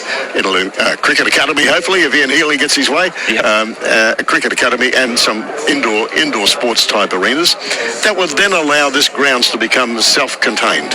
Self-contained, you can stay here, you know, the teams can stay here, the teams can train here. We've got all of the supporting grounds around us, as you can see. You know, these amazing precincts. This precinct is absolutely sensational for cricket, and that's what it's designed for, and that's what the vision of Barry Jansen, first put his own home on the line to make this happen. And so Barry's one of the icons of this ground, and then all of the people who followed him, all of the boards who followed him have actually made this happen. This is an incredible feat for Mackay cricket. Did you play much cricket? As a schoolboy I did, mate, but batsman, bowler? No, I tried to be an all-rounder, but you know, it's a bloody hopeless bowler probably. But and is it true you worked in radio before your political career took off? Before that was the first job. When I didn't get into the Air Force, which was my initial, I took the first job that came along in radio, and I had a really good time for about 8 or 9 years in radio. And then I think I'm probably not allowed to say this, but I got married and my wife told me I had to get a real job. No, and then I had a long career in business and then local government. Yeah, good. The Mayor of Mackay, Greg Williamson, with us during the lunch break, grandstand at lunch here on ABC Sport. That's an exciting prospect to think that with an Olympics on the horizon that this place could be in the mix for that. So next year, obviously, as you said, first port of call, try and make sure you can get one of those limited overs games, the ODI matches against New Zealand. What else would you like to see here? I know there's been the odd Shield game, there's been BBL matches at different times. What other fixtures are you hoping to try and to pull to this neck of the woods? John Solder's been talking to us. John's on the board of Queensland Cricket, and he's heavily involved in the over 45s, the over 50s. There's a whole range of tournaments that happen around Australia they're hoping to bring. We've also done the deal with Century Cricket. They've been here 3 times in a row, and hopefully they'll keep coming back. And they grow. They're growing every year. And through Century Cricket, we've also got our own team, the Rays now. That was established on the back of that. So that just gives another another underpinning for cricket in this region and a pathway program. Greg, really appreciate your time. Thank you for having us in Mackay. Firstly, it's a real thrill to be here and be a part of history as Harrop Park becomes the 12th Test venue for Australia's men's cricket team. Really appreciate your time. Thanks for jumping on ABC Sport. Thanks, Corbin. Great to meet you and great to have you here. Appreciate it. The Mayor of Mackay with us, Greg Williamson on ABC Sport during the lunch break. This is Grandstand at Lunch. Appreciate his company with us during the lunch break. All right, it is lunch. The scoreline, 3 for 39 is how it sits at the moment. Bangladesh in their second innings. They trail the Test match by 107 runs. The target, so what they need here is 146. That's the magic number to keep in mind. If they can get to 146, it means that this match will be going into a fourth innings, which looks no guarantee at the moment. 3 for 39 Bangladesh with Najmal Shanto not out on 23 and Mushfiqur Rahim is not out on 4. This is Grandstand at Lunch. Corbin Middlemas with you, and I'm pleased to say Peter Kazakov, the curator here at Harrop Park in Mackay, as we call it. It's got a commercial name to it as well, but Peter's been good enough to stop by for a chat. Appreciate your time. Yeah, hey mate, there you go. I'm very well. We're sitting here at lunch on day 2. We're in the third innings of the match. How are you feeling at this stage from how it's panned out so far? Oh, look, obviously the game's accelerated a lot quicker than I would have liked. However, I think the bowling teams from both sides have been exceptional. They've really put the ball in the right areas. You know, Mitchell Stark's just on fire and, movement through the air. So, it's just one of the things that the bowlers just on top. You've had lots of support from our team here on ABC Sport. You've had support from Mitchell Stark saying, look, this is a great cricket wicket. It's not an 18 wickets in a day type pitch in what you've seen so far. So it feels like that sentiment's been echoed throughout. Is that how you see it, that it wasn't necessarily, the score looks a bit more dramatic than how the pitch is played? Oh, most definitely. I think there was glimpses yesterday when Steve Smith and Cameron Green were in there batting. They just, once you're in, you're sort of in. It was unlucky that Smudge got out because he looked like he was going to really dig in and get a good score like Greenie. But, these things happen and, here we are now. Has it played the way you thought it would? Yeah, definitely. I think there's been good carry. It seemed early, which is what you expect on a pitch like this day one. Obviously, the biggest thing is you got to get through that new ball. That hasn't come to fruition yet, so that's probably why the score is what it is now. 100%. It feels like we had similar conversations, certainly out of Perth, in the way that the first Ashes Test panned out last year over at Perth Stadium, and obviously a different story at the MCG. But we're looking like we're headed towards a 2-day test here in Mackay. What a moment for the venue. So you've spent a fair bit of time here now in Mackay, and all of a sudden this becomes Australia's 12th Test venue. Pretty special occasion for the city and for Queensland more broadly, and for Australian cricket to launch a new venue in 150 years of Test cricket. It's only the 12th one that's been used. Yeah, like you said, mate, it's a massive occasion. I got here 5 years ago and there was no big grandstand, and it was just a country cricket ground. If you would have told me that back then that we'd have a Test match, probably would have laughed at you. So to go from a country cricket ground to an ICC Test venue, it's quite remarkable. Talk to us about your journey. We've spoken a lot about you, obviously, without you with us across the Test match so far, and read your profile and spoken about the work that you've done with Kevin Mitchell. When did you first get into curating and into the groundskeepers game? Yeah, so I grew up around the Wollongabba area, so going to the Gabba as a kid was something that we always did. And just always loved playing cricket, and just as I sort of got into high school, did a bit of casual work at the Gabba. Used to finish school and walk down the Gabba and put the covers on while the boys would crack a couple in the late afternoon. So even when you were still at school? Yeah, I started at the Gabba when I was 16. I'd come in the afternoons, put the covers on, get a couple of hours pay, and Kev just sort of said to me, what are you doing after school? And I said, I had no idea. And he said, you want to do an apprenticeship? And 17 years later, I was still there and ventured up north. So up until 5 years ago, you were still at the Gabba? Correct, yeah. So were you still there when Kevin was there, or when he finished? Yeah, he was there for his retirement, and I worked briefly with Dave Sandersky, the current Gabba curator, before moving up. What did you learn there that, I guess, helped you out being here? I think the biggest thing at the Gabba is, it's such an iconic stadium, and we've got the same sort of clay. We do have the same clay content as the Gabba, so it made my job a little easier.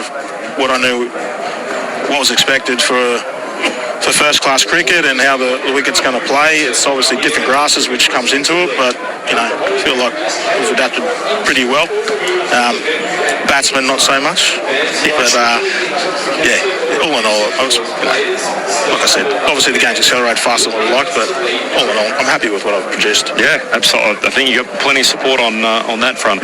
What goes into preparing a cricket wicket? So there'll be lots of people listening out there that don't know a whole lot about the curating game. As someone that lives in an apartment in Melbourne, I'm certainly one, so this is not my area. But how do you go about preparing a test pitch? When does it start, and when do you start, identifying, right, this is the strip we're going to use, and this is what we need to do to make it happen? Yeah, you sort of have a plan leading in on your wicket table. You sort of look and you see how much grass coverage you got and what you think in the past. I think we had on that wicket we're using now, 3 years ago, we had an Australia 8 New Zealand Day game, and it was a cracking deck. So I was confident that we could use that same deck for the test match. I think it's just about moisture levels. Like here in Mackay, it's not quite warm as it would be in October when we've had first-class games. So you've had to start the wicket a little earlier. It takes longer to dry out. And it's actually starting to really flatten out now, and as it should do on day 2. Yeah, absolutely. There's heights are cut, everything. Like the game's got to last for 5 days, so it's a lot different to making a one-day deck. So yeah, moisture content's your biggest one. So when would you have started this? When does the first, I guess, look at it, or first piece of work start to prepare a test pitch? Yeah, so last Friday we probably looked at it and sort of gave it its last big drink. Yep. And then Saturday we sort of sealed it. We were expecting showers leading in, somewhere around 4 or 5 mil the week leading in. We didn't get that. Probably got around 1 or 2. Yep. So it probably was a day and a half ahead. So by the time the match started, it was rock hard. That was definitely, you're going to get that carry, that bounce. So, like I said, myself, one of the games gone so quick. It's 2 days. I know I've done the best I can, and I'm sure. And everyone's echoed that to me, that it's a great wicket. Yep, absolutely. The ground looks unreal. Like the playing surface, the outfield. Got comparisons from our experts and the former cricketers to the WACA ground. It feels like the minute it breaks through the infield, it's lightning almost gathers speed as it heads towards the outfield. What do you do here to get the ground looking in such great nick? Yeah, so a lot of work. Yeah. A lot of nutrition programs that we stick by, a lot of money. Basically we started renovations after the NICC competition in April. So basically we stripped the paddock right back, and to keep it really hard and fast we nurse it through the cooler months. Obviously it's quite cool. A lot of people wearing jumpers in the mornings and that. So basically it's just taking the thatch out. It's like a billiard table. That's what you want. Yeah. You want value for shots, and I think we've got that. Absolutely. There's no doubt about that. So obviously it's this ground here. This is my first visit, so it's the first time I've seen the entire precinct. But some of the other grounds that you've got here are incredible as well. Is your team responsible for all of that and the whole precinct? Yep. So there's 6 of us on the team, and we manage all 5 fields. So we have local cricket on weekends here, and the whole precinct's pumping. So you're pushing out 5 decks a week, and so it keeps us busy in cricket season. 5 pitches a week? Yeah, 5 pitches a week. So how many grounds, what can you tell us about the precinct for people that have never been here? What kind of stuff have you got? How many grounds, and what does it look like? Yeah, so we've got obviously 5 cricket ovals. All of them have different numbers of pitches, from 3 to 5. Obviously the Great Barrier Reef has 5, and there's other fields that have 4 at the back. It's a whole sporting precinct really. You've got rugby league across the road, you've got basketball, it's pretty much the sports hub of Mackay here, and cricket's such a big part of the sporting community here. Yeah. So on a standard Saturday, would all 5 grounds be used if the test wasn't on? Yeah, absolutely. Yeah. Wow. Yep. No, definitely. We've had to cancel a few local teams out that would have played here, so if they don't mind, I'm sure they're all having a few beers on the hill. And do you guys take care of the other sports as well, or just the cricket? Nah, just the cricket, the cricket. Yeah. Peter Kazakov with me, the curator here at Harrop Park in Mackay. It is the lunch break on day 2, 3 for 39 is the score. Bangladesh in their second inning, so they need another 107 runs from here just to make Australia bat for a second time in the match. What about your own cricketing background? You mentioned you played as a youngster. What kind of cricketer were you? I was a burly all-rounder, mate, that's for sure, yeah. Or seam up? Yeah, seam up. Yeah, a little bit off spin, but I was more of a rugby league player, to be honest. Yep. So, but yeah, cricket was the off-season sport, that's for sure. Still follow the league? Oh, absolutely. Yeah, living in Mackay, it's a massive rugby league town. Yep. Yeah. Who's your team as well? From Brisbane, so obviously I'm a Broncos supporter. Yep. That makes sense. Not the year the Bronx would have wanted, but no. Can't ask for too much on the back of 2025. No, I'll take premiership we can get it, eh? Absolutely. Peter Kazakoff, the curator of Harrop Park here in Mackay. Looking across the country, we're in a stage at the moment, obviously, the broader picture around Test cricket. I imagine you would study what's going on elsewhere and all these other matches and everything else. There's obviously we've got an issue when it comes to batsmen at the moment in the country more broadly. How do you continue to make those changes as a curating team between the way the game's going, the fact that the ball's dominated the bat, and what needs to be prepared to try and counteract that in modern cricket? Yeah, definitely the game's changed in the way the batsmen approach. You'd probably think getting through the new ball, it's just so much more aggressive now, batsmen, and no doubt about it, as curators we've got to adapt to that. Like I said before, it's not an 18-day wicket, no, by far. It's just these things happen, but I think a lot of us curators around the country, we know that you probably need to look at that as well, like the change of technique, just the way the game's evolved. Test cricket's changed, and obviously we've got to try and work with that as well. International cricket, it's not easy getting out there, so no. I just think maybe just sort of we'd probably have to tone it down a fraction that we were previous to in previous years, just to keep up with the modern trend of international cricket. Obviously T20 cricket's made a huge mark on Test cricket now. So it's just I think everyone's just adapting to it. Do you swap notes with the other curators, or is it just because of the conditions are so different? It's almost like you're doing different disciplines. Yeah, and all of us catch up at least once a year, and we're all sending texts, and we're a tight bunch of guys. We always wish each other the best and good luck. Well, there's always pressure on us, Yeah. If it's not the umpire's fault, it's probably the curator's fault. So there's always that. So we always support each other. But I think we're definitely always in contact. There's only a handful of us that get to do test pitches in the country, so absolutely we're tight. Peter, congratulations on everything you've prepared here. It's we've had a great time being here in Mackay this week, and the ground looks an absolute picture. I think all of us were blown away about how great the facilities are here, and hold your head up. You're going to get plenty of support, I'm sure, for the picture you've produced here across the test match. Appreciate your time on ABC Sport. Thanks, Corbin. Cheers, mate. Peter Kazakoff, the curator here at Harrop Park in Mackay. This is Grandstand at lunch on ABC Sport, and it is the lunch interval on the second day. 3 for 39 is Bangladesh's score. 107 is the deficit in the test match. Najmal Shanto is not out on 23, and Mushfiqur Rahim is not out on 4. The 3 men out in the innings so far, Shadman Islam, it's been lean pickings for him in this test. He was out for 1, got a leading edge, caught a point off the bowling of Stark.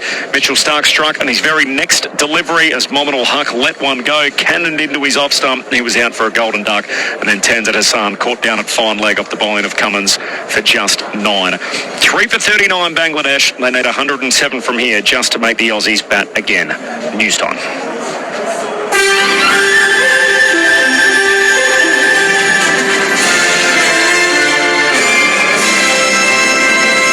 ABC News with Satyam Weinstein. The first confirmed case of the deadly H5N1 strain of bird flu in a mammal has been detected in South Australia. South Australian officials say a long-nosed fur seal was found dead with no signs of injury at Beachport in the state's southeast 4 days ago.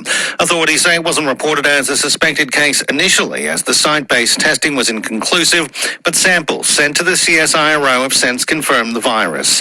It follows 3 mass mortalities in birds this week on remote islands off the SA coast, believed to be linked to bird flu. Canadian Prime Minister Mark Carney says a trade war with the United States isn't Canada's choice, but the country is ready to respond after being attacked. It came as he announced new tariffs on U.S. imports would come into force next month in response to a 50% levy slapped on Canadian imports by Washington. Mr. Carney says he's reluctantly ready to match U.S. tariffs dollar for dollar. Reluctantly, because this trade dispute is preventing Canada and America from doing so much good that we could do together. But at the same time, we take this step confident that it is in the best interest of Canada, and that by rejecting a bad deal, by standing up for Canada, by focusing on what we can control, we will build Canada strong for all. Iran has condemned US plans to announce new sanctions, warning countries that work with America will be considered an enemy. US Treasury Secretary Scott Bessent says Washington will impose measures that have never been seen before as soon as next week. The Secretary of Iran's Supreme National Security Council, Mohsen Razai, says Tehran will first seek to negotiate, but will strike the interests of countries around the world that don't distance themselves from the United States. Russian President Vladimir Putin says Ukraine's attacks on Russia's economic infrastructure have opened up Pandora's box. He says Russia will hit back at Ukraine's most sensitive economic sectors. Ukraine's escalated a campaign of drone strikes targeting Russian economic infrastructure, including oil refineries and warehouses. Mr. Putin says Russia will step up its attacks in response. In response to this gamble, we've stepped up our attacks. As you just mentioned, we've stepped up our attacks on Ukrainian defense industry enterprises, including those in Kyiv, and have begun to respond to the enemy's actions against our civilian, industrial and logistics facilities. One Nation MP David Farley has admitted his party's migration target is not too different to Labor's. Mr. Farley says One Nation's net overseas migration target of 130,000 doesn't include Pacific workers on the PALM scheme or other in-demand workers like aged care nurses. He says when you include those workers, that would add at least another 100,000 people arriving annually, making it similar to Labor's 2028 target of 225,000. The raw number's not too different, but the reality is, where do we need them? We don't need them in the great urban metroplex. We need them out to be productive, working in agriculture, engineering, mining, etc. Sydney Swans fans are gathering at the SCG for the first time since the club became engulfed in scandal. Molly Slattery has more. Thousands of Swans fans are expected to turn out for a historic doubleheader at the SCG as the Swans AFLW team takes to the ground for the first time in years. There's been a groundswell of support for the women's side after 5 of the Swans men's players were stood down from the team for breaching club standards. A separate Victoria Police investigation also continues into a report of sexual assault. Fans say it's been a very tough week to be a Swan. Look, I've actually been really gutted. It was actually like I'd lost someone in my family. Despite the ongoing scandal surrounding the club, the AFLW is expecting a record crowd for their match against Essendon ahead of the men's game this afternoon. The Queensland government has confirmed it's working on reforms to the state's bail laws, calling them the next phase of its adult crime, adult time initiative. The state government's planning to introduce a minimum mandatory jail sentence for young offenders who breach bail conditions. Premier David Crisafulli says the legislation could also include adult offenders. We are doing the work as to who that applies to and for what period that minimum mandatory will be there. But it is the next step of adult crime, adult time. It'll be a separate offence, a new offence, if somebody breaches their bail conditions with an adult crime, adult time offence or equivalent. And a magnitude 5.9 earthquake has struck eastern Japan. The epicenter was in the Ibaraki prefecture at a depth of about 70 kilometers. Officials say at least 23 people have been injured. You're now up to date with the very latest from ABC News. How can we believe what we see? Discover a vault filled with secrets on ABC iView. I don't know what I'm going to find here. Mysteries to unravel. Yeah, I heard that. Are you sure you're up for this? Clues to untangle. It's dangerous. Someone always gets hurt. All the cases, all the crime. Nobody wants to believe that their friends are capable of murder. Shetland, The Catcher, Bergerac, Treasure and Dirt, and so many more. You can't say I didn't warn you. Delve deep on ABC iView. That's Travis Head. He's bowled. Chops it on. ABC sports coverage of Australia versus Bangladesh. Haiti. I'm supposed to get his boat in. Straight through him. Ball by ball coverage. And he swings. And he gets a piece of that. See you later, baby. Live on your radio. ABC Sport Digital and ABC Listen.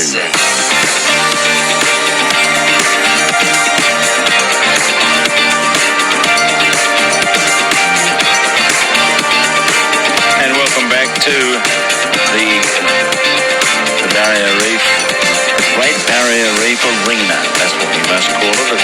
It was Harrop Park for a long while, and that name is still around. It's a huge sporting complex, as you may have heard when Corbin spoke to the groundsman here, who had all the experience with Kevin Mitchell at the Gabba. And he's now looking after all the cricket pitches around here, and he's done a pretty good job with this one. You can't blame yourself when batsmen can't bat, can you, Glenn? That is a big problem for the game now. Good afternoon to you. Yeah, afternoon, Jim. Afternoon, everyone. Yeah, no, I was having a chat to Pete outside there myself, and I said this is a very good cricket wicket. This is a normal Gabba pitch. Yeah, that's what it reminds me of. The Gabba pitch we played on back in when, 20 odd years ago now. Yeah. What it's been. So same clay apparently. Yeah, so no, I think it's a very good cricket wicket. Had a little bit in it in the first hour, which I think any test wicket should have, and since then I think it's played quite well. The only difference is there's been a little bit of swing, and when the ball moves, I'm not actually sure what batsmen think. They think, oh, it's moving. Oh, I've got to play a few shots because one will have my name on it. Then all of a sudden they're out and the scoreboard's the wickets are ticking over. Looks like a very good cricket wicket out there.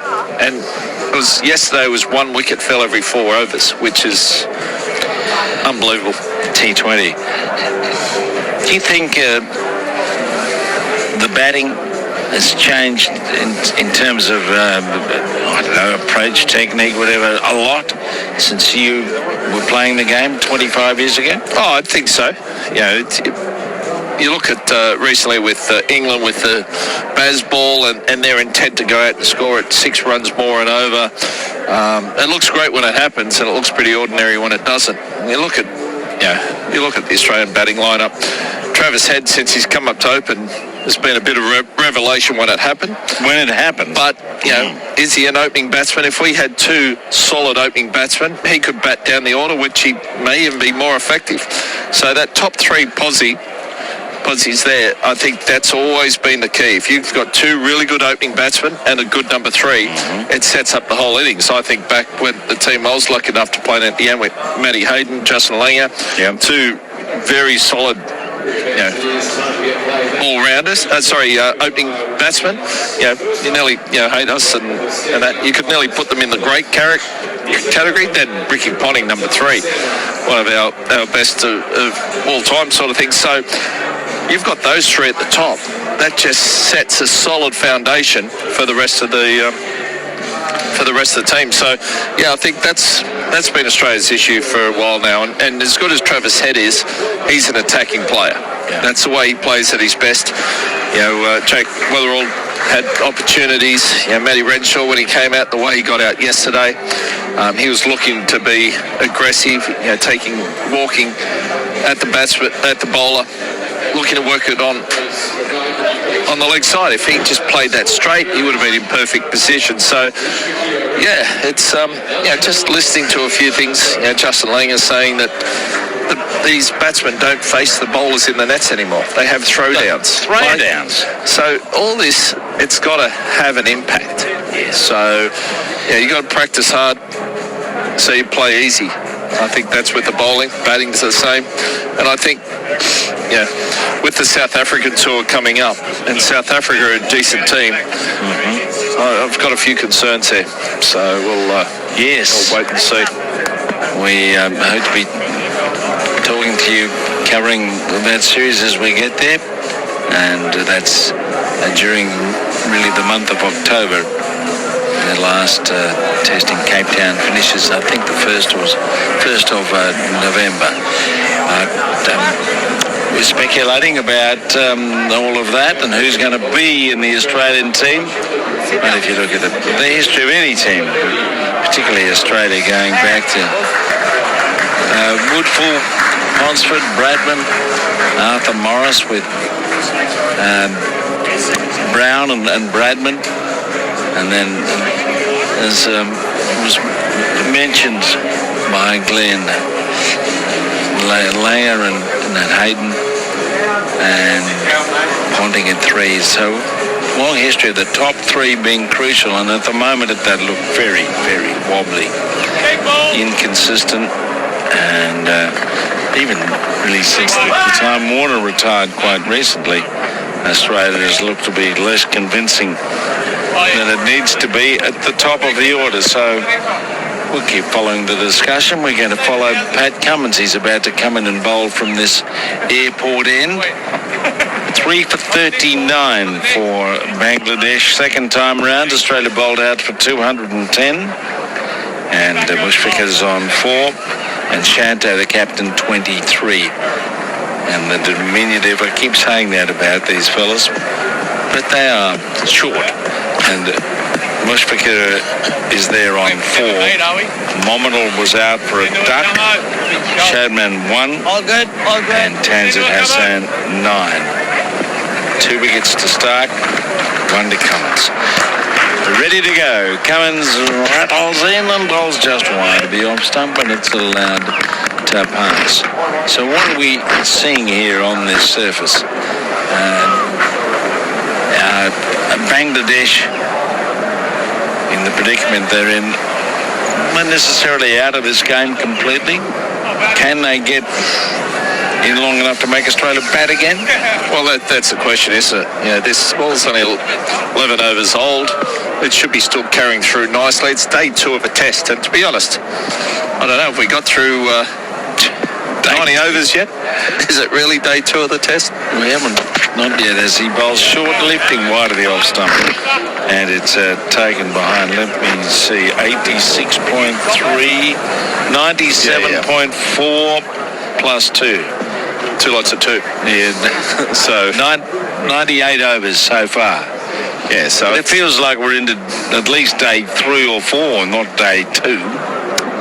Yeah, so the pitch itself, I think, is looking really good. Yep. As I said, the ball's in its 12th over. Yeah, you'd expect it to, to be hard and tough for the first 20, 25 overs for the batsman. Otherwise, the game's too easy. Cummins bowls again just outside, a little closer to the line of the off stump, with a shuffle and a demonstrative swish of his bat. Mushfiq Rahim lets it go. But there's no inconsistent bounce out there. It's good bounce. The batsmen know where it is. They can leave it comfortably with it going over. Off stump, we saw Cameron Green looking comfortable. We saw Nathan Lyon looking comfortable out there. So once you get in, it becomes a lot easier. And you look at the wickets that have fallen. With Shadman sort of squared up and leading edge out to Labuschagne, and then Mominal sort of leaving one he thought was going to swing. And another bouncing ball just out of one outside the off stump is allowed to pass through. And then Ted said, I'm not sure what he was doing there. He was hitting high balls or what he was trying to do. Yeah. Just got right underneath it, hit it straight up there and caught it fine legs. So, you've got to ask the question sometimes about some of the dismissals. Batsmen have to start taking responsibility rather than looking for excuses. So it's like there's a lack of accountability about it.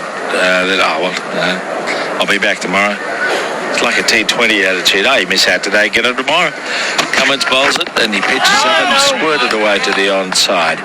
And there's another dot. I don't know, or is it more so, there's no one knocking the door down to get in the team. So the state, I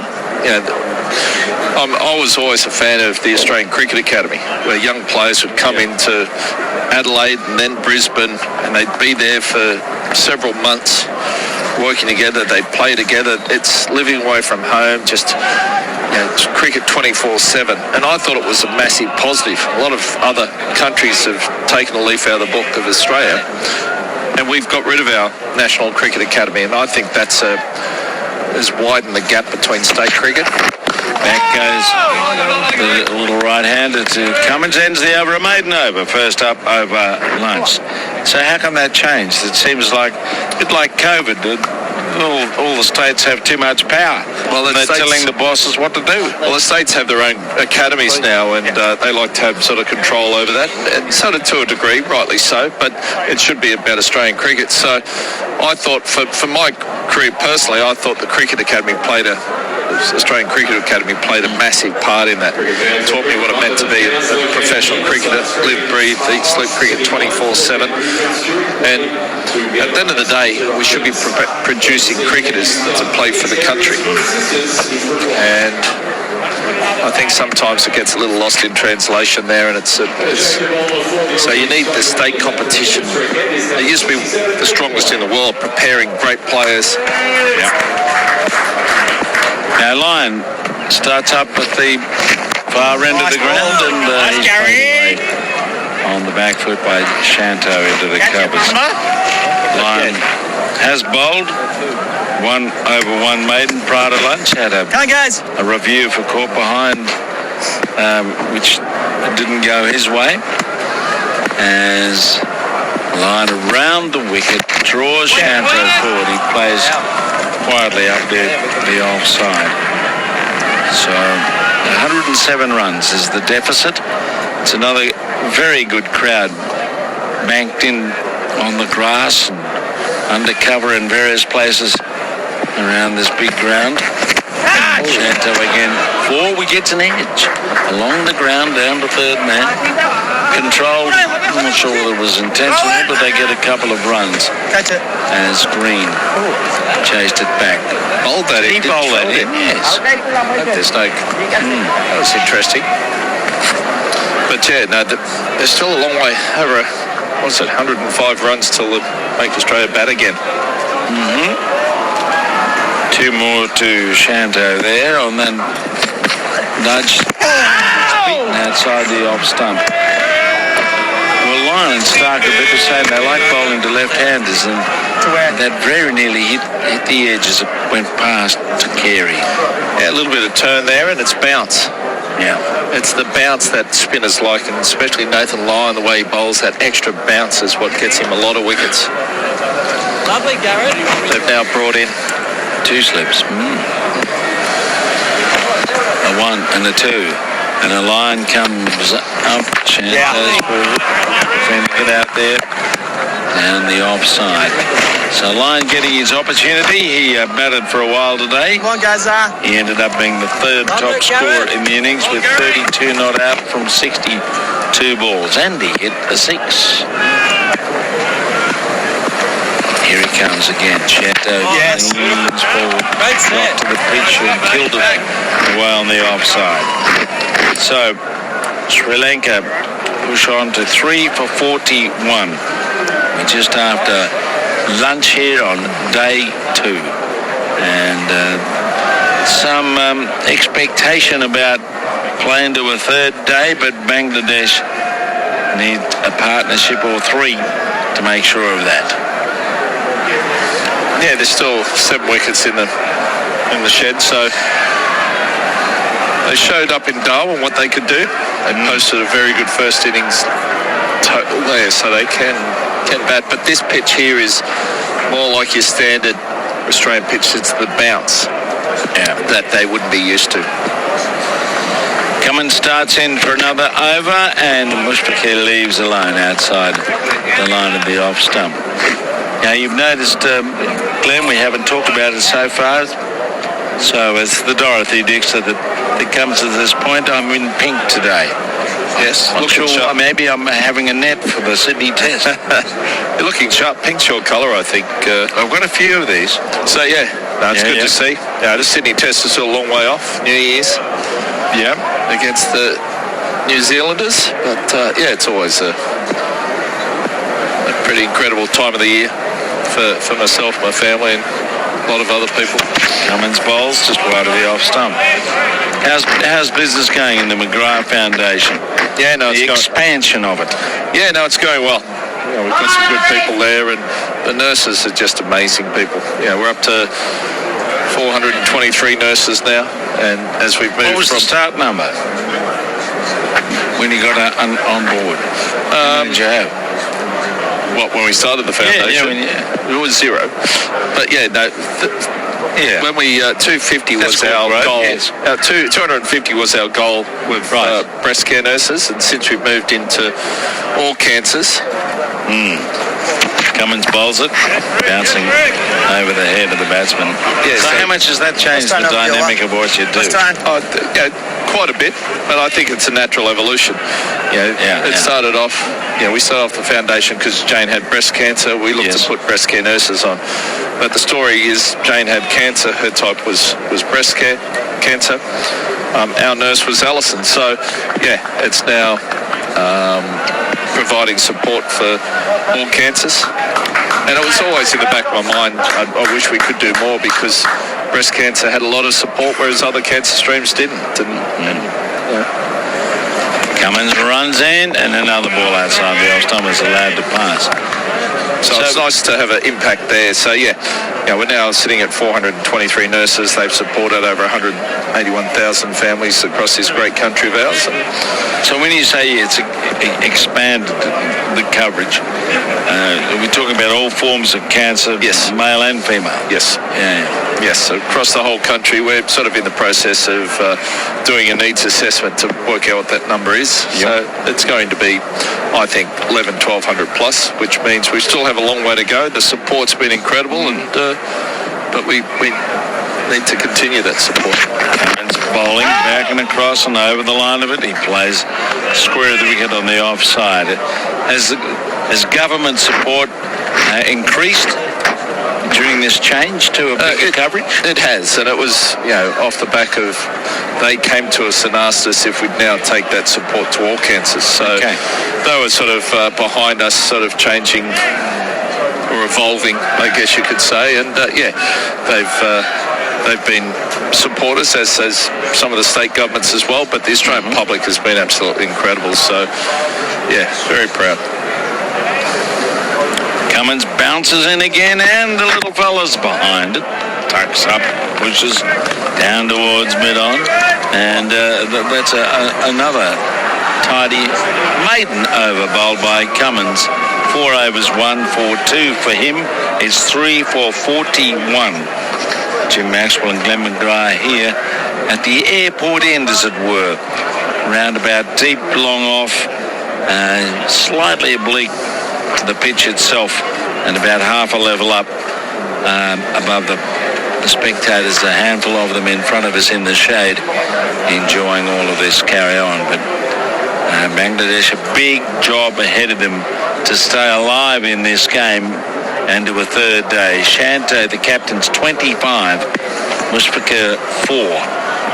And Shanto faces line, and he's defending, just watching. Wasn't quite there. Real nice guys, real nice guys. Yeah. Reasonable crowd here today, Jim, similar to yesterday. I think 7,000 is probably the maximum. Yeah. And it looks about the same as yesterday, and it was pushing 7,000. But they'd love to have at least another day here, of course. Yeah. Before he comes and goes down in front of Get him lunging. Yes, there'll be some speculation about when and if they'll have another test match here, given the competition from places like Cairns, Townsville, maybe down on the Gold Coast.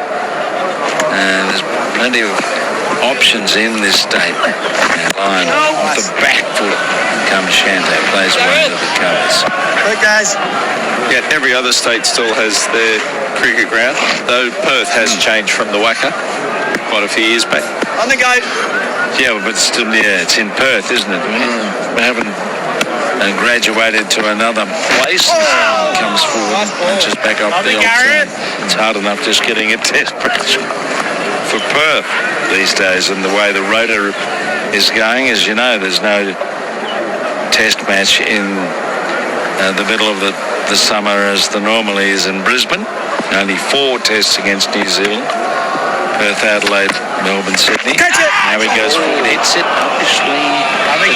Catch it. Looked like a little bit of a leading edge as he tried to drive, wasn't quite there. There was a leading edge, and it just half volleyed to Nathan Lyons. So, yep.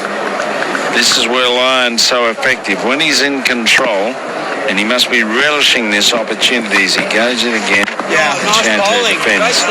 He didn't look quite right, maybe underdone in Darwin, but he's on the money at the moment. 3 overs, none for 2, another maiden there, and Bangladesh getting a little bit strangled as we go into this second session on the second day, and the batsmen are having a discussion about whatever they need to talk about to keep the game moving. I don't think Bangladesh isn't a team that likes to be loitering.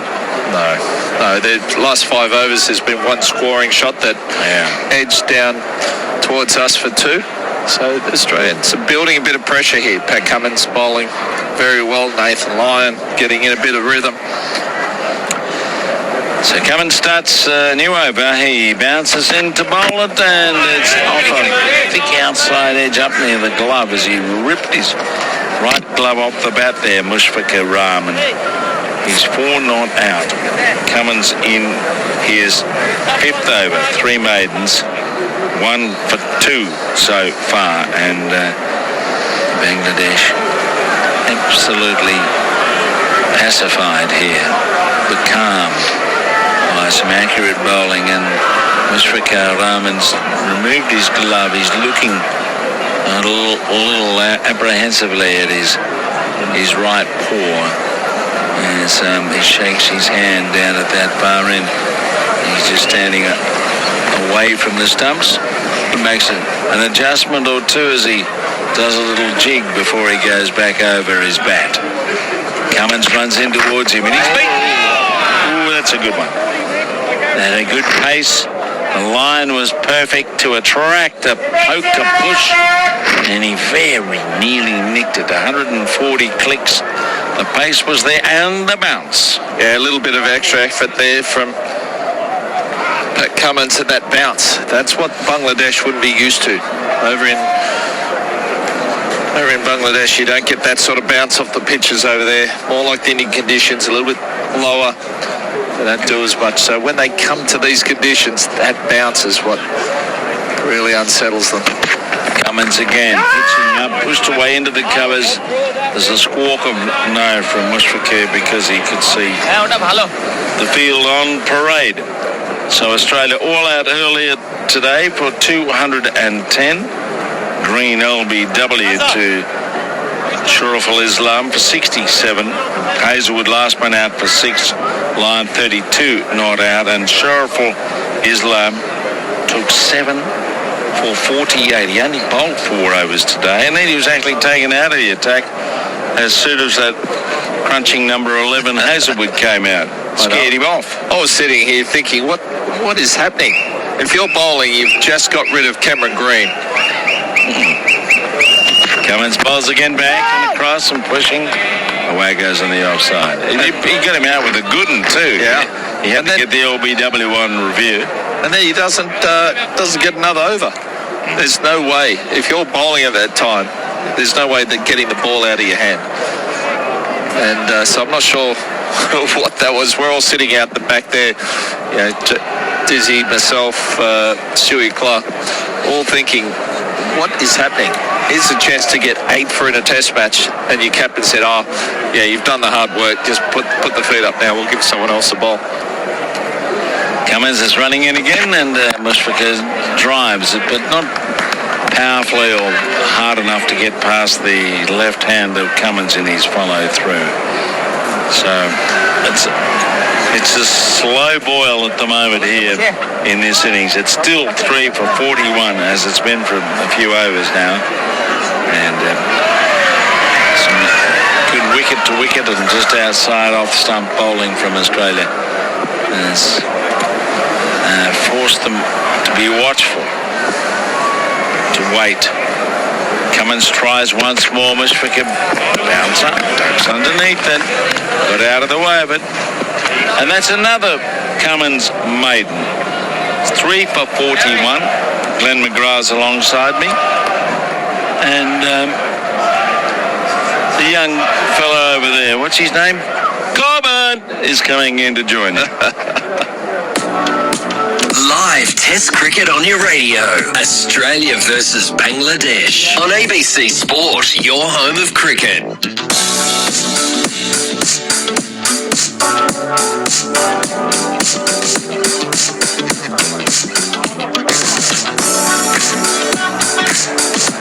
Thank you, Jim. Afternoon, Glenn. Pretty sedate start to the middle session on day 2. Yeah, no, it's only been, I think, the one scoring shot, an edge for 2. Yeah. In the last, 5 overs? So Bangladesh have really found it hard to score in these conditions. You saw the first innings, they only managed 64 runs from 34 overs, under 2 runs and over. And now they're going along at 2.5 runs and over and really put the brakes on them since lunch. We saw Shanto beforehand. A couple of shots he played before lunch. I thought, they're going to get on with it here. But they've gone back into their shell. Some good bowling from Nathan Lyon and Pat Cummins. And normally when you have back-to-back maidens and you keep building that pressure, something's got to give. It was something your team's always tracked? Yeah, no, 3 maidens in a row. The chance of getting a wicket went up significantly. So that was the plan. Here comes Nathan Lyon as he's on his way in, and Shanto just defends on the leg side. There was a bit of a longer delay given Shanto had his right index finger looked at.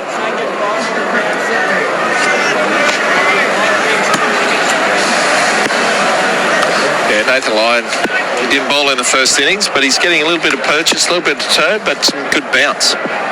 Coming around the wicket, 2 slips in. Bowls to Shanto is forward, defending back down the track. Like him lunging last week. When we were out for the post play last night, a couple of lads just leant over the fence of the hill and shouted out to me. Said, they got a question around Nathan Lyon. They said, how many times has he been picked in the last 2 years and not bowled? I said, you know what? I'll look it up. So you looked it up? I do. I have. I've got it here. So hopefully those lads are listening. On the hill, they look like everyone's having a lot of fun out there on the eastern side of the ground. It's Lyon bowls and back Shanto just works it away forward of square for a single. So in the last 2 years, 5 times he hasn't bowled in an innings. Adelaide 2024, Brisbane the same year, Sydney in the same season. And then last year in the Ashes in Perth, he was picked, didn't bowl. And in Mackay, obviously the first innings here was the 5th. So another 3 occasions on top of those 5 in the last 2 years, he's bowled less than 3 overs. He's obviously been left out a couple of times too, which was dramatic when we heard about that. So first of all, in Jamaica in the pink ball test there at the end of the Caribbean tour, and then in Brisbane for the second test, the Ashes, the day-nighter. Lyon gets a look here at the right-hander.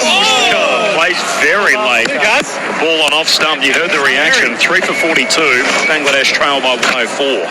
Hi guys, come lads. So essentially 8 times he's been used pretty sparingly in the last 2 years. And you think of that test in Melbourne, the 2-day test. He didn't bowl too much there either. So Lyon around the wicket.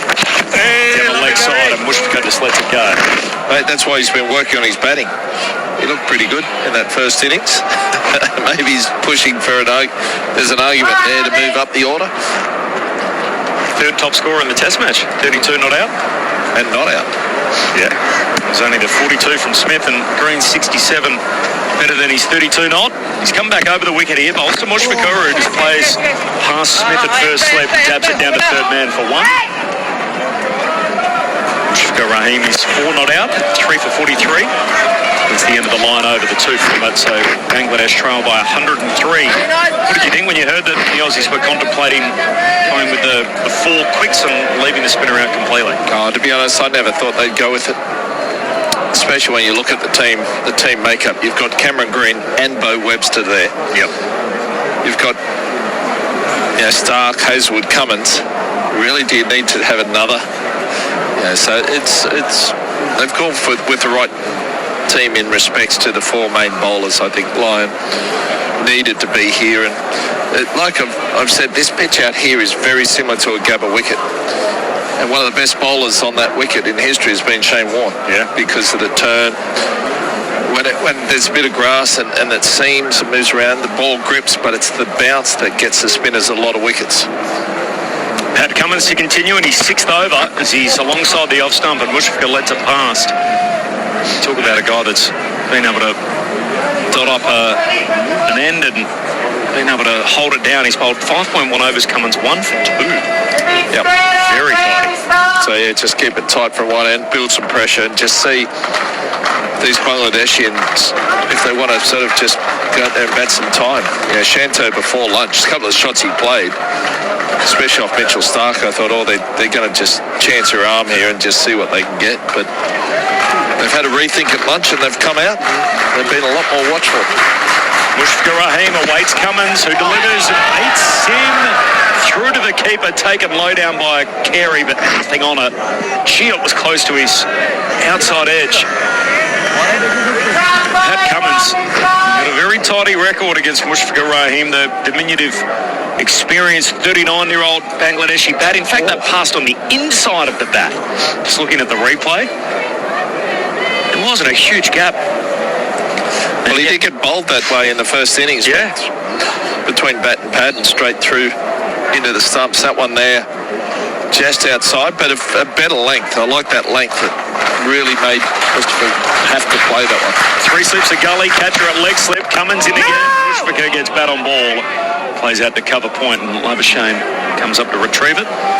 So both innings that he's completed innings that he's had this series, so one in Darwin and then the first innings here, Cummins has got him on both occasions. So unsurprisingly, he's on here.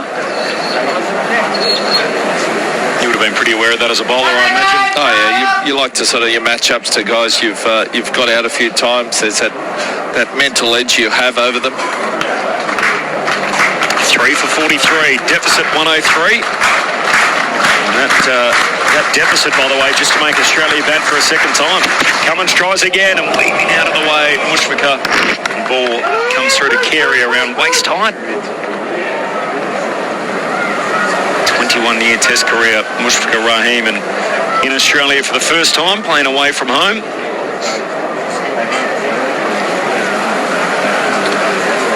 Yeah, it's hard to think. 23 years ago was the last time they toured here. Had a Test match. You played in those? Yep. Up at Darwin and Cairns. Played well in Darwin. I think you got a few bowls up there. Against Sri Lanka the following year, I think. Trying to think what happened against Bangladesh. Cummins bowls to Mushfiqur and on drive. Didn't quite get it, but hits it wide of Hazelwood, who runs back from regulation mid-on, and single take of Mushfiqur moves to 6, so 3 for 44. All ready, come over the helmet for one. You heard the instruction there. Pat Cummins shouting out to Matt Renshaw saying, hey, jump underneath the helmet. A ball to come in the Cummins over.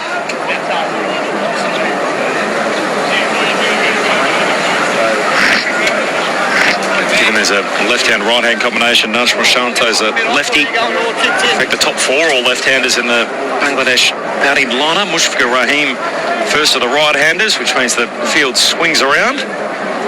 Now the commentary team swings around too, with Phil Jaques sitting down. Glenn McGrath jumps out. We've got the left and right-hand combination as well here, haven't we? Hey, Corbin. How's this for a field? 5-4 field, 2 slips, 1 gully, and there's about a point cover. And then on the onside, short legs in, square legs back.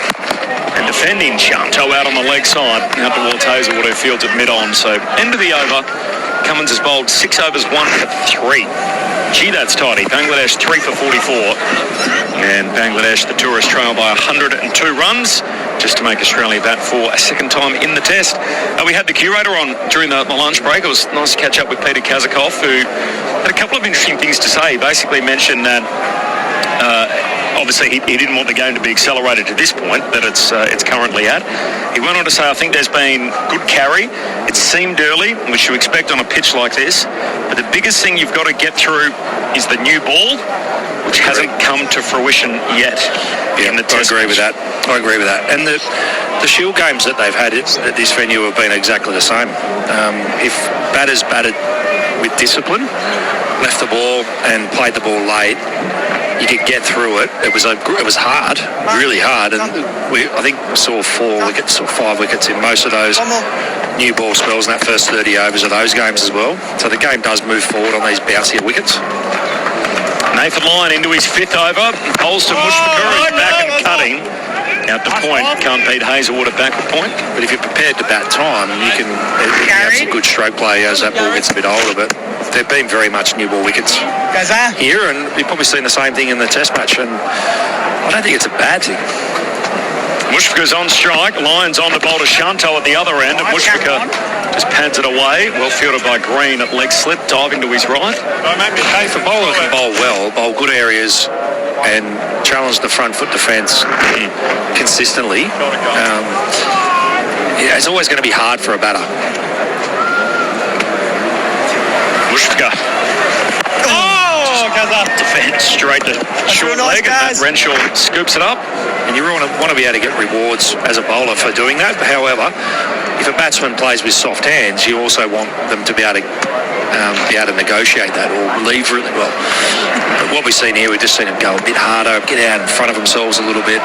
3 for 44, Mushfiqur. Look at the sweep. He struck on the pad, stifled appeal, and the ball just drops wide of Renshaw, a short leg. So the errors that happen when you cop an edge, they're going to hand because you're going harder and you're gripping the bat harder because you're trying to play a more forceful shot. So, I don't think it's been an 18-wicket first day pitch. There's no way. And today's been great. Really good cricket. Line around the wicket, bowls to Mushfiqur, who just rocks on the back foot and whips it away wristily out towards deep square leg, and will pick up a single. Webster in off the boundary. 3 for 45, partnership at 21, and after all that, Lyon's only going to get one ball at the lefty. So Shanto on strike. I don't have a problem with the ball moving around for 30 overs, 40 overs in the first day, but then on the second innings of a game, it should only be 10, 15 max. Line around the wicket, bowls to Shanto, reverse sweep. Oh, just got enough of it, balloons over the top of the cordon, and that'll go down to the rope for 4, and the 4 will be off the bat involved. So boundary for Shanto moves to 30, 3 for 49, the Tigers. And the deficit now below 100 for the first time. Drops to 97. A little bit unconvincing, that one, wasn't it? He's being positive and aggressive. Just getting the bounce all wrong, straight off the glove. Yeah. If it had been Bo Webster, it might have been a chance, but Steve Smith, just a little bit vertically challenged compared to the big fellas. I understand he'd have mixed emotions, wouldn't he, Peter Kazakov, where he'd be probably feeling like, look, I've had a pretty good pitch. Everyone's telling me it's a great wicket, but if the test is over in 2 days, there's going to be a chorus of people out there saying, he'll be deflated. Too much in the deck. He'll be deflated about it, but it's as I said, I don't think it's his fault at all. And I think today, although there's been three wickets fall in the first 19 overs, it hasn't been that production line of wickets. And if two guys can put their heads down here, there's still plenty of runs to be had, and there's no reason why they can't have a lead going into the second innings. Hazelwood replaces Cummins on his way in. He bowls to Mushfiqur, lets it pass. Comes on from the Terry Hayes Terry Hayes grandstand end of the ground, which is where we're situated here at the back in these portable pods. I think if Bangladesh can negotiate the next sort of 10 overs, only 3 down, then there's a real scope for a big partnership if they can continue to play with the discipline they showed in Darwin. I think they can still score plenty of runs on this pitch, and then it's back to the new ball again. What are we going to see in the new ball in the second innings? 3 slips a gully. Mushfiqur on 7 off 38. Awaits Hazelwood, lets it go on length. Mentioned Terry Hayes, 2,000 seat grandstand. It's named in his honour back in 2019. Terry Hayes was a long-serving Mackay Cricket Association committee member, president, patron. The main field here, so there's actually 5 fields on the precinct here at Harrop Park, which is the larger precinct. The oval is actually named the Ray Mitchell Oval, who's a long-time secretary and vice president of the Mackay Cricket Association. So this is the field that the game's currently being played on. And the Great Barrier Reef Arena, as it's called, is essentially that's the commercial name for Harrop Park. As Mushfiqur struck on the pad, shout for leg before. Confident appeal, and umpire Dharmasena says not out. Big dust, yeah? Yeah. Oh, mate. The Aussies think he hit it. What did you think, Phil Jaques? I think Josh Hazelwood was remonstrating that it was going down the leg side. Right. There was 2 noises. I think I thought live there was a scratch, but he might have hit his pad as well.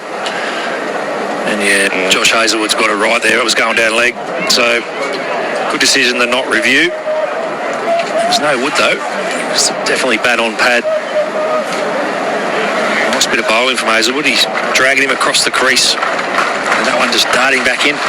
Hazelwood tries again, delivers now to Mushfiqur, who lets it go on length over the top of the stumps. The Aussies have 2 reviews remaining. Bangladesh have all 3. 3 for 49 Bangladesh. The magic number to keep in mind is 146. That's what Bangladesh need to get to just to make the Aussies bat for a second time. And the mayor, nice to catch up with Greg Williamson, the mayor of Mackay, during the lunch break. He also had a little bit to say that he said their eyes are on Brisbane in 2032 to try and get some cricket here, obviously due to the Olympic Games, and venue availability is obviously going to be an issue. Mushfiqur lets the ball go wide of the stumps, 3 for 49. Just on that previous ball, he did hit that. Yeah, there was a bit of that. It looked like live that it was like the first sign of replay. It didn't look like he hit it, but it certainly sounded woody, didn't it? It did sound woody through the effects. Yeah, I think I mentioned at the time that it's 2 noises might have been. I remember straight away hit it. Yeah. But yeah, it's yeah, that's going to be a big one, isn't it? Olympic Games in Mackay. That'd be massive for the town. It's going to play some cricket up here, and there's no reason why they won't. This is one of their best venues in Brisbane for sure, or in Queensland for sure. Here comes Hazelwood, bowls again to Mushfiqur, drives back to the bowler. He fields on the follow through. So that's a maiden for Josh Hazelwood. 97 runs is the deficit for Bangladesh, 3 for 49. Mushfiqur on 7. Were you going to say 45? Shanto on 30. Wickets to fall so far in this innings. If you've just flicked on the radio, the Aussies all out for 210. So what did they add to their overnight score? Almost another 50 runs, 45 added for the loss of 2 wickets. Cam Green with 67, Nathan Lyon 32 not, and Josh Hazelwood the last man out for 6. Shariful Islam finished with 7 for 48. He'd never previously taken more than 3 in an innings. And then when Bangladesh batted for a second time, 146 the target to make the Aussies bat again. Didn't start well. Shatman Islam out for 1. Got a leading edge caught at point by Marnus Labuschagne off the bowling of Stark. Struck again. The very next ball knocked over Mominal Huck, who didn't offer a shot. He was out for a golden duck. Line back live, bowls to Shanto, who defends. And then the third man out was Tanzan Hassan, who never looked comfortable in his 34-ball stay. Ended up with 9. He was caught down at fine leg by Mitchell Stark off the bowling of Cummins. Just really helped it around the corner. It was almost catching practice for Stark, who stood in the same spot at fine leg and took an easy catch. Shanto comes down the track, can't get it past line, who fields on the return. Zips it back into the keeper. Nice bit of work from Nathan Lyon. Bowling very tidy, aren't they, Australia at the moment? Nice spell, Pat Cummins. He went for 3 runs off 6 overs. Nathan Lyon going around 2 runs and over as well. Yeah. And they're really trying to get after him. They're trying to attack him because they realise this is probably the easiest bowler to face. Line around the wicket, Shanto back, works it on the onside. He's going to get a single. Brings up the 50 out towards mid-wicket. Cummins gets around from mid-on to retrieve it. So 3 for 50 Bangladesh. Probably the easiest bowler to face in these conditions anyway, but he's still getting good bounces in over line.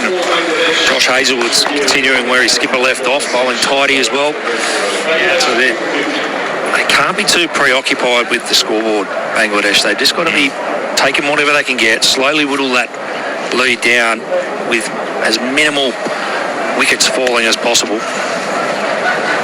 Line to the right-handed out. Mushfiqur whips it along the ground, out through mid-wicket. Took a deflection on the way through. Marnus goes back to clean it up, and he does the fielding. 1 more added. So this is the 10th over after lunch, and they've added only 12 runs. Yeah, and this is going to be the biggest test, isn't it? Can they absorb the pressure without coming to the Australian bowlers? Because the Australian bowlers will be patient. They'll be disciplined. Silly points in with Shanto back on strike. Renshaw underneath Shanto's nose, and the Bangladeshi skipper defends. Bat and pad close together, back down the pitch. So we've seen how when a batsman goes to the bowler and plays the one they should, and how unforgiving it is at this surface. It needs to be exactly where you want it to be able to attack. It needs to be really full or really wide or really short. Phil Jaques on grandstand cricket. Line last ball of the over to Shanto. Hits it up edge, straight down the throat of long off, and he's caught. Stark takes an easy catch, and the pressure relentless. The scoring had dried up, and Shanto, the skipper, holes out, hits line straight down Stark's throat, and Bangladesh are 4 for 51. Shanto out for 31, and the old adage pays off for the Australians. They dried up the runs, and the wicket at the end of it is the Bangladeshi skipper. Well, Shanto's answered the question that we just asked, Corby, hasn't he? They weren't patient enough. He wasn't patient enough. And Australia have got their man. Some relentless bowling, some tight, good old-fashioned Test cricket. And they've patient. They've shown more patience than this Bangladesh side, and that was really silly cricket. They didn't need to do that. There's so much time left in this game. They just needed to form a partnership, and now the set man's gone, and we've got another end open. They win the steering match here, the Australians again. Nathan Lyon, the benefactor, picks up the wicket. Najmul Shanto out for 31, caught by Stark at long off Lyon's bowling. So it's his first wicket here in the match. He only bowled in the second innings. Shanto out for 31. It's enough to make you shake your head. There's no doubt about it. The partnership ends at 27, and the captain goes in that kind of fashion. Stark's been involved in all 4 wickets now. He's got 2 catches and 2 poles himself, and Bangladesh 4 for 51. They still trail the Test match by 95. Commentary change here too. Ben Cameron is on his way in to join Phil Jaques. ABC sports coverage of Australia versus Bangladesh. Live on your radio, ABC Sport Digital and ABC Listen. Well, that was unnecessary. Phil Jaques, that was a waste. Just the pressure, the boa constrictor of the Australian team squeezing this Bangladesh team, but that was a bit of a brain fade. That's an understatement. Straight down a deep guy's throat after a tight period of bowling. That's attacking on the bowler's terms, not your own terms, and big no-no from a batting perspective. And someone with his experience should know better than that. Hazelwood rumbles in, bowling to Mushfiqur, who goes forward on the defensive out into the covers. I had an old batting coach who used to say DUM silent B. That was just very silly. Out the back of the box, I mean, everyone was saying, what was he doing? Long off was back. He's hit it in the air. Where was he planning to hit it? Could have hit it along the ground and taken the single. What would Sonny Gavaskar have said it to that?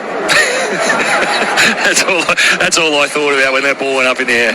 McGrath said at least the captain won't spray him. Hazelwood right arm over, bowling again. Mushfiqur leaving a wide delivery on a good length. He did kind of spray himself though. He hit it in the air and then he just stood there and put his other hand on the hip, almost like a teapot, as he leant on the bat and thought, why did I do that? That's the only thing he would have been thinking. Because he didn't try to hit it anywhere else. He tried to clear the guy. It wasn't like he was trying to hit it over mid-on and sliced it. He just hit it straight to him. It was like outfield catching. It never looked like clearing the boundary either, for what it's worth. 4 for 51, still trailing by 95, and Hazelwood banging away, bowling here to Mushfiqur, driving. Beautiful off drive. All the way along the carpet, down to the rope for 4. And that's Mushfiqur Rahim at his best. 4 for 55, move Bangladesh. Definitely the shot of the innings, maybe the shot of the game. Beautiful tempo to that drive. Didn't try and overhit it. Nice full face of the bat. Transferred his weight nicely into the ball. And that is a beautiful cricket shot. And he held the pose too, didn't he? He enjoyed that one. Hold it for the snappers. Taking their photographs. He's facing up again here. 3 slips in a gully. Hazelwood arrives, delivers, hits him. Tried to get underneath it. It ricochets off his back. Flies away down towards fine leg and will find the rope. And leg byes are called. 4 for 59. Mushfiqur onto 16. Bangladesh trail by 87. Is that one where you feel like that should be a dead ball? Well, he's taking evasive action, so the letters of the law, he's trying to get out of it. He wasn't padding up to it. So, yeah, that's laws of the game for that. You know, I think if you're trying to duck, you're not trying to glide it off your back down to fine leg bend. Come on. Yeah, that's fair. That's fair. Very hard to do. Hazelwood comes in again, bowls to Mushfika, who's shouldering arms, ball wide of the stumps. The only one that would do that would be Happy Gilmore. Yeah, when you're taking evasive action, it is not considered a dead ball, but if you were deliberately patting the ball away to a leggy bowling from around the wicket and kicking it away, it can be called as such, no intention. Yeah, fair enough too. Your bat's there for a reason, but when you're ducking a bouncer, you're trying to get out of the way of it. Yeah, whether you should get runs, it's a good question, but yeah, that's the rules of the game at the moment. Beautiful day here in Mackay, mid-20s, sunny, green grass, blue skies. Hazelwood bowling, Mushfika pressing forward to defend. Bat and pad close together, a little bit of both. Dick Boof, as our man Jim Maxwell would say. Into the Hazelwood over, Mushfika on 12, Lytton Das, the near batsman, yet to face a delivery. 4 for 59. Nathan Lyon, if you were playing Nathan Lyon, left-hand bat like Najmal Hussain Shanto is when he was at the crease, what would you be thinking, Phil Jaques, playing the off-spin of Nathan Lyon? Well, you got to be patient to him. I think he's a hard guy to sweep because of the fact he gets such good up and down. And he mixes his pace up really effectively as well. So sweeping's hard work. I think you've got to wait for him to go a little bit fuller, a little bit higher. Try and get down if you can, but you've got to make a really good decision. And you're probably scoring off the back foot most of the time to him, I think. So when you're going down, you're almost trying to get him to pull that length back so then he can go back. Yeah, then you get that more opportunity to score off the back foot. You might not get your rewards coming down the wicket. You've got to mix the length up so you get that shorter one. Try and get him to go a little bit higher, a little bit shorter, and then miss his length. Mitchell Starc back into the attack. He's got 8 wickets for the match, 6 for 12 in the first innings, 2 for 33. And Lytton Das is yet to score a run in this series. He's facing Starc and defending and nearly dribbles back onto the stumps. So Lytton Das in the first test made naught.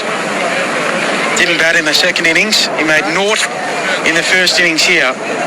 LBW to Mitchell Starc from 5 deliveries, and now he's yet to get off the mark in this second innings. I think if you're playing someone like Nathan Lyon on a wicket that's not bouncing much, I think the sweep's an option, but something like here, I think it's dangerous. I think you saw last over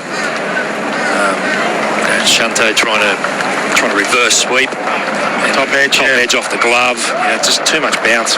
Starc hits the crease again to Das, and he goes forward. Looking good here. Sort of half forward. He got further forward after playing the shot down towards mid-off. Facing the pace of Mitchell Starc. 4 for 59. 87 runs in arrears. I mean, you would have experienced this a lot. I was talking earlier about Marnus Labuschagne.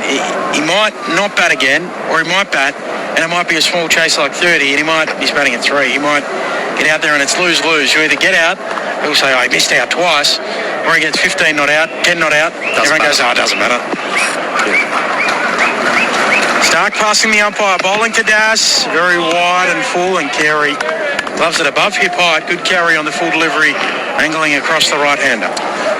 Yeah, the big thing for Marnus, I think you've only got to look at his performances over the last few years, and there's been a lot made about him not making hundreds, but he's also made quite a few scores between 50 and 70 as well, and has missed out on converting some of those into hundreds. And if he converts 2 out of those 7 or 8 scores that he scored over the last 3 years into hundreds, we're not talking about him, because he averages 44, 45, but because he hasn't made those match-winning contributions. Starc to Das, he digs out a very full and straight delivery, chopping down on it, back to the bowler. He then is on the block, because Australia aren't scoring big scores, the top order's not firing, and we're putting ourselves under pressure in test matches as a result. I know you spoke about it pre-play, but technically, you used to coach Marnus, we speak about that regularly. You were the Queensland coach when he burst into the Shield team there. We've spoken a lot about his outlifter a lot when you and I have been commentating together over the last 12 months, but his footwork, particularly at the moment, is a little bit of a concern, isn't it? 3 slips in a gully as Stark approaches. Bowles beats the outside edge. Back of a length, and Das tries to defend it past the outside edge, looking for his first run in this series, Lytton Das. Yeah, I think when you look at batting technique, you got to look at, can I negotiate the plans that the bowlers are facing against all kind of bowlers? Can I play on every surface? And can I hit the ball where I want to hit it and be in control? I mean, they're the things about batting. So you talk about grip, you talk about alignment, you talk about balance, and you talk about movement to the ball and how you transfer your weight. And at the moment, like last year, there was probably an alignment problem with regards to how he was picking the bat up. Stark in and bowling, and Das a thick outside edge along the ground, soft hands into the gully. Greenfields on the deck end of the over from Stark. Another good one from him, a maiden. 4 for 59 Bangladesh. They trail by 87. Mushrika on 12, and Das yet to get off the mark in the series. And his shoulders were sort of squaring up a little bit last summer. And he went away, he got dropped, he worked on that, fixed it up. And he had really good intent in Shield cricket and scored a lot of runs as a result of it because his feet were moving and he was getting back into the ball. And for whatever reason, since he's been back in the test team, whether it's lack of runs or just a fear of getting out and a fear of failing, there's just been that little bit of lack of movement into the ball and being able to punish them when they get short and being able to get back into the ball when they go full. Hazelwood starting a new over, running away from the airport end of the ground and bowling to Mushrika on the cover drive and timing it well. And that will zip away to the rope. 4 more for Mushrika, who's getting into his work. A beautiful off drive and over a go. And now the cover variation. 4 for 67 move Bangladesh. I think they have 4 for 63. I've gone too quickly. They trail by 83. A nice little player, isn't he? That's another good shot. Beautiful transfer. And that's exactly what we're talking about right there. You've seen the ball that's that fraction fuller and used his feet just to push into the ball and get all of his body weight going in the direction he's trying to hit the ball. And that's what we're talking about. When we talk about weight transfer, that's what we're talking about. He's not getting stuck on the crease, getting right forward or right back. He's facing up to Hazelwood again, who bowls and beats his outside edge. Mushrika trying to get forward. Good lift from Hazelwood off a good length. And past that outside edge. Yeah, there's a lot of talk about Mushrika, very serious professional type character, very disciplined. Yeah, I mean, your nickname was Pro, so you know all about that, but missed that by a long way. Just for the record. You shouldn't have been hitting that ball. That was missed. That was going over the top by 2 feet.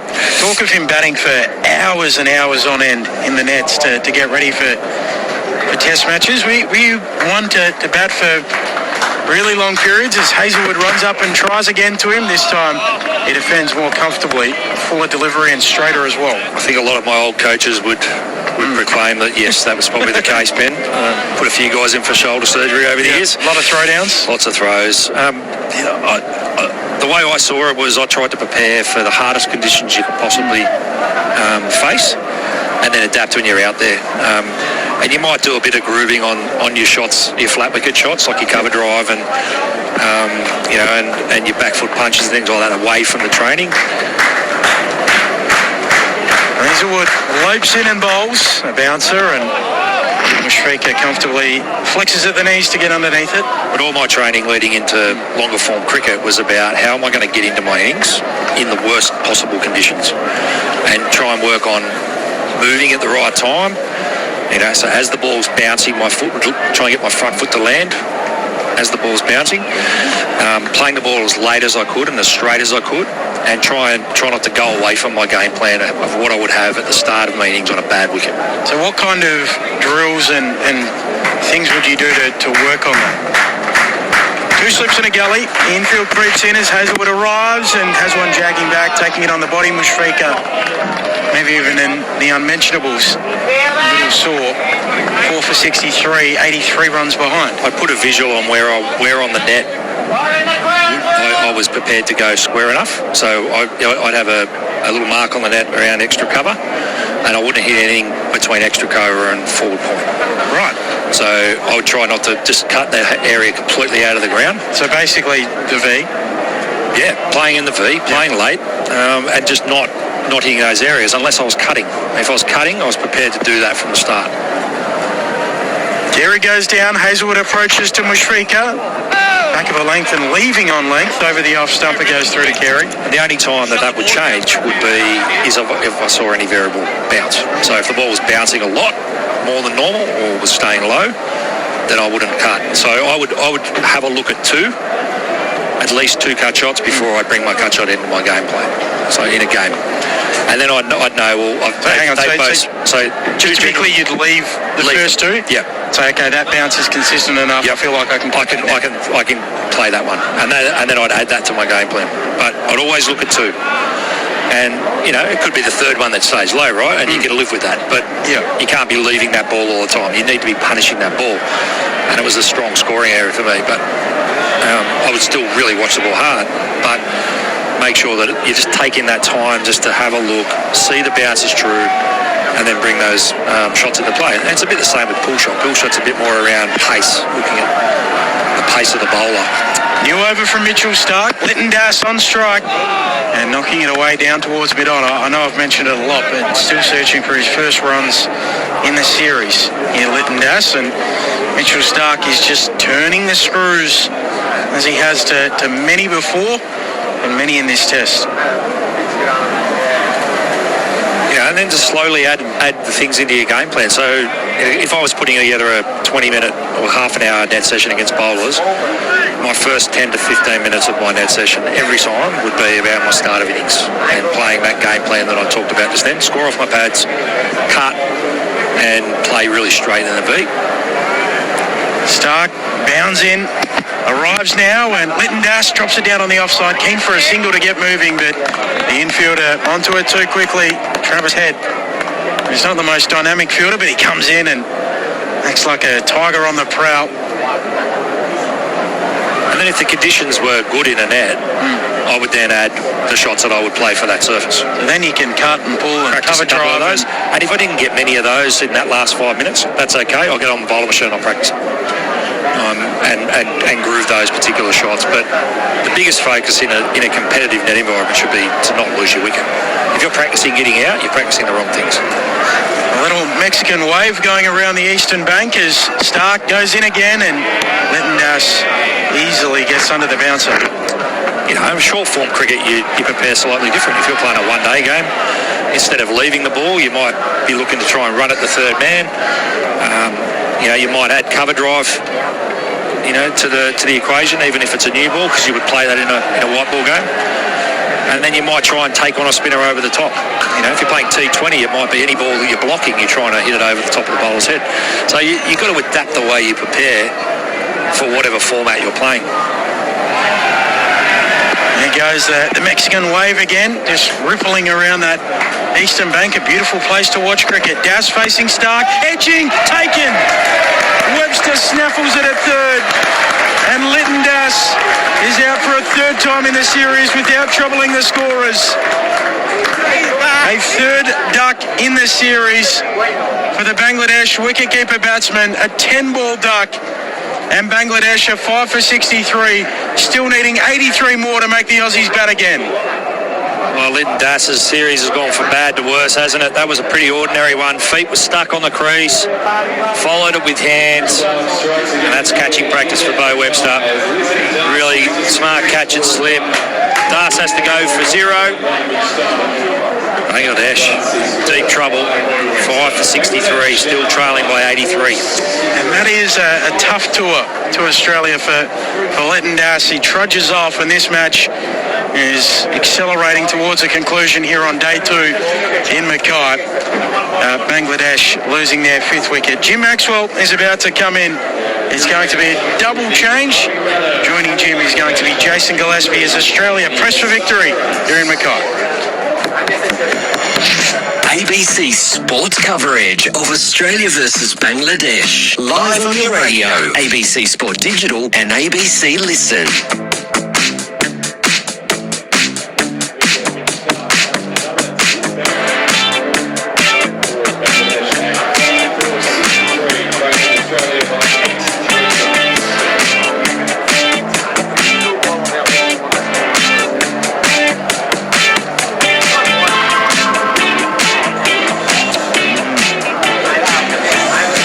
Music, eh? cruisy afternoon for Australia as they work their way through this Bangladesh lineup that clearly doesn't like the bounce in an Australian pitch, nor the quality of a lot of the bowling that they've had to face in this match. Stark 3 for 33 now, 9 wickets for the match. And Bangladesh tinkering at 5 for 63. And sadly, they've given away a few. Shanda, probably the pick of them. It's easy game. Just drop it off, long off, toss it up. Doesn't take the single, it's it down his throat. So, yes, that's one way to lose a wicket. Now, Dizzy's with me. How are you going? Good afternoon, Jim. Good afternoon to all our listeners. All right. Excellent. Thank you. Yeah. Thank you for asking. Did you have your Eskimo pie or something like that? No, I had my salad at lunch. It was very nice. Oh, you don't eat dairy products, do you? No. So I had my salad, which was very nice. Yeah. You put pepper and salt on, or is that? I like salt and cracked pepper. Is it chili? No, I'm not. No, I struggle with the heat. Yeah, I don't like spicy food. Right. So if you go to an Indian restaurant, I ask for extra mild. Extra mild. Extra mild. Not just mild, but extra mild. Extra mild. And sometimes it still burns my mouth. So you're not, how do you do, Mr. Vindaloo? You don't like... Oh, no, absolutely not. No, just too hot. Too hot? Well, it's not too hot. Well, it's too hot for Bangladesh at the moment out there, but it's about 24 degrees, 25, and it's very nice in the shade where we're sitting at the moment at one end. So we've had a drink and we've got a new batsman. Stark's bowling, and there's a shuffle and a push away to the onside as Mahidi Hassan McGrath comes out. 5 for 63. Good bowling, a few bad shots. No, I've been saying it all match, and we're talking on day 2. There's been 25 wickets fall in a day and a session and a bit. It's been the batting has been poor on both sides. Yeah. I'm sorry, there's no other way to describe it, Jim. It's a contagion that comes out of the Ashes last year as Stark charges in and is poking on the bounce. It goes away to Cameron Green, who's at 4th slip. So Mahidi has just arrived, and at the end of the over, Mushfiqur is 16. Stark 3 for 33, 5 for 63. Still another 83 needed by Bangladesh to make Australia bat again. Lukey Sparrow just in front of us, Jim, waving the flag as he's done for...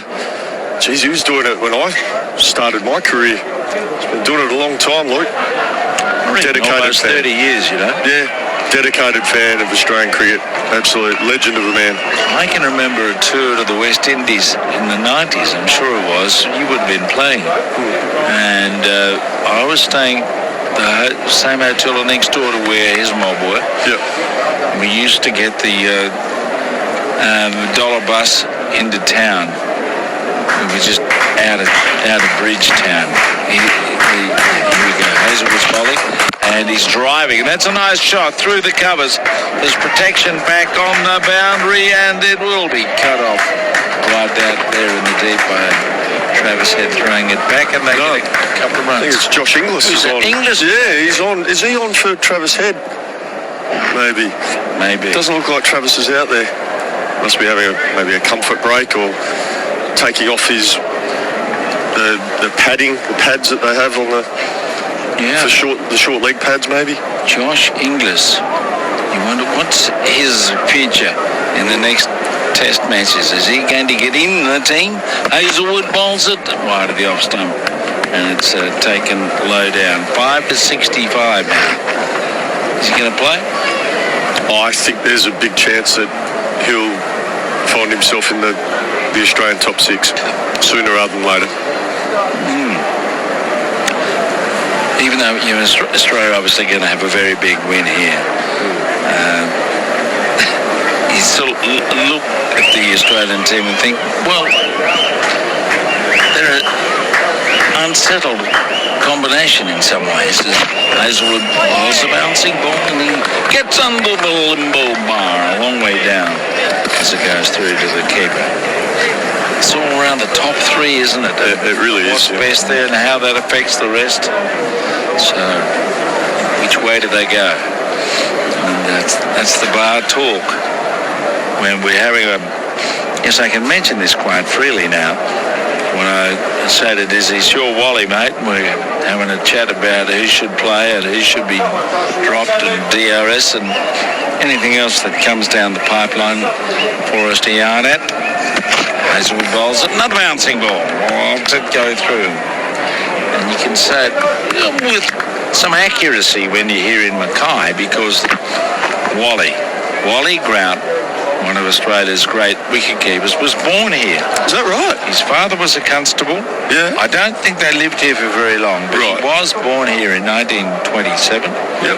Played for Australia from 1957 to 65. Yep. To the age of 37, and then retired. And alas, he didn't live much longer after that. As Hazelwood charges in, and he's punched back straight. That's a good stroke, and it will be cut off by diving, rolling Pat Cummins as they get a single. But Wally Grout, yes, played a number of test matches, very famous for his association behind the stumps with Alan Davidson, Richie Benno in particular. They're the fellas he snared a number of catches. So the main bowlers at the time when he was pretty much wicket keeper. Yeah, there are a few others around. Lindsay Klein in 1957-58, left arm wrist spinner. Yep. Took a hat-trick against South Africa in that series when Wally made his debut. So we're watching three slips and the gully and Hazelwood on the run in towards Mahidi, who drives it back past the fingers of Hazelwood out towards mid-off. There won't be a second run. Again, we see Labuschagne full of energy, and he's got this method of picking it up and throwing it without doing more than a little pirouette on his right boot to get it back. The end of the over, and Bangladesh almost lurching, but certainly falling at 5 for 67. 79 still needed to make Australia bat again in this game. Who's the best wicket keeper you ever saw? Did you see Barry Jarman? I didn't have the pleasure of seeing Barry Jarman keep. Too young. Unfortunately, yeah. I saw Rod Marsh keep, saw Ian Healy, Adam Gilchrist. I think Gilly was underrated, Jim, and the reason I say that is everyone focused on just what dynamic battery was. Stark's bowling, and he's edging along the ground as he got across his stumps there. Mahidi's 1 and Mushfiqur is 19. Adam Gilchrist worked incredibly hard at his wicket keeping because he always saw himself as a wicket keeper batsman, not the other way around, not a batsman wicket keeper. So he put a lot of time and effort into his keeping, and you know he was a wonderful wicket keeper for Australia. Didn't miss much. Played 96 consecutive tests, so his durability. He was a wonderful wicket keeper. Ian Healy was outstanding, obviously. Stark charges in and he's beating the edge. Maybe just dropped his hands at the depth as it went past. I think Alex Carey's an outstanding wicket keeper, Jim. The question is, you expect wicket keepers to be able to do the business efficiently, consistently against quicker bowling. Against spin, and sometimes there isn't a lot of spin, that's more of an examination of your ability. Because you, like the batsman, you've got to be able to pick what he's bowling. So who's the best out of the fellas you've mentioned and anyone else against up to the stumps? I think obviously Healy and Gilchrist. Stark goes in again and he's punching away, but the skewed there a little bit. There was a shout of sorts. He came more off the pad than the bat as it went away slowly in front of square. But there's no carry on about it. We move on. So, Jim, I can't split them, Healy and Gilchrist. I thought they were both exceptional wicket keepers who did a lot of wicket keeping to the late great Shane Warne, and both got a lot of stumpings. Did a lot of wonderful work. So I can't split them. I'm going to sit on the fence there. I think they were both exceptional in their own right. Who's the best you've seen, Jim? You've watched a little bit of cricket over the years? Yeah. Grout was one of them. Yep. Yeah, he was outstanding. Here comes Stark again, bouncing the ball. And it's taken behind as he got out of the way. But he's swinging the odd one. I think Rod Marsh is hard to underestimate because he had this reputation as being a bit of a clumsy iron gloves, I think was his nickname when he came in early days. And pushed Brian Tabor out of the side. And the way he developed as a keeper, standing back, he was just outstanding against Lilly. The amount of ground he could cover and the catches that he took. And then he developed, because he's a Western Australian, didn't have much spin bowling, he became very good. And outside the off stump, he tries to drive and misses, and it goes through to the keeper. So he's right up there. But Grout didn't play as many tests as a Rodney Marsh. I think Healy developed it from a slow start. He only played 4 first-class matches before he got the gig. And he developed spectacularly. Yeah. Jarman was another one from your state. Played quite a few test matches. Anyone that like Carey, who's good up over the stumps. Like that bloke from New Zealand. He's very good. In goes the drive, a beautiful drive, and it's on the bump, taken at cover. Now the English on the field saving the ball, stopping it going away to the boundary. So, that's the end of the Stark over. He took that on the rise and hit it uppishly, but it didn't carry as a catch. The completion of the over, Bangladesh staggering along here, 5 for 67. Mahidi's 1 and Mushfiqur is on 19. And Stark has 3 for 33. Alan Knott's probably the best keeper I've ever seen. What about Jack Russell? Yep, he's up there. Yep. But we look at the length of Knott's career and the quality he had as a wicket-keeper batsman as it was. Hard to beat. Yep, that's very fair. He was a wonderful keeper, Alan Knott. There are a couple of good Indian keepers going back, didn't have long careers. Cummins bowls back and across. It's pushed away on the offside for a single through point, and Mushfiqur goes along to 20. There was what was the name of the bloke a long while ago? Didn't play much for India. Just beautiful hands. And the ball just seemed to die into his gloves. Indra Singh was his name a long while ago. Yep. You wouldn't have been born. No. I'm showing my age again. They've got to be careful here. See, I could ask you about Don Talon, but that'd be unfair, wouldn't it? Yeah, I heard Don Talon was an exceptional keeper. Yeah, well, that's what they said. Yep. And he could bat a bit too. Here comes Cummins. Bouncing ball. He's taking over from Hazelwood here at the airport end. 5 for 68.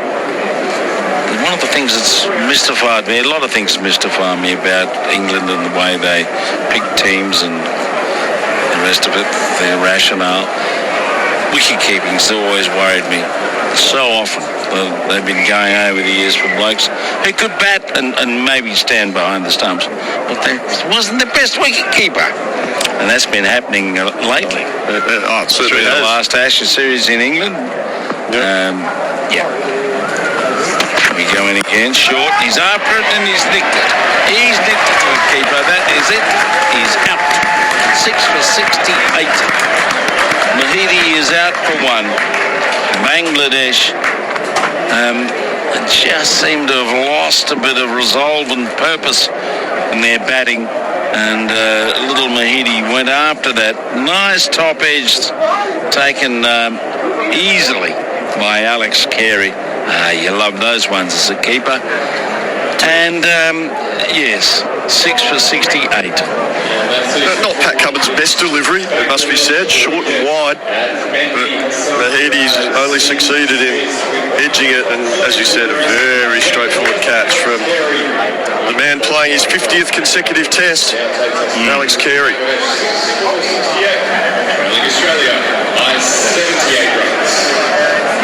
We've got to send a message out to my wife. She's been swimming today with the...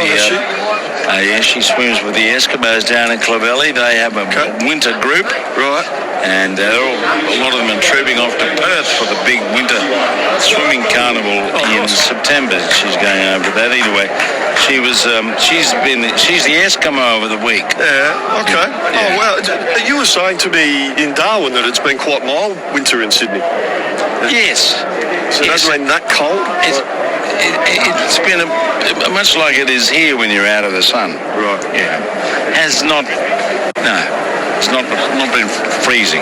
Sydney doesn't get as cold as Melbourne or even Adelaide. No, definitely in the winter. A bit of humidity. Subtropical climate, isn't it, Sydney? So just beautiful. Anyway, she was doing a swimming today, and around the wicket, Cummins bowls and it bounces, hits him on the back as Hassan Mahmood is out there, and he just allowed it to hit him. So she was doing all sorts of good things for people, whatever, because I'm not too sure.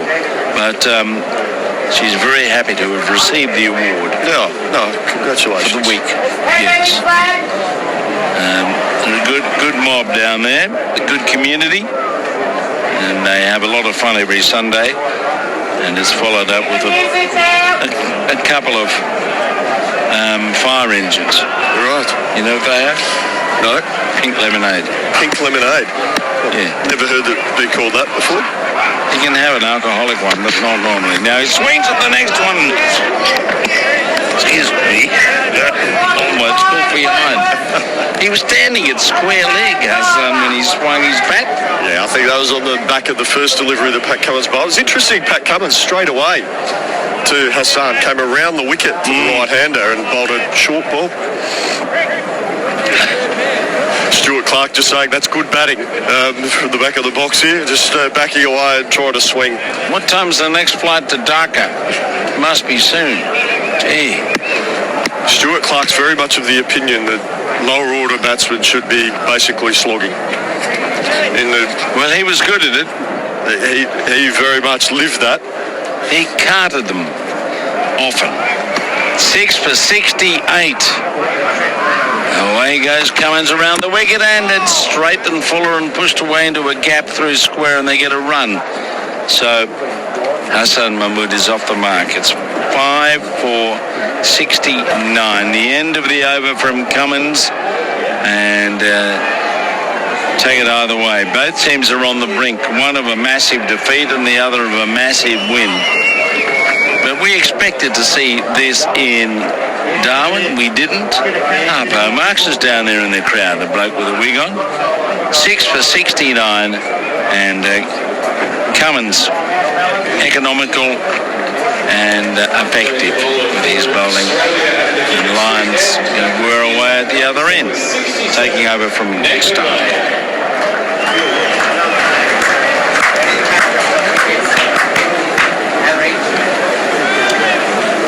What's going to happen with the approach of the batsmen here?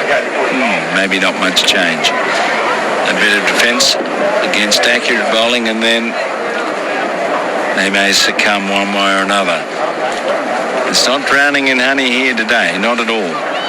And the bowling has been a little bit challenging, and the combination of situation of the game, temperament, maybe ability, hasn't been up to it from Bangladesh. This has been a pretty dismal batting performance by them, and Australia very much in their usual stride, playing against teams at home. So a slip a leg slip and a short leg for Nathan Lyon. And he's around the wicket to Hassan. And Hassan... LBW shouts a big one, but no. They're just having a chat amongst themselves. Need more information, and Nathan Lyon seems to be saying, no, it's going down next time. Yes, yeah, and he's very correct there, Nathan Lyon. Yep. He had the best view. Lyon in again. Forward it goes, pushed away to backward square. No run there. Picked out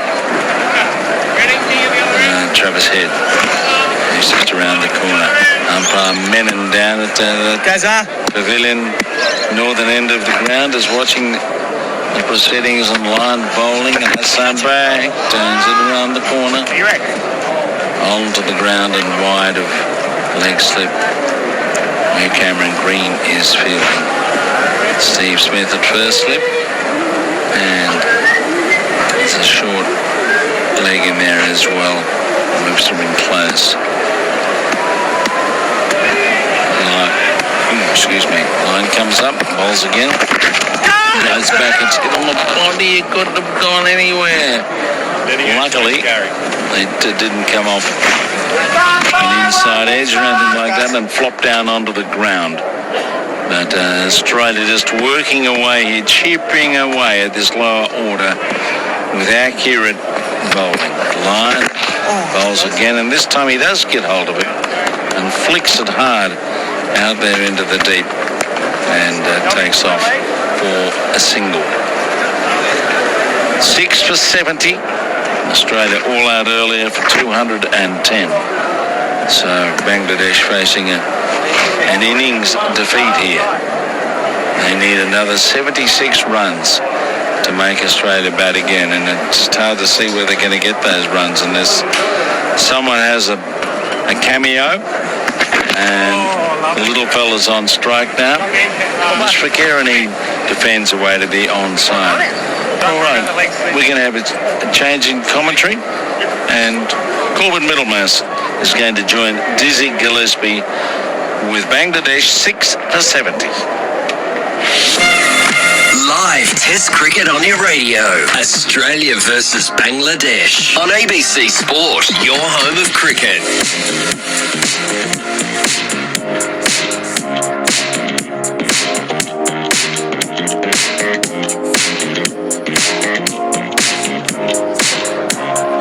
Thank you, Jim. Overly sympathetic to my plight, Jim Maxwell. At the moment, I'm getting a lot of stick out the back for having too many half-drunk water bottles that are all over the place, which I know is not my strong suit. And Jim said, "What's going on?" I said, "Oh, they're just getting stuck into me about that." Jim's response, "So they should." Unforgiving. Afternoon, Corby. 6 for 70. Jeez. The question has changed from whether this is going to go to tomorrow to whether it's going to get to tea. As Cummins beats the outside edge of the bat of Hassan Mahmood, who's in at number 8. He's 2 not out. Mushfiqur Rahim's on 20. Bangladesh 6 for 70. They trail by 76 runs. That's just to make the Aussies bat again. Yeah, it's hard to see them getting those 76 runs. They get to tea? I think they can get to tea. It's 40 minutes from now. Yeah, I think they can get to tea. Just need to apply themselves. I mean, the ball's, it's the 30th over. So, the ball's lost a bit of its shine. 3 slips, a gully. Cummins on the way in. Bowls to Hassan, who ducks underneath it. Gee, it's been disappointing in terms of the contest here, and given how well Bangladesh played in Darwin on a pitch that probably suited the way they play a lot more. It was slower and slower.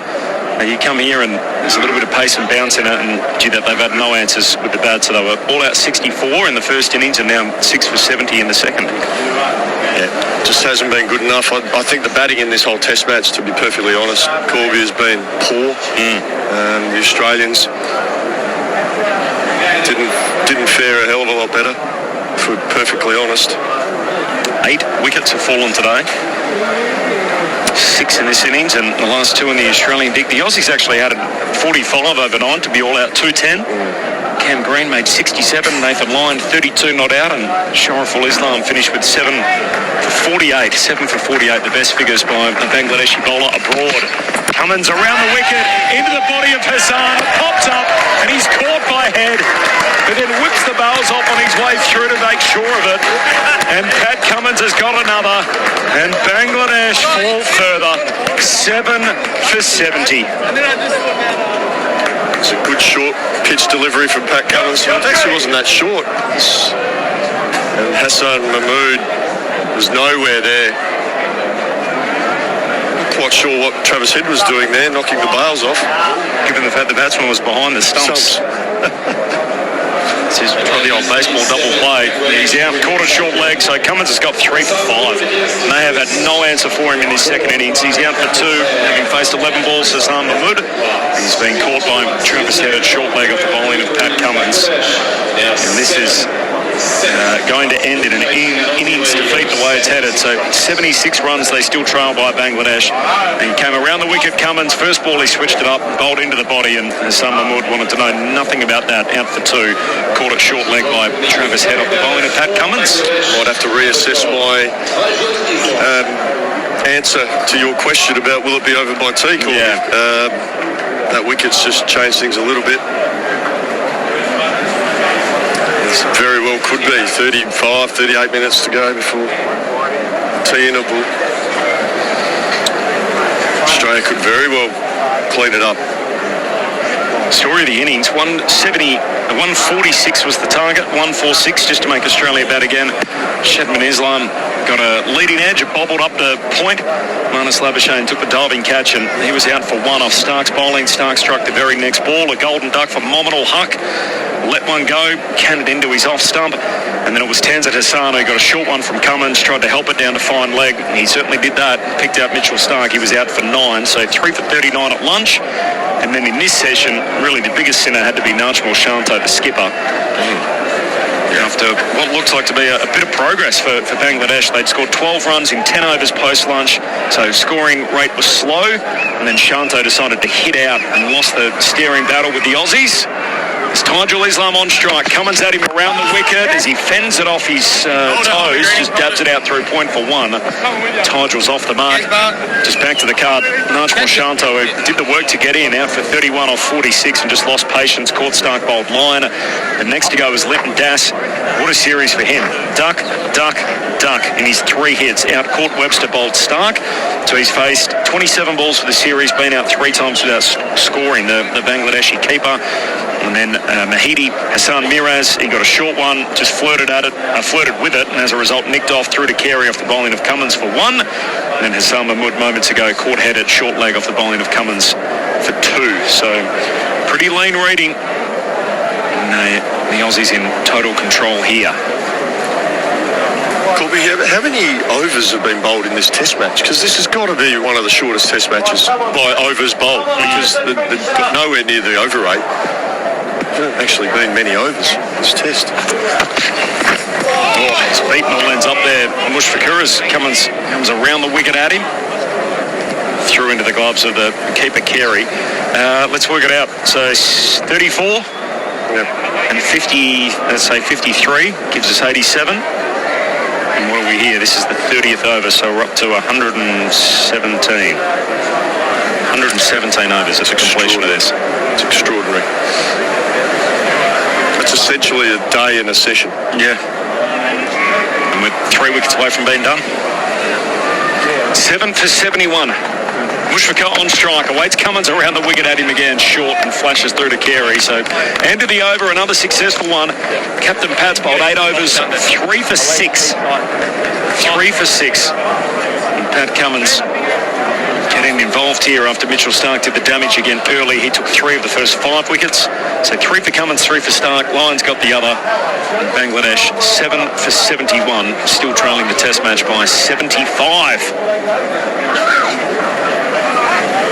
Corbin Middlemas with you on Grandstand Cricket. All from Jaques and Gillespie coming up, more than likely in the postscript. And after a crowd of over 6,000 here yesterday, no public tickets were on sale today, given they'd all, the allocation had been exhausted, so 4,978, perhaps a few less corporates, but Actually, big general admission take-up again, just under 5,000 the crowd for day 2 in Mackay. What is turning out to be the final day of the second test between Australia and Bangladesh. Line around the wicket, rocking back, Tygel looking to cut bottom edge onto his body, rolls away on the leg side, and Stuart Clark sits back down on grandstand cricket. Hello, Saf. G'day, Corby. G'day, everybody. I think, you sure this is the last birthday? You don't think it's going tomorrow? I'm confident I won't be. I heard you'd already got a flight for tomorrow. Told you last night. Uber confident. 2 slips and a short leg line, tosses one up, and Tygel just pushes out to point. Picked up by Travis Head at backward point. I was trying to work out what the last flight out of here was tonight, let alone tomorrow. So, hang on, we but that's what stopped me, because we'd organised dinner, and I wanted to spend the evening chatting to you about midweek tackle and stuff. So 7 for 71, line around the wicket, and just defending Tygel on the offside.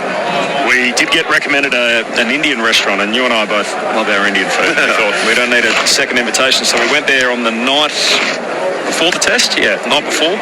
Going, guys, It was so good, we booked in again tonight. Correct. That's right near the ice cream shop too. That's added benefit. Tygel around the wicket, line bowls. Tygel's back, cutting, can't break the infield, and Head fields at backward point. Yeah, it's going to end. Well, you'd imagine if he gets out, well, it'll end very, very quickly. He's probably the only one that's got any ability to last it out. 7 for 71, line around the wicket. Tygel's back, cutting, and again straight to head at backward point. Couldn't have picked him out any better there. 5 dot balls so far for Nathan Lyon. Give him a single at last ball. The field will drop out. Let Paddy have a crack at the lower order. Tygel is forward and defending out the cover, so there's a maiden for Nathan Lyon. Tygel's on 1, Mushfiqur's on 20, 7 for 71. Bangladesh trail by 75 runs in the test. I think Tygel's happy to stay down the non-strikers and then patch bowling. The quicks, he's a good player. Looks like he's quite confident against spin. When the pace gets up, he's a little bit not my day today. Hey guys, was wondering, following yesterday's soft drink antics, if there were any updates today from Cooper in Queensland. What happened to soft drink antics? I told the story about lost the rock, paper, scissors battle. Didn't you? Yep. And then, even if the only way you were not buying them is if you won. And even then, I reckon you're that good a bloke, you probably would have got him yourself. I did think that. I thought all other 3 are going to nominate me here. I was in big trouble. The good news is, Cooper, you'll be pleased to know, I think everyone felt a bit guilty, so they went and got their round today. So I've had 3 soft drinks for nothing today. You created a rota. There was a soft drink rota that was created. Today's been a good day for me on that front, so appreciate the interest. You're caffeined up and ready to go. 7 for 71. Mushfiqur Rahim awaits Cummins. Cummins delivers, and Mushfiqur off the back foot just punches out backward a point for 1, and Green runs up from the gully to retrieve it. 7 for 72, and Cummins is going to get a look at Tygel Islam here. No protecting the lower order, is there? There was no face up. Well, we've seen the lower order for for Bangladesh. We know how they bat. They play shots, and they back away and play shots. Now, I'm suggesting that Alex Carey's the best chance of getting a catch here. And he backs away to slog and just hits it straight up in the air, straight up the chimney. No one got to double digits until the number 7 in the first innings. Yeah, well, he's going to play strokes. Cummins is going to follow him at his body here. So I'm saying straight up in the air, caught Carey. Around the wicket, Cummins to Tygel Islam, who's defending the ball on the middle stump. That was a nice, confident defensive shot out to mid-off. Nathan Lyon retrieves that. 7 for 72, Bangladesh. They need another 74, double their score just to make the Aussies bat again. Yeah, Aussies not batting again, so we're not going to see the Australians have to come in and face the music to get the nasty 20 or 30. Or we don't believe that'll be the case. 74's a long way away. Cummins now going back over the wicket. No, he's not. His batter's just wandering around down on the other side of the pitch. I dare say he's going to go short at the body. No more half volleys, Pat. In he comes, around the wicket, delivers to Tygel, who jumps back in the crease and defends out on the offside. Starting to run down the track, and Mushfiqur says, no, stay there. No, I'm not running myself out. Nothing surer than Mushfika, he's getting Reddings here. This is... He's done the hard work. Give him credit. He's 21 off 66. He's left well. He's played well within his means. He plays nice and straight, full face of the bat. He's going to run himself out now, throw it all away. Can you remember what you were thinking last Wednesday night? So Wednesday before last, where it was the night before the test started up in Darwin. We thought the Aussies have this great opportunity. They've got 2 test matches coming up against the lowly Bangladesh. As Tijul gets a short one, he ducks underneath it, 7 for 72. And they would have been thinking, this is the start of our 21 test odyssey. We're off to play, against our 3 biggest rivals away from home, South Africa, India and England. Potentially a World Test Championship final, the Sesquicentennial Test. Also New Zealand back at home for a home summer. And it would have been the perfect tune-up, run a bunch of guys into form, and then get ready to head on the plane and head over to Africa at the start of October. I wonder what they'd be thinking tonight at the end of this 2-test series, that they're going to level the series 1-1, but they're going to have 2 first innings totals of all out 198 and all out 210. Yeah, there's some questions. Cummins bowls to Tijul, thumps into his thigh pad and the ball trickles away backward a square. They'll get 1 here, so 7 for 73. Australia have had great success in recent times, but it's all on the back of the 3 quicks that we're seeing here at the moment, Cummins, Stark, Hazelwood, who haven't played a lot of cricket together for some time now due to injury. And, Cummins, we saw him 1 test last year. Hazelwood, we didn't see it all, even though they built it up into the Ashes, but then they got injured. Stark, we've seen all the time. Scotty Boland, and then Nathan Lyon, we saw a little bit. We haven't seen him, though, because the wickets haven't been spin-friendly. So their strength is built on the back of the 3 quicks and Nathan Lyon.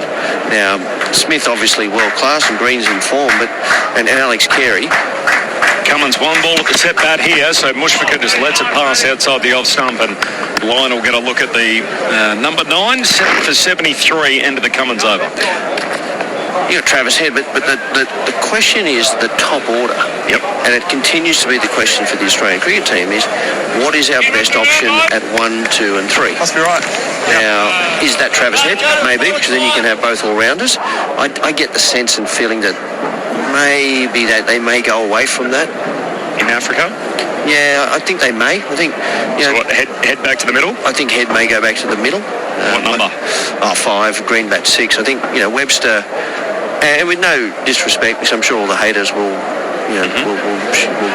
send in messages, but is the team really balanced with 2 all-rounders?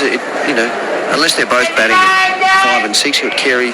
I'd like to see Carey. Carey's 6 or 7, sure, but if Carey's at 7, Green's at 6, Head's at 5, Smith's at 4, we've got to find a 1, 2, 3. Lyon tosses one up and defended by Tijul. So all of a sudden that looks strong. You say 4, 5, 6, 7. Smith, Head, Green, Carey. 3 quicks and Lyon. Gee, that looks pretty good. Yeah. And the problem is the top 3. We've got to get through the 1, 2, 3 now. Is that Marnus? Well, we've discussed that. I think Renshaw will get a good crack at it, so he's probably locked in at the top of the order. 7 for 73. Tijul, the number 9, on strike, defending Lyon back down the pitch. And then you go through the options, and there's various pundits and former players that have opinions. Ricky Ponting, Ollie Peake, Campbell Callaway.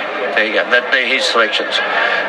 Others will go down the path of McSween. I want to talk about him and whether he deserves his opportunity. Doing well in county cricket at the moment. And then you come back to the other state players running around. Sam Constant, we've been down that path, and he's gone back to Shield cricket, and then we're looking around at Jaden Goodwin, Murray Goodwin's son. A lot of big raps around him.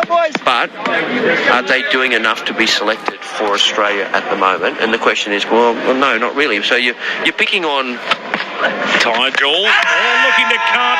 Did he get anything on it? Carey went up late, whipped the bails off, played over the top of it, looking to cut that Tijul into the gloves of the keeper. 4 dot balls, 7 for 73. So you're now picking on potential. Oh, did he hit that? I think there's a chance he hit that. Carey had a delayed appeal.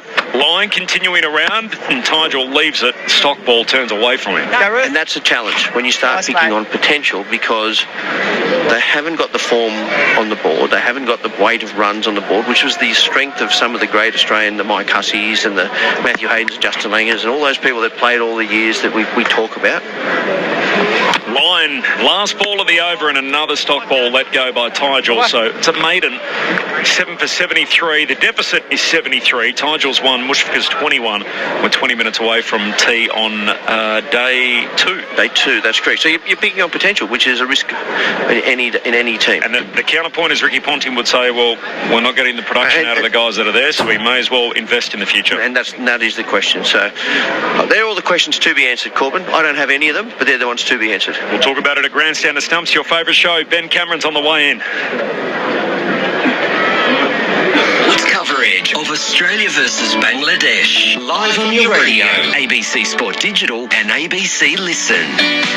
It is a never-ending summer coming up for Australian cricket. South Africa, then New Zealand at home, India away and England away as well. What a time ahead in Australian cricket. Cummins continuing, bowling right arm over to Mushfika, who's on strike and going forward to defend. Hello, Saf. Hello there, Benny. Australia giving them single, didn't take it at time. Mushfika decided to face Pat Cummins. I think it's probably a safer bet than allowing the tail to get bounced by Pat and co. Not sure how long till we'll see Mitchell Starc. He might have a quick burst here before tea. What have we got? We've got another 20 minutes to tea. You can see him down at deep, fine leg, just going through a few stretches, indicating to the captain I've got 9, wouldn't mind getting 10, 11, 12. He got 12 on offer. Starc in and Cummins in and bowling again. Distracted me by talking about Starc. Cummins bowls and Stay with us. Stay with us. I know you've got a lot going on out the back, haven't you? Ben Cameron's travel agency is open, organising flights for everyone to get home, and it's open for a couple of hours as a test match reaches its conclusion. Look, if you get paid the big bucks, you've got to take on the responsibility. Very, very small to medium bucks, maybe. If you want to play with the big boys, you got to put the big boy pants on. Is this good for Test cricket, Saf? No, it's actually not. It's great. You know, we're seeing the Australian cricket team. What is good about it? We're in North Queensland, and Cummins in and bowling to Mushfika again, who's pushing a drive into the cover as they take the single on offer. So Tygel will be on strike. 3 balls to navigate from Pat Cummins, 7 for 74, trailing by 72. So there's probably layers to that question. It's good that we're seeing Test cricket in North Queensland, in Mackay, and Bangladesh are out here playing, and it's great conditions, great weather. People are getting to see their heroes. So yes, from that point of view, excellent. The actual state of the game and Test matches lasting 2 days, this is the 3rd out of previous 7. Yep. On a wicket that is, let's be honest, there's nothing wrong with that wicket. It's not going through the top. It's not uneven. It's not corrugated iron type stuff. It's some good bowling and the ball swinging about. 2 slips in a gully for the lefty Tygel, who shuffles down the pitch and bends away from the body to point. That's a nick. But we're not seeing a lot of really hard-fought grinding batting. Mushfika, I'd give him credit. 22 off 70. Steve Smith yesterday. Cameron Green, yes. But we've just seen nothing other than that, and that's not good for Test cricket, because we all come here, and as much as we all joke about wanting to get on the plane home and how many days, we still want to see 5 days of good hard Test cricket, don't we? Darwin was unbelievable. It was 4 days of grinding cricket. It was 3 3/4 days, but it was absorbing the ebbs and flows of Test match cricket. Cummins in again and pulling Tygel up pitch, out into the deep. Doesn't quite get there in the deep. Bo Webster, in the end, he misses it. Has to go back and fetch it and fling it back to Carey. A couple for Bangladesh, a couple for Tygel. 7 for 76, 70 behind. Yeah, it would have been an unbelievable catch. Didn't get anywhere near him. He came in quickly, but didn't. And then as it bounced, it kept a bit low. And the big man, Bo Webster, big hands, but it didn't. It sort of bounced about knee height, and he missed it. Came back for a second. But Test cricket is about the ebbs and flows, the lulls, and then the highs. As Cummins goes in again to Tygel, again pushing away from the body, but into the ground and to backward point. He survives Tygel, 7 for 76. He's on 3, Mushfika on 22. And we're not getting any of those ebbs and flows, are we? We're seeing mass wickets in clumps. We're seeing as soon as the ball moves around, no one being able to face it, or not having a technique or a mindset to be able to deal with the moving ball or having been patient. We want to see, and that's where I think the effect of short version cricket is come into the game, is that they're so used to the game flowing at a natural pace, or a pace that they're used to, that if you bat for a period of time, you get a sense of, I'm just going to get out here. So your natural reaction is to try and take the game on a bit, and that then leads to you playing false shots or missing it or whatever it may be. And the games move at a lot greater pace now, but I don't think that's good for Test cricket. I think this is one of those games where it's an attrition as much as it is a take it on type style game. Line around the wicket to begin a new over, and Mushrika for defensive back down the pitch to the bowler. And I mean, the unspoken part of it is the television broadcasters who underwrite the game with their television broadcast rights do so under the proviso that they get 3, 4, 5 days of broadcasting as Line bowls again, and Mushrika back and cutting. Takes a single on offer, 7 for 77 Bangladesh, trailing by 69. And there's a lot of costs that come along with that. One, the rights to broadcast it. Two, the technical costs of moving the cameras around, and then three, the costs of the broadcasters who they're paying for, often 5 days of work. Tajul, the lefty on strike, line around the wicket, carving it away backward of point, slices away down towards the third man boundary. Green in pursuit, flicks it back, does really well. The big man doing some great work there. Underarms are back. I think he's run that in. 7 for 79. They'll check that on as they do all the time, so it'll slow the game down. But they're all the flow-on effects, and they're all the things that probably you don't come to the top of your mind when you think about this sort of stuff. Is that that's a fall. That's a fall. I reckon he's just touching the rope as he flicks it back. Can you tell if his bottom foot's touching the rope? He's big. His right foot. He's right. I don't think it is. I think he saved that. Right foot's touching the rope, isn't it? I don't think so.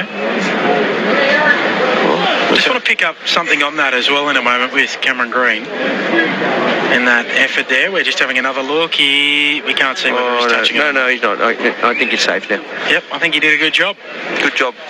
Just when Cameron Green returned that ball, he hasn't bowled in this innings, and I've seen him return a few from the outfield underarm. Hasn't thrown it back as you normally would. I just wonder whether there's a bit of an issue for Cameron Green. Yeah, I think a few people have said that out the back, that he hasn't been throwing, just underarming or bowling it back. You remember the old days? Remember when some of the old West Indians, when their shoulders went, they'd bowl it back from finally. Jai Richardson used to do it for a long time. Courtney Walsh did it for ages and ages. They did that now. People go, what's wrong with them? Yeah. Around the wicket again, 3 catches around the bat. The line to Mushrika, giving it some air down the track, and he whips it away down towards long on. An easy single, 7 for 81. Mushrika on to 24. I've gone too quickly again. 7 for 80. No, 7 for 81. Mushrika on 24. You got to bring it back a level. I know there's a lot going on. You got to bring it back down. You got to breathe a bit. I need the scoreboard to tick over quicker. Doubted myself, and I was right. The line to Tajul, giving it some air, and he's driving. Without timing, back to the bowler. What do you think of Lyon? I think he looks like he's a bit more rhythm this game than he did in Darwin. He seems to be getting over his front foot a little bit better than he did, and that just comes through bowling. I'm more intrigued what you think about him. No. A slip and a bat pad in place, 2 catches. Some air again from Lyon, and driving Tajul along the ground to long off. Mitchell Stark just walks in to pick it up. End of the over. So 7 for 82. Tajul on to 7. Bangladesh 64 behind to force the Aussies to bat again. Yeah, I think he looks like he's got a little bit more rhythm than he did. You can see he's just working on flight and trajectory and line, but he just looks like he's getting off his back foot into his delivery stride, and then getting some momentum through the crease. So that's good to see for Nathan Lyon. He looked very much underdone, but I don't know what else would you expect when you've been out for so long with a very, very serious hamstring injury. He seems to have found a solution to getting himself himself back to do it. We're going to need him because, they're going to go to the subcontinent, he's going to play. You mightn't play that much in South Africa if the wickets are green. England, well, you can't really go there without a spinner. But, you've got the likes of Kuhneman, you've got the likes of Todd Murphy. Rocacholi's a name that keeps coming up. Rocacholi's name keeps bouncing around. So they're all the names that keep getting asked. So watching Mitchell Starc, he's going to take the ball from down at our commentary box. It looks a bit stiff, poor old Mitch. Got 9 wickets for the match in their second innings, having taken 6 for 12 in the first innings, 8 overs, 3 maidens, 3 for 33. It's a bit expensive this time, isn't it? Hasn't bowled from this end of the ground, and yet he did bowl one over. Got a wicket there. Going to run away from the airport end of the ground, 2 slips in a gully, and bowls him. 10 for the match from Mitchell Starc. It has been his match. He's had ownership of it, and he signs it off. Bangladesh, 8 for 82. Mitchell Starc, take a bow. Yeah, it was very much a warm-up ball, about middle and off stump, and, well, it was a terrible shot. Let's be fair. He's jumped outside leg stump, tried to work it away through mid-wicket, and it hit middle and off. So that just goes to show where his feet were. I think he was looking for something around his head and got one around the top of the stumps, and that was good night, Irene. Mitchell Starc, he seems to just run in and every spell he's going to get another wicket. He's just in a rich vein of form. He's bowling beautifully. He's got a lovely action, nice and strong. Islam's out, 7 off 24, no real resistance, and Mitchell Starc, as you called it, Benny, picked up his 10th, and if I was a betting man, which I'm not, I'd be going 11 and 12 pretty quickly here. So 8 for 82, Mitchell Starc, his best bowling figures in a match. He's taken 11 once. That was back in Gaul in 2016. So a chance to equal that or better it here. What a phenomenal performance from Mitchell Starc, the chief destroyer for the Australian attack. You're looking a bit weary, Big Mitch, as he ran in there. He got the oh Jesus, not going to take. All right, come on, stretch it out, warm it up. I've got four more good overs in me, and this is all over.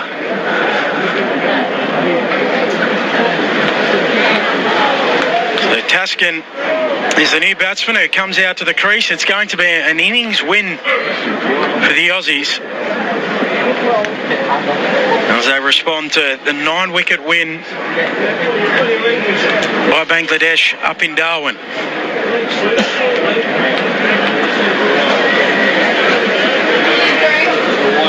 Pat Cummins and Mitchell Starc just having a little bit of a chat at the moment,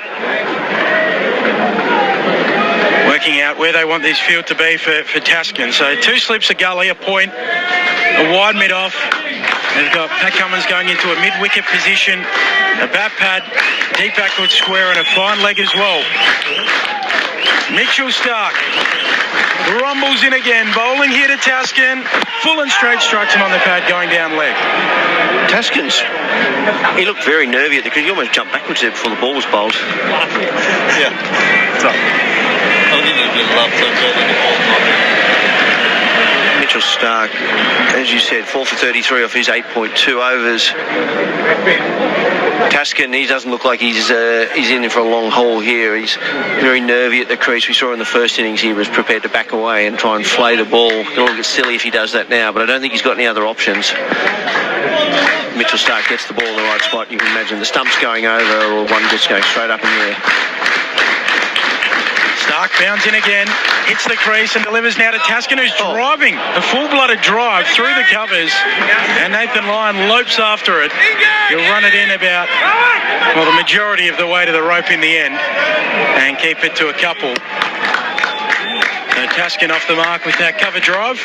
He looks a bit stiff, old Taskin. He's running between the wickets. Oof. He's got the clean skin bat.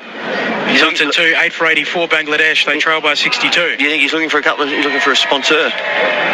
Get the bat signed up, get one of the makers to come out and pay him a little bit of money to ply his trade with their bat. Not sure he's getting too many of them. Looking at Mitchell Starc now going around the wicket. Third man going back. Miss Smith will stay at slip.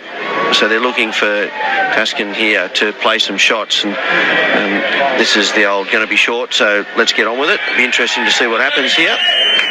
Pretty much telegraphed. Starc around the wicket to Taskin, the left armour into the left-hander. Stark running in, hits the crease, now goes full on straight and he digs it out. And Stark athletically, even after all of these overs, is onto the ball quickly around mid-wicket to prevent the single. Certainly is. Mitchell Stark doing everything he can. The old double bluff then fired in the big full Yorker. Jammed down. It was good delivery. That was going to hit the base of middle and leg stump.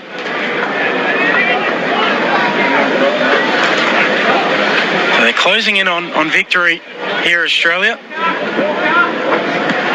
They're going with a fly slip now, a wide first slip. That gully still in place, and Stark bowling around the wicket with the left-hand bat and targeting a bouncer at him. And he gets out of the way and through to Kerry it goes. Yeah, he got under that one. He's sort of not sure he can keep going underneath him, though. You just get the sense he's going to want to have a swing at one of these, and he's just got to do it. It's the way he bats. Like he's going to take the game on. They do have the two men out, so they've got a deep backward square, a fine leg as well. Marnus Labuschagne at deep backward square, just signing some autographs for the fans. A couple of young fans who are crowding the fence. Feels like a matter of time now as Stark passes the umpire, bowls to Taskin, sways out of the way of a short ball. Stark just ratcheting it up around the 140 km/h mark, into the over, 8 for 84. Mushfiqur on 24, Taskin on 2. We're closing in on what would be the tea break. 5 minutes away from the scheduled tea break. Do you think we'll take the half an hour? Yeah, I think that will. I think, was it 2? Can you do it 8 down or 9 down? I think you can do it 8 down from memory. I'm not sure. I think I'll double check that with someone out the back. But if they take the extra, I dare say if they get another wicket, they're definitely taking it. With the 8 down, they may just sort of go in, have tea, and then come back.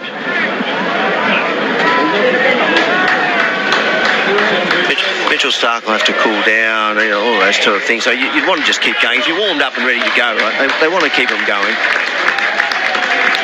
The line to continue the warm reception for Mitchell Stark as line bowls, and Mushfiqur whips him away wristily down to long on. Takes the easy single, so he'll expose Taskin here to Nathan Lyon, and the Aussies will crowd the bat, you'd imagine. Yeah, I think I'd have some men out. I think Taskin, he's going to...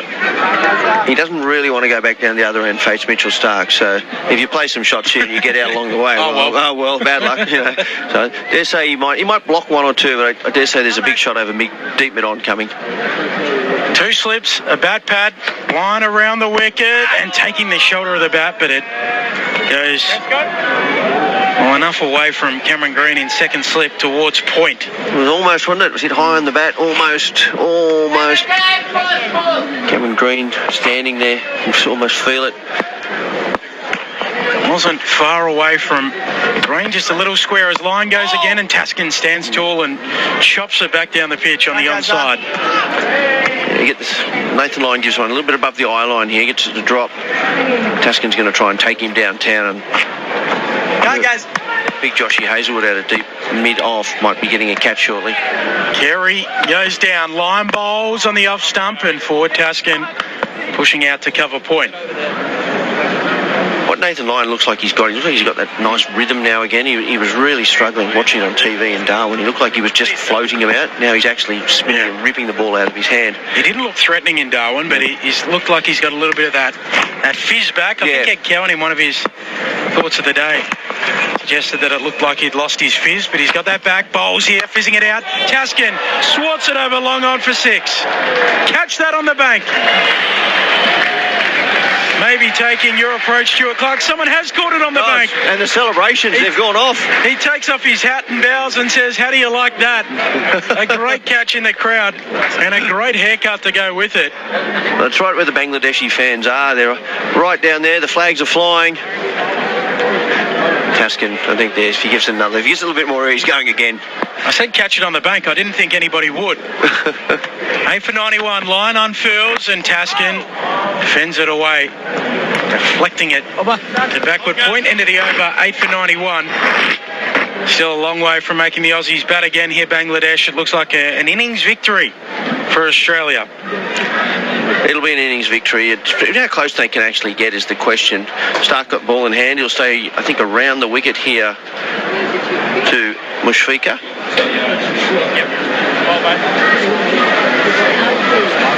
Cummins just marshalling the troops. Big Bo Webster. He hasn't had the best game. He'll be feeling a bit down. That's the thing when you're in the team, right? You can have good games and bad games, but you always feel like when you're doing well, it's great. But when you're not in the team, or when you're in the team and you haven't done a lot, it's, you start to get that sense of, I've got to do something here, which is not, and that can spiral until you actually do something. So.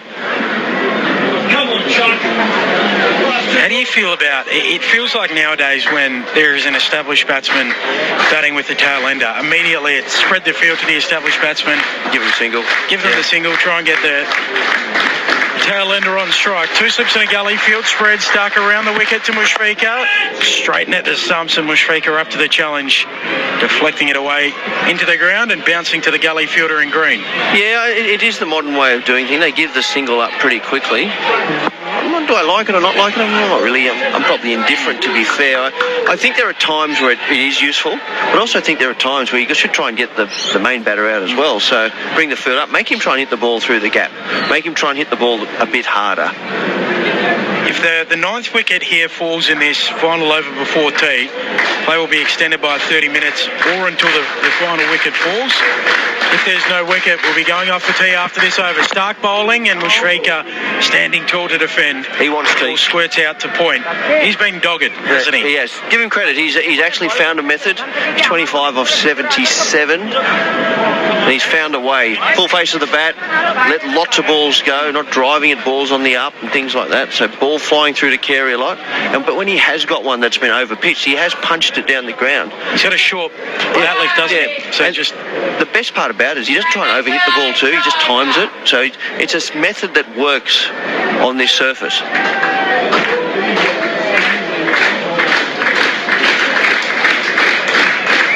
Stark running in again to the claps as he comes wide on the crease, takes the glove of Mushfiqur, and it balloons wide of second slip and will run down to the rope for four.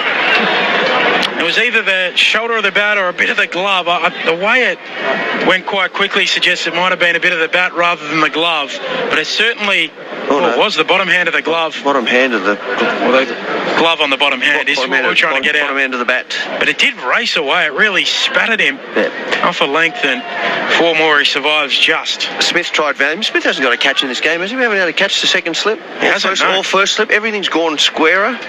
It probably just goes the wicket's a fraction slower. He's been level with Joe Root. Not sure if Joe Root's taken one in the match against Pakistan, but they were level heading into these corresponding fixtures. Stark bowling again, and on the stumps, Mushfiqur squares up slightly as he defends out to cover. Are they world record holders? Is that level. Non-wicket keeper. Yeah, correct. Catches in Test match cricket. Yeah, okay. So Root was a fair way ahead, but yeah, it was. But Smith's caught him up. Got a few in Darwin. I know he dropped one out in the boundary, which is almost unheard of. But Smith has caught Joe Root. Both very fine slippers. 2 balls to go here, Benny. Wicket will see us extend out. No wicket. We will be going for a cup of tea. Remember the old days, cup of tea? Were you a tea drinker? I am a tea drinker, but not when I was playing cricket. Stark to Mushfiqur, falling on the stumps and rock solid, bat and pad close together on the forward defensive. I was guzzling Gatorade, heavy sweater. Yep. WA heat, 42 degrees, and you've been standing in the dirt for 3 hours. I'm not having a tea. Have a cup of tea then, lad. I'm having a sports drink, and I'm having a water, icy pole and a water. For a bit of cake. Putting some more sunscreen. You'd have a piece of cake, wouldn't you? You know me too well. It was a theory for a while that I used to get out just before tea. I could really attack the buffet. No. Hey, a lot of good players have done that over the years. In England, when you play county cricket, they bring a pot of tea. Do they? Yeah, very much. Remember, well, it's not usually as warm. I know they've had a very hot summer this year, but they bring a pot of tea in. Last ball before tea. Mitchell Stark bowling to Mushfiqur, leaving a ball on length. and he has been determined, focused, and shown a lot of grit. Mushfiq 29 not out from 80 deliveries. Bangladesh 8 for 95. Tascan is unbeaten on 8. They trail by 51. The tourists to try and make the Aussies bat again. It looks like a third test in the last 7 here in Australia that will be decided inside 2 days. Stuart Clark, what did you make of that middle session here on day 2 and the seeming inevitability of this result that we're about to see? Well, I think we were all expecting it, Ben. I think we watched the first inning, Australia picked up a couple and 3 wickets, and then we thought, look, if they can just. But then it was just inevitable. It was like a procession, and with the exception of Mushfiq, everyone else has really struggled with the extra pace and bounce in this surface. Now Mushfiq, he's found a way. He's let the ball go. The Australian bowlers, they're world class. All of them got more than 300 Test wickets. They found a nice length on this surface. Hazlewood hasn't picked up a wicket, but Cummins, Stark, and Lyon all have. Bangladesh are 8 down. It's got this feeling of inevitability about it, which is not a great feeling when you want to see 5 good hard days of Test cricket. But the Bangladesh side has just not been at the races for this Test match. They certainly haven't, Stuart Clark. So Australia seemingly careening towards victory in this second Test. Mitchell Stark 4 for 39 in his second innings to go along with that. In this second innings to go along with the 6 for 12 he took in the first innings. So coming up at tea, we're going to speak about how quickly Test matches are moving in the modern game. As I said, 3 of the last 7 here in Australia decided inside 2 days. Is it good for Test match cricket?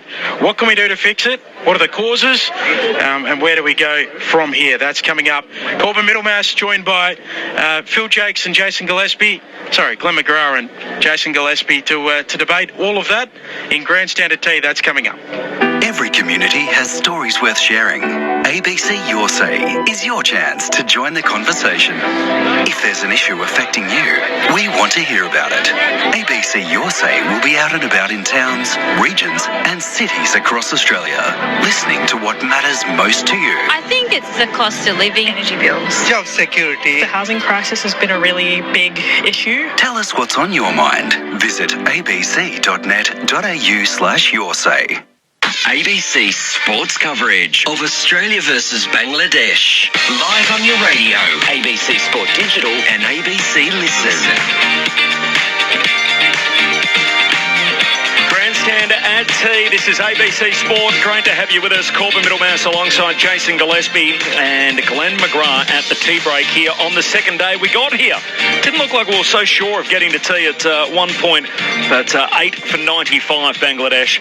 51 is the deficit, so 51 runs behind Bangladesh just to make Australia bat for a second time in the Test. Tascan Ahmed, he's not out on 8 at the moment, and Mushfiq Rahim, he's there on 29. He's the only batsman that's shown any kind of real resistance. He's faced 80 balls along the way. Shariful Islam is the only man that is yet to make his way out, but after 38 overs in the second innings, Bangladesh 8 for 95. Corbin Middlemas, Jason Gillespie, Glenn McGrath, looks like we're headed towards another 2-day test. I guess the simple question here for you and for our listeners on the SMS line 0467 920 222. Is it good for cricket, 2-day test matches? Not even a little bit. It's been nothing short of poor for me. I've been pretty disappointed with the batting of both sides. I mean, Bangladesh, look, they've copped some pretty good bowling from the Australians. The Australians have been excellent, no question, with the ball.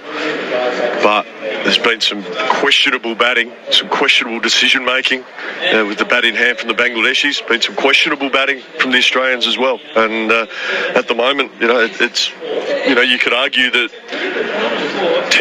the art of Test match batting is at its lowest ebb at the moment. So I guess that was my next question. Why is it? Why are we seeing 2-day Test matches in the way that we have recently? So this is going to be, when you think about the last 7 Test matches that have been played in Australia, this will be the third one out of the last 7 that are over inside 2 days. Yeah, I guess just going on with what Diz said there, I don't think it's good for Test cricket. That we saw last summer with the Ashes, 2-day Test, Perth and Melbourne, and one of the biggest Test series in the world. And you want, Test cricket, I think, as players, we still think it's the ultimate. There is a lot of T20 franchise cricket being played around the world, and that's enticing players to come out of Test cricket and to focus more on that. And we need Test cricket alive and well. And two-day Tests is not doing that. So, what's the influence?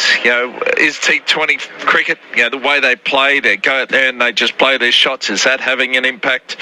Is it, young cricketers not learning the art of defence and footwork and looking to bat time? I do a bit of work in India at MRF Peace Foundation, and we have a young Aussie type team come over each year and just experience the conditions, and it's great for both the young Aussie boys and the young Indian boys that are training over there.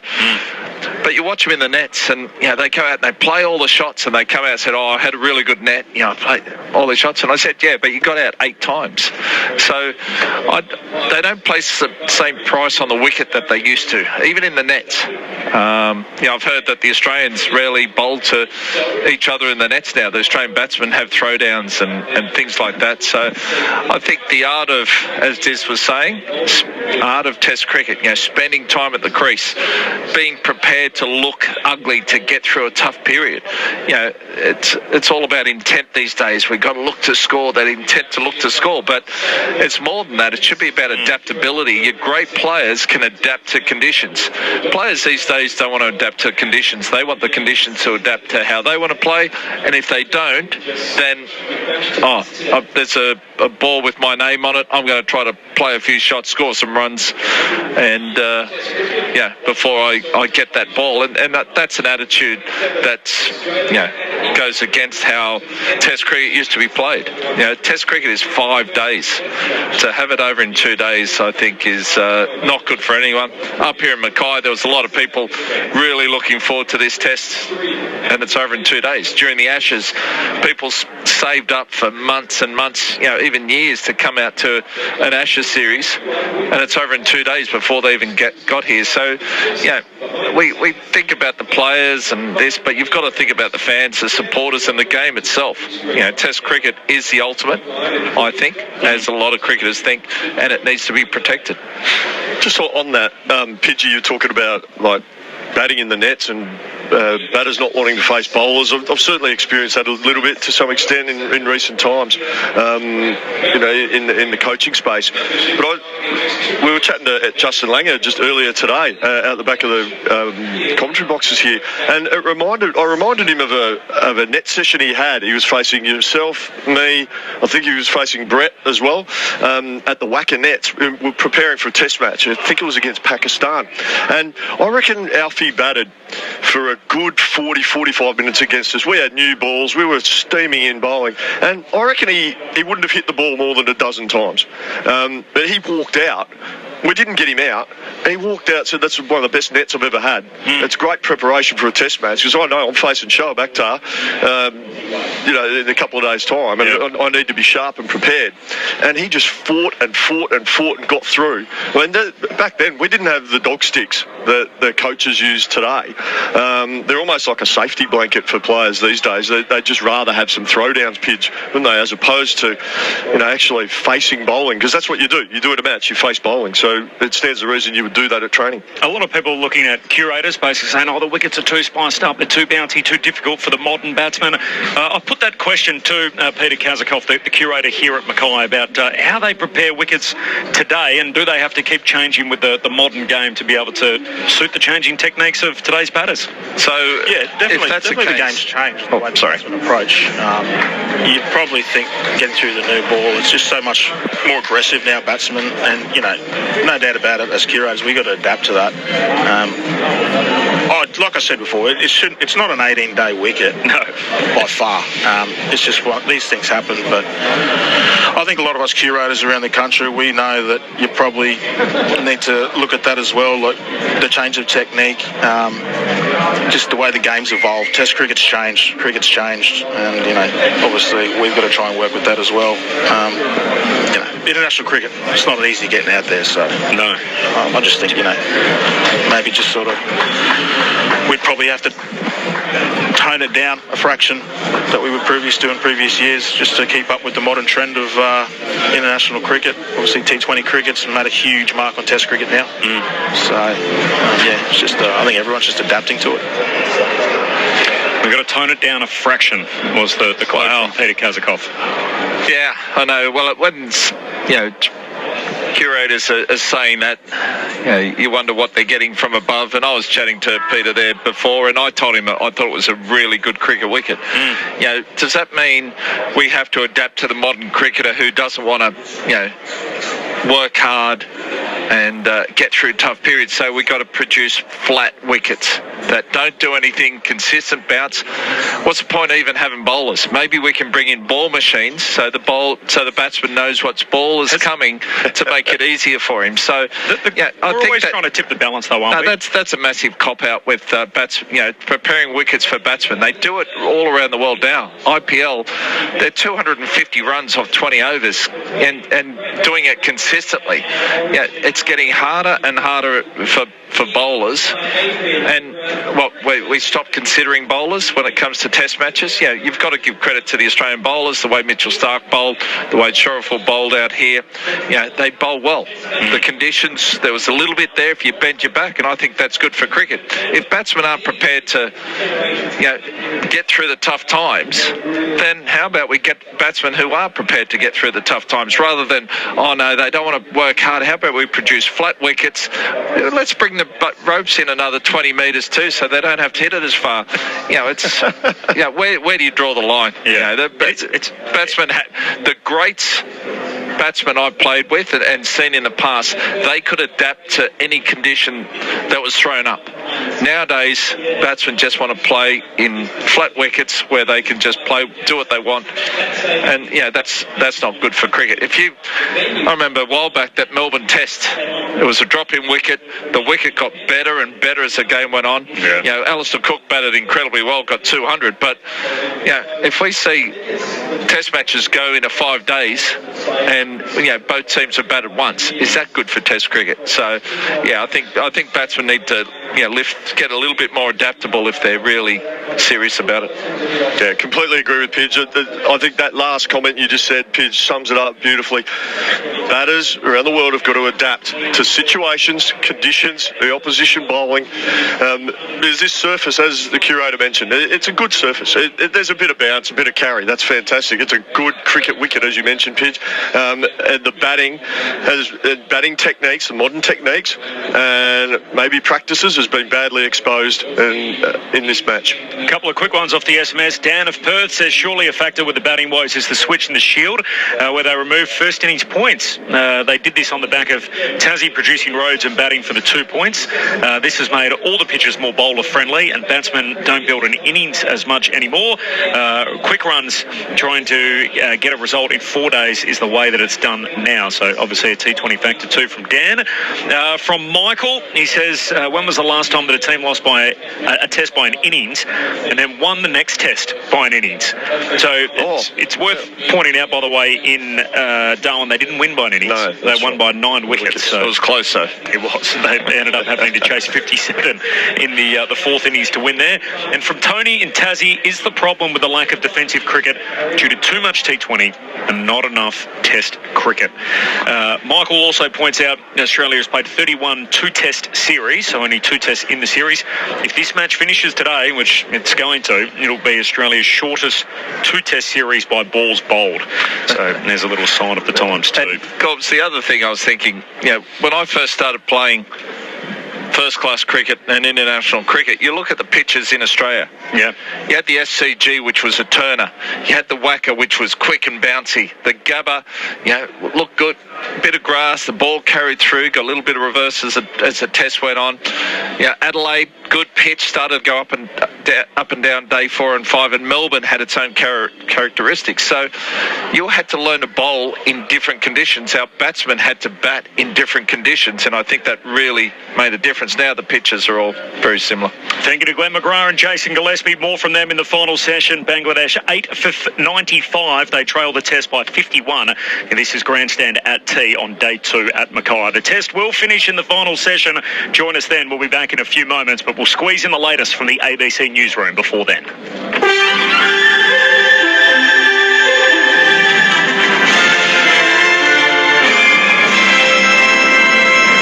ABC News with Satyam Weinstein. The deadly H5N1 strain of bird flu has been detected in a mammal in Australia for the first time. Officials in South Australia say a long-nosed fur seal found dead at Beachport south of Adelaide has tested positive to the virus.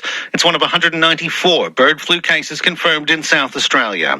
Federal Agriculture Minister Julie Collins says the virus will continue to spread among wildlife. The detection does not appear to be associated with other sick or dead marine mammals. An infection of this individual animal is likely to have occurred due to exposure to infected wild birds or the environment that they share. Sadly, we also know that once the H5 bird flu is spreading in the natural environment, it is not possible to avoid significant losses. Thousands of Sydney Swans fans have streamed through the gates at the SCG to support an historic double-header with the men's match this afternoon. Victoria Pengilly reports. The women's match between the Swans and Essendon has gotten underway, with thousands of fans turning up to show their support. The AFLW is hoping to break its 2022 record of over 8,200 fans. Time will tell if they'll stick around for the men's match between the Swans and North Melbourne at 3 o'clock. 5 Swans players have been sanctioned for breaching club standards. Separately, Victoria Police is continuing their investigation into the events at the Pullman Hotel. It's understood that investigation centres on a player allegedly touching a woman without her consent. No charges have been laid.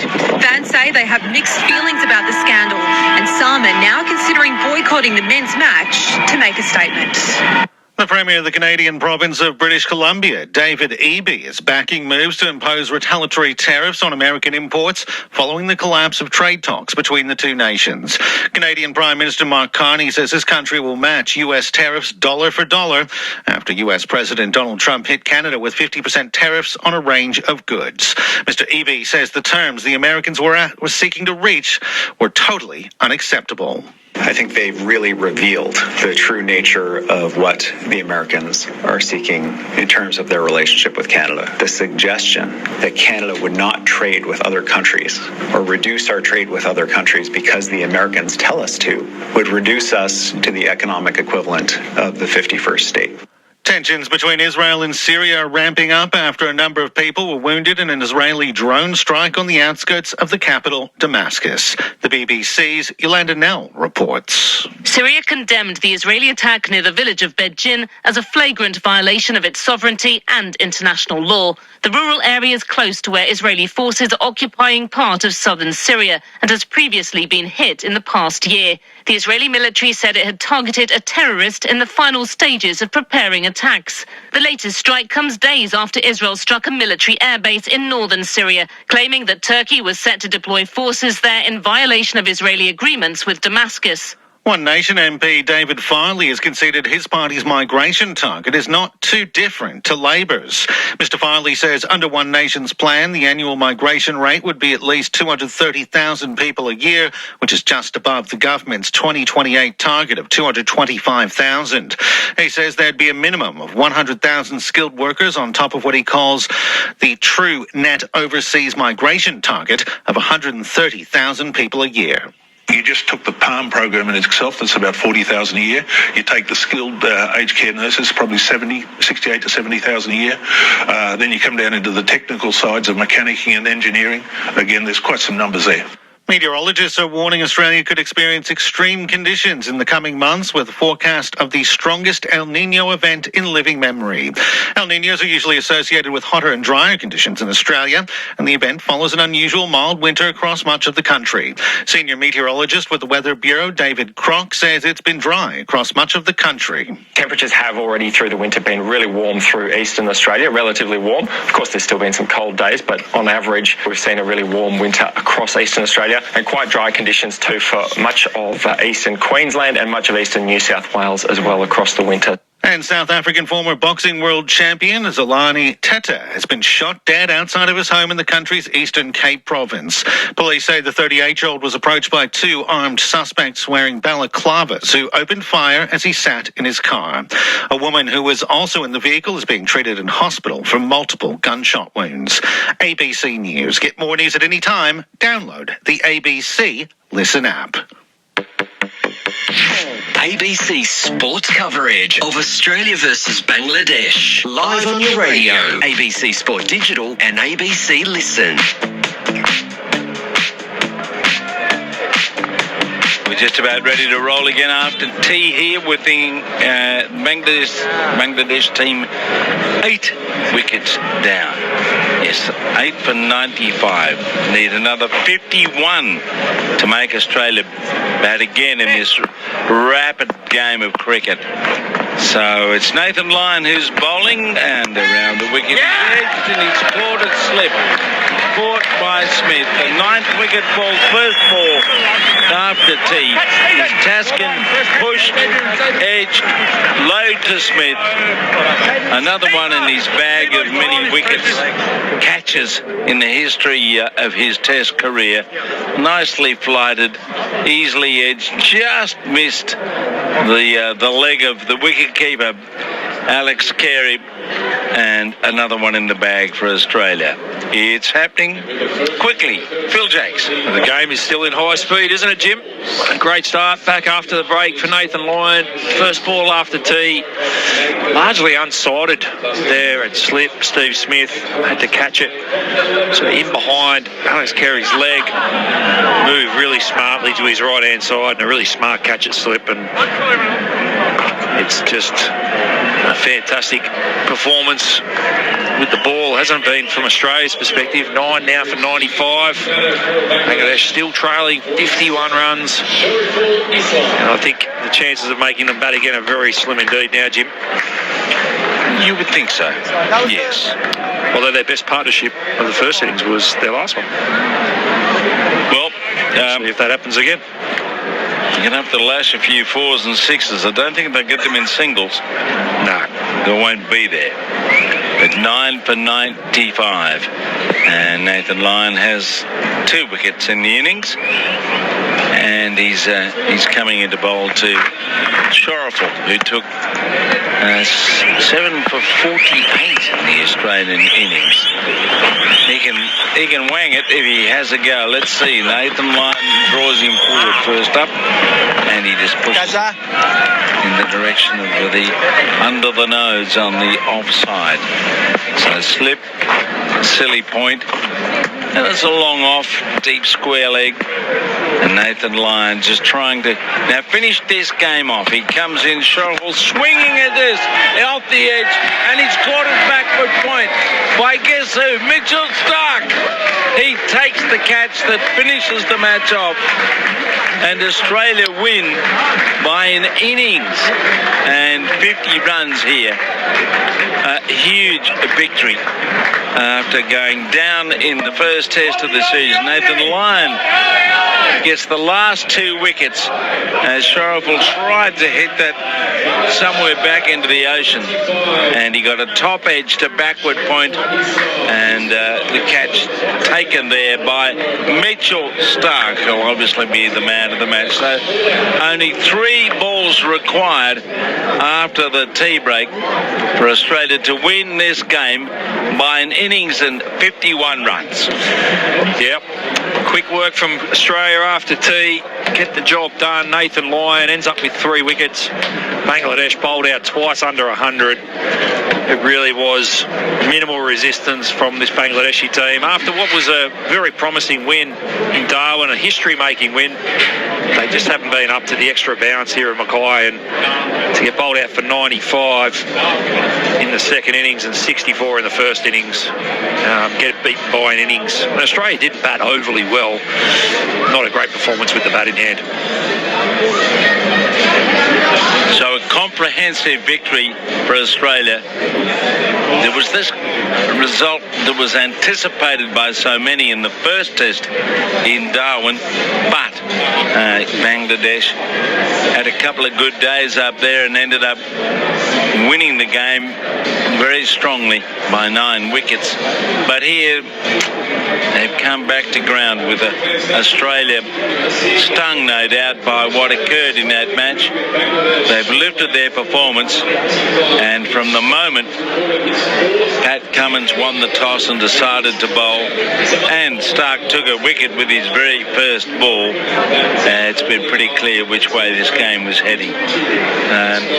Big performance by Mitchell Stark, and good crowds here both days, but you do wonder at how this match in the off-season fits into the schedule and against whom it should be played to give you some hope of a contest. Certainly Darwin was, and Bangladesh won. Here it just was one-way traffic for not even 2 days. We're just after tea on the second day, so you do wonder what the long-term future is for these out-of-season matches. And good luck to Mackay.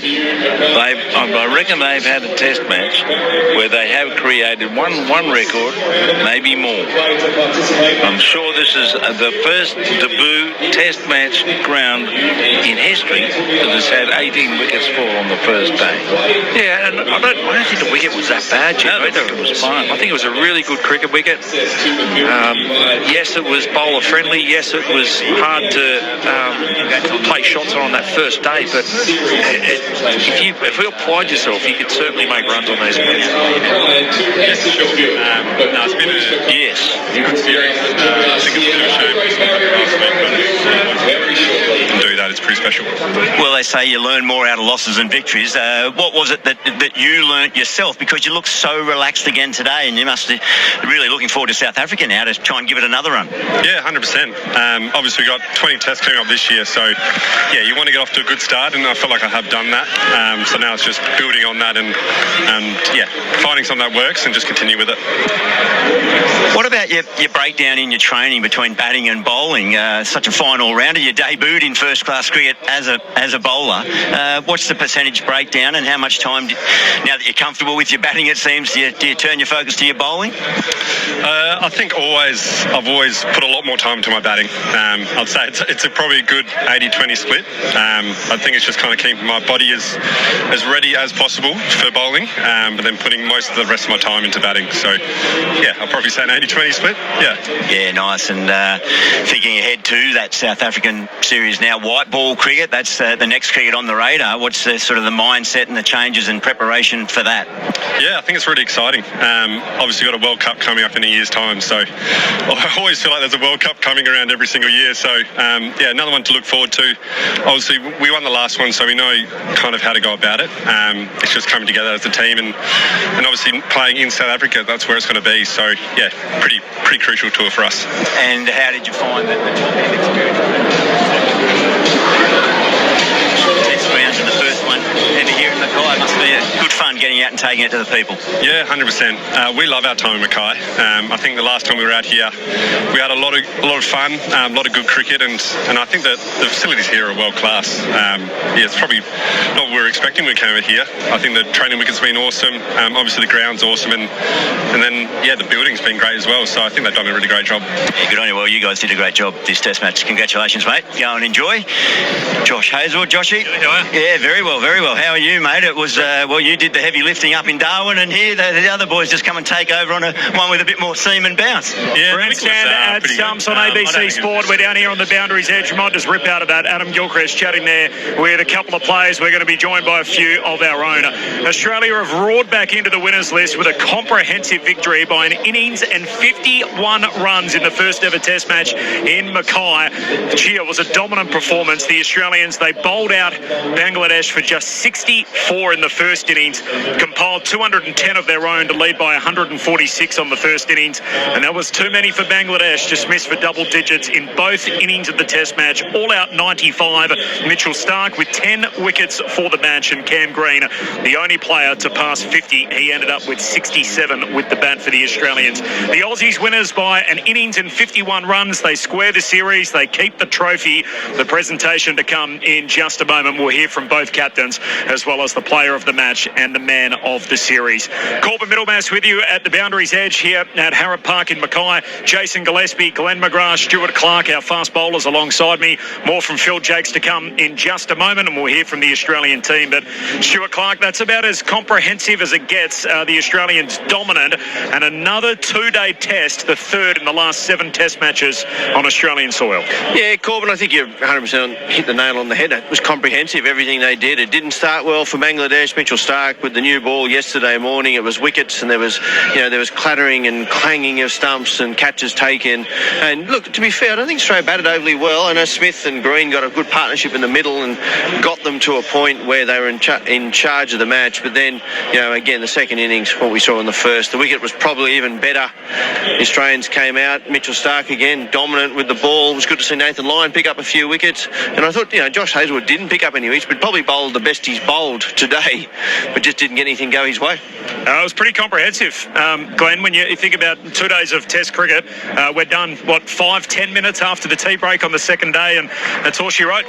Yeah, exactly right. And I think you look at that test up in Darwin, I think the boys were a little bit embarrassed what happened there. They wanted to bounce back, and that they did. Well, Josh Hazlewood has been good enough to join us on ABC Sport.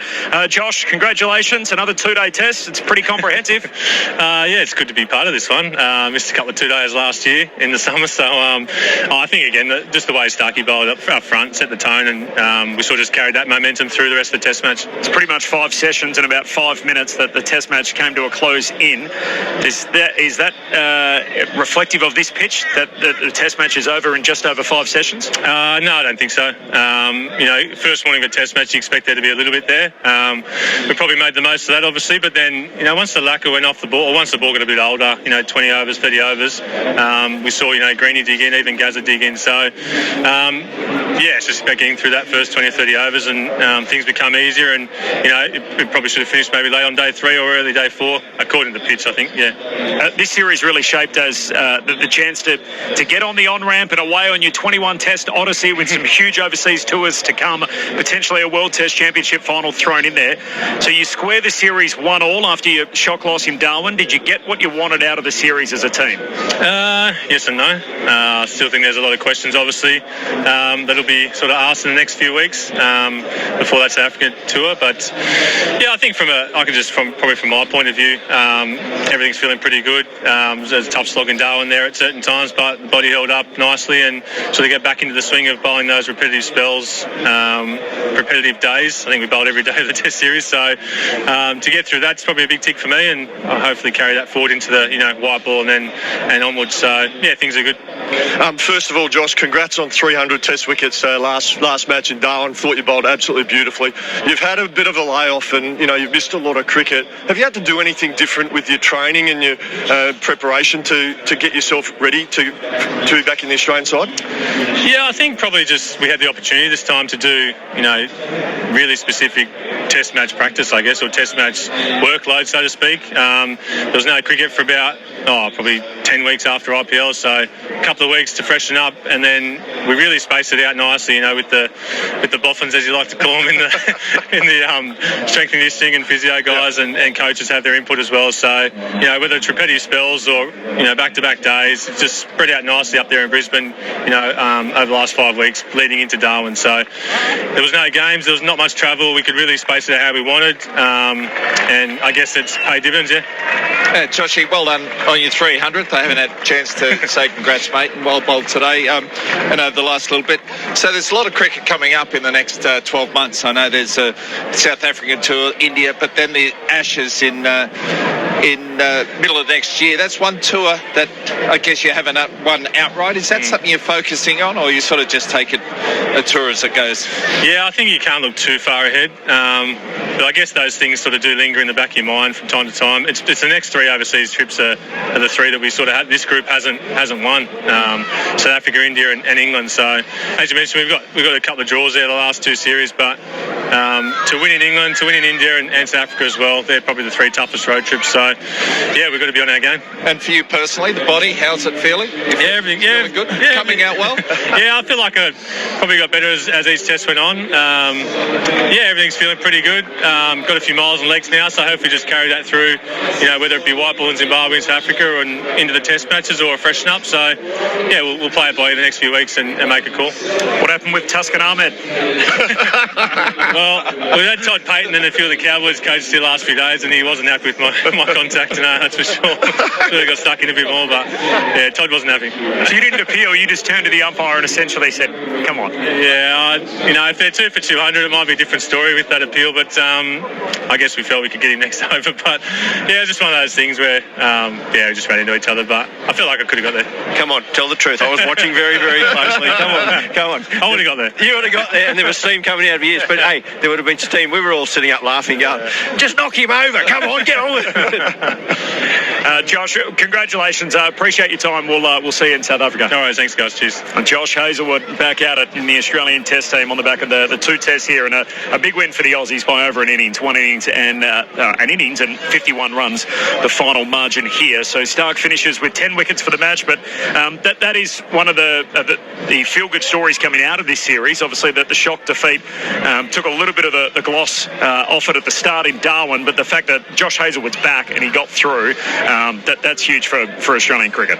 Yeah, exactly right. And he's hasn't played a lot of red ball cricket lately. He's had a few injury worries. So that's great to see. And I think, as I was saying before Josh came over, that the Australians have been a little bit embarrassed with what happened up in Darwin, and this was a perfect way to bounce back. The bowlers really did the job. I thought, they've been together for a long time, haven't they? Mitchell Starc was incredible. The way Pat Cummins bowled, Hazelwood didn't get the rewards, bowled really well, and for Nathan Lyon to get a couple at the end now, I think that'll do wonders for his confidence. So the big 4 did the job. Just on the events of the day, so Australia resumed at 8 for 165. They added 45 to their overnight score to be all out for 210. Cam Green top scored with 67. Nathan Lyon was the 3rd top scorer in the Test match at that point with 32 not out. Josh Hazelwood the last man to go for 6. Shariful Islam, hats off to him. He'd never previously taken more than 3 wickets in an innings. He ended up with the figures of 15 overs, 3 maidens, 7 for 48. And Bangladesh, same theme. They struggled with the pace and the bounce of the pitch. 146 was the target just to make Australia bat for a second time, and they were all out for 95. Mitchell Starc, the destroyer, up front, 4 for 39, his figures, and Pat Cummins barely leaked a run. He ended up with the figures of 3 for 10, was outstanding. Bangladesh all out for 95 just moments after the tea break on the second day. Another short Test match. The question about whether the Australians got everything that they wanted out of the series all to come, plus the presentation in a few moments' time, which Adam Gilchrist will head up with the 2 skippers. We'll also learn who the man of the match is and who the player of the series is. This is Grandstand at Stumps on ABC Sport. We're on the Boundaries Edge at Harrop Park in Mackay, and the Test match is ended here in just over 5 sessions. Corbin, Middlemas, Stuart Clark, Glenn McGrath, Jason Gillespie and Phil Jaques with you for all the post-play wash-up. Just a reflection on the day, Diz, overall, so it felt like more of the same, didn't it? Bangladesh, They weren't able to get through any of the tricky periods, get any of their batsmen in, and the Australians far too good. Their pace attack was lethal. Well, I said at the start of the day, I thought, well, Bangladesh can't bat as bad as they did in the first innings, but I was wrong. They were poor again. Stuart Clark mentioned that the batting of the Australians in the first innings was below par. I completely agree with that. It's got a bit of a hollow feeling, if I'm honest, Corby. It's not even 2 days of a Test match, like 120 odd overs. That's a day and a half of, not even a day and a half of Test cricket by overs, and I've just left a real hollow feeling and a bit of a concern for Test cricket, particularly Test batting around the world. I think it's answered some questions, but it's actually created more questions. And look, the question questions that's answered is the fitness of the three quicks. Cummins didn't play a lot last year, played one test, Hazelwood none. Stark, well, we know he's Nathan Lyon, serious hamstring injury. So we've got through, okay, so that's sort of, but, the batting, Green, that's a positive, but still that top order, and we'll just keep coming back to it. That's where the questions are being asked. We're going to try and answer a few of them in a few moments' time as Grandstand of Stumps continues, but for now, let's kick it over to the official post-match presentation hosted by Adam Gilchrist. Officials, the umpires, the scorers and the match referee for their job that they do and their commitment to the game. It is also a great pleasure now to name the NRMA Insurance Man of the Match and indeed the Man of the Series, and with 12 wickets at 12 it is Mitchell Stark from Australia. Well done, Starkey. Congratulations, mate. Well, the word rust was thrown around a lot for the Australian team up in Darwin, but whatever the case, you turned it around and it looked like you in particular, a well-oiled machine. You must have been thrilled with the turnaround.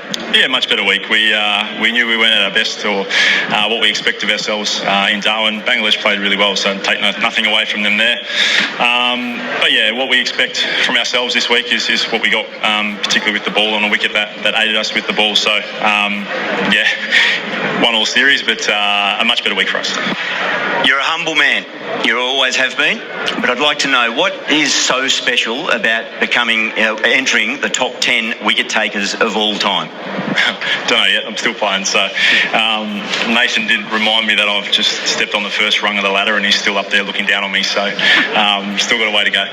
But the endurance, I would imagine, the fact that you've been able to, you committed so long ago to Australian Test cricket, you say no to certain contracts and lucrative money, that must be a big thrill, the fact that your body has held up. Yeah, it's still hanging together. It's I thoroughly enjoy being a part of this group. Test cricket's, I've said it before, it will always be the pinnacle for me. And later on, when we get to sing the song in Kez's 50th and he's leading it, that's one of the main reasons why we like to do it or love to do it. So I'd like to milk my body for all I can for Test cricket, and that's how it'll remain. Yeah, indeed. And Mackay, you enjoy the experience here? Yeah, it's been a nice wicket. I guess a lot of similarities to the Gabba, which the Queensland boys let us know quite quickly. But it's been a lovely couple of days of weather and a few points on the golf course and a good Test match win. Good on you, mate. Well, we're going to see you in the white ball series over in Africa. Yeah, there's a couple of white ball series before those Test matches in South Africa, so I'll just get told what I'm doing and I'll pack the bag accordingly. Have passport ready to go. Good on you, mate. Congratulations. Mitchell Stark, the player of the match, player of the series. I'll now call on Najmul Hussain Shanto, Bangladesh captain. Najmul. Well, a week can make a difference, different conditions, but a reminder in this match of just what a quality team Australia are. Yeah, obviously I think we all know that how good they are, and they, as I said in the press conference, they have been experienced for last almost more than 50 years. So yeah, they shows their character, and then as Bangladesh Test team, we didn't play our best this Test match. Yeah, the conditions are, I guess, differing from Darwin. You applied yourselves with bat and ball with great discipline up in Darwin. Was it just that different challenge? That what was caught the team, particularly with the bat, out a little bit? Yeah, obviously I think this is a different condition and there is a little bit more extra bounce and swing in the air. So it's challenging for us. But as a team, if we wanted to go forward, we need to adjust this condition, and I hope this experience will help going forward. A lot of people will say a 2-day Test match, there must be something wrong with the pitch. How did you rate the pitch? It's quite difficult for all the batter. If you look at their batting also, they also struggle, and the way Shariful, Taskin Hassan bowled, really happy to see them, and it's quite difficult wicket to bat, to be very honest. But let's reflect on the series as a whole. What a proud moment last week was, and there's so much positivity you can take from the learnings of both Darwin and here, and as you say, try and progress forward for Bangladesh cricket with hopefully some similar type results as to Darwin when you're offshore. Yeah, obviously I think it's a very proud moment as a team, and we shows our character, and then we discipline, as you mentioned, that the first Test, and we need to be consistent, and I believe if we able to get more chance, similar kind of condition year and year, it will help us, and that's what we want, that not long time, like 23 years of game here and then play 2 test matches. It's not easy. So if we have that ability chance to play every single year, it will help us to improve our game. Indeed. Well, it's been wonderful to have you and your team out here. Wonderful attitude to the game. A very, very happy, smiling, engaging team. So congratulations. Well done on a good trip. Najmal Shanto, and I'll get Pat Cummins, Victoria skipper today. Well done, Pat. It's, as I say, what a difference a week can make. Yeah, that's right.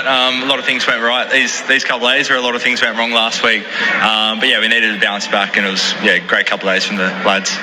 Yeah, the fine. It looked sharp. Well, obviously from the very first ball, Mitch Stark's done that before, but just a catch in the gully, everything that didn't quite go so right. And fielding is a real barometer for a team, and it was on all those little facets right throughout the match. Yeah, that's it. I thought everyone was really sharp. It's a bit like the opposite last week. If you get a really good first hour or two, it can set up the rest of the match. And I don't think we can expect to get 6 for 20 or whatever we had every match. But it was a great start and didn't really let up after that. A real positive out of this series, this 2-match game series, Cam Green. There's a lot of discussion around him if he will ever really release that handbrake. It feels like that's happened just in the space of a couple of innings. He looked in total command of his batting this whole series. So really happy for him. Again, held our innings together yesterday and this morning. So hopefully he can take a lot of confidence out of that. We know how good he is. He's now keeps putting up some really solid performances in Test cricket. We know he's good enough. So lots of cricket coming up. Hopefully continues it on. And what about taking the game out to the people, out to Darwin, up to Mackay, the first ever Test match here? They've loved having you here. How's the team found that? It's been great. Yeah, slightly different feel, just being at different stadiums to what we're used to in the middle of summer. But it's, really well supported. So many people out here. I think the conditions both weeks have been excellent. Really Test quality conditions. So no complaints. We've loved it. So hopefully we get back up here some point. And will we see you as part of the white ball setup heading over to Africa? Yeah, I think I'll get over there for some of it. We'll work that out in the next couple of days. But plan to play a little bit of white ball leading to the red ball. All right, well, it was all about the red ball here. Congratulations on this result and levelled the series. So what I will get you to do is go over with Shanto there, the captain of Bangladesh, the trophy there, the captains for a photo opportunity. So that closes out the post-game presentation here after a terrific couple of games. It is 1-1. Australia win by an innings and 51 runs in the second test, thanks to Adam Gilchrist at the presentation there. You heard from Mitchell Stark. He's not only the man of the match, he's also the man of the series. Corbin Middlemas alongside Glenn McGrath, Stuart Clark, Jason Gillespie and Phil Jaques on the boundary's edge. That's pretty comprehensive. If you look at the test matches to have been completed by 2 days, and all of a sudden there's a growing list.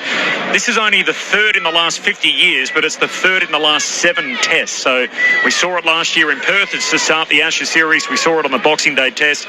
This is actually quicker than either of those fixtures in terms of balls bowled. So 750 balls bowled for the test here in Mackay.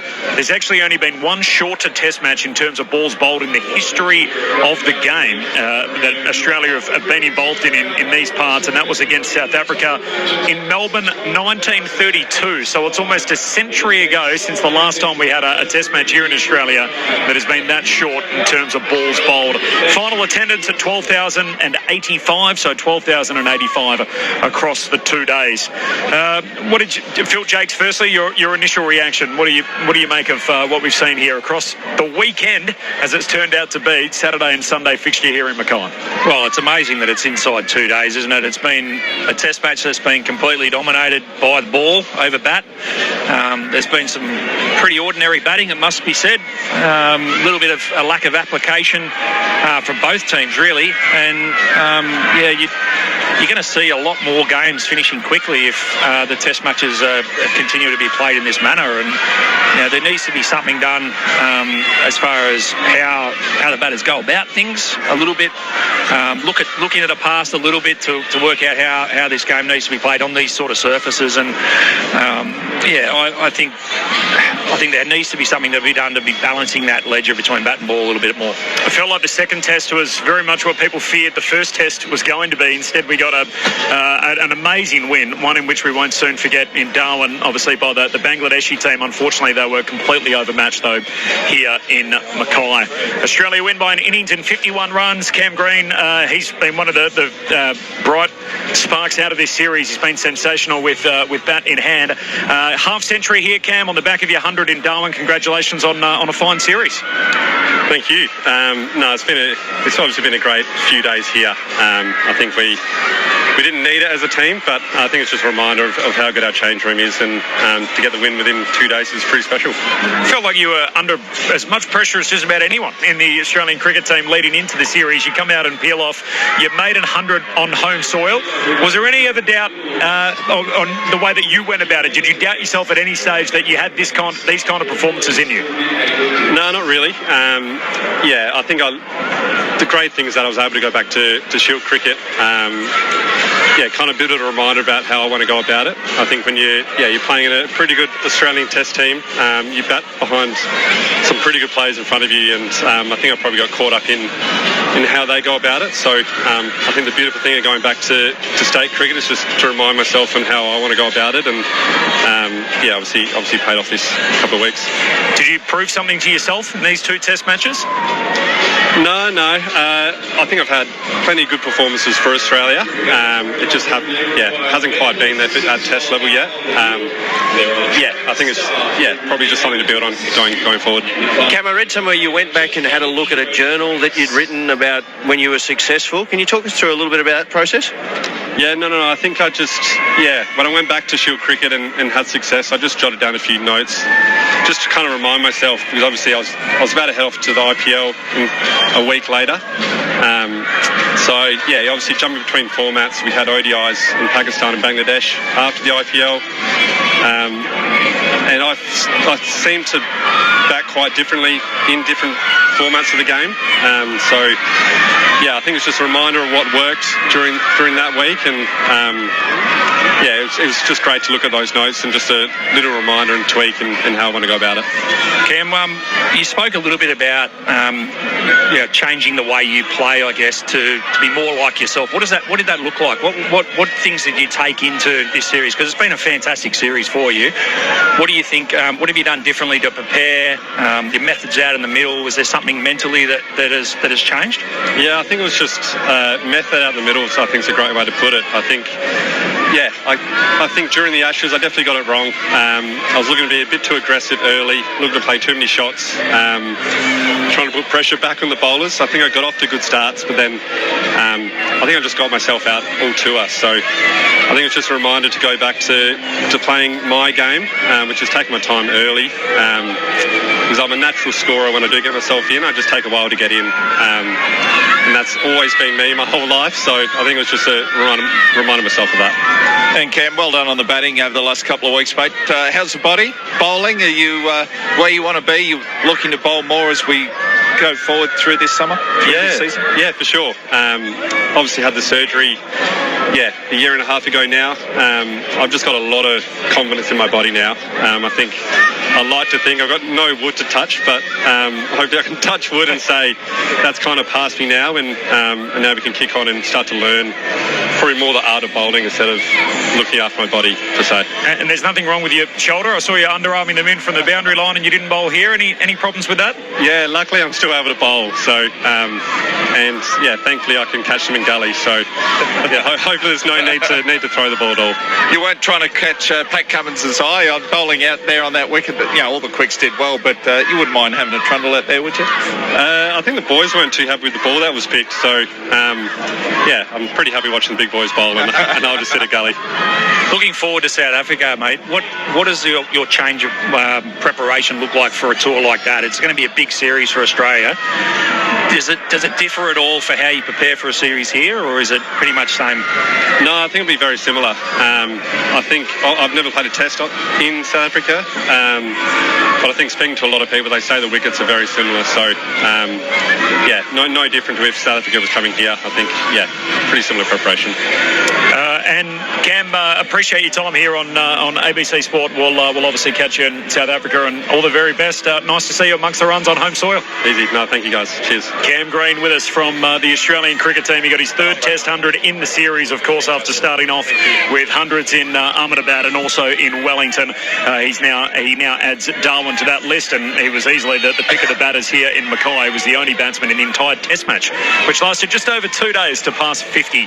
The whole gang's here. Corbin, Middlemas, Stuart, Clark, Glenn McGrath, Jaques and Gillespie, Phil Jaques, as we pick it all apart. The Aussies square the series 1-1. They win the second Test by an innings and 51 runs. Interesting what Cam said there, that they weren't happy with the ball that was picked.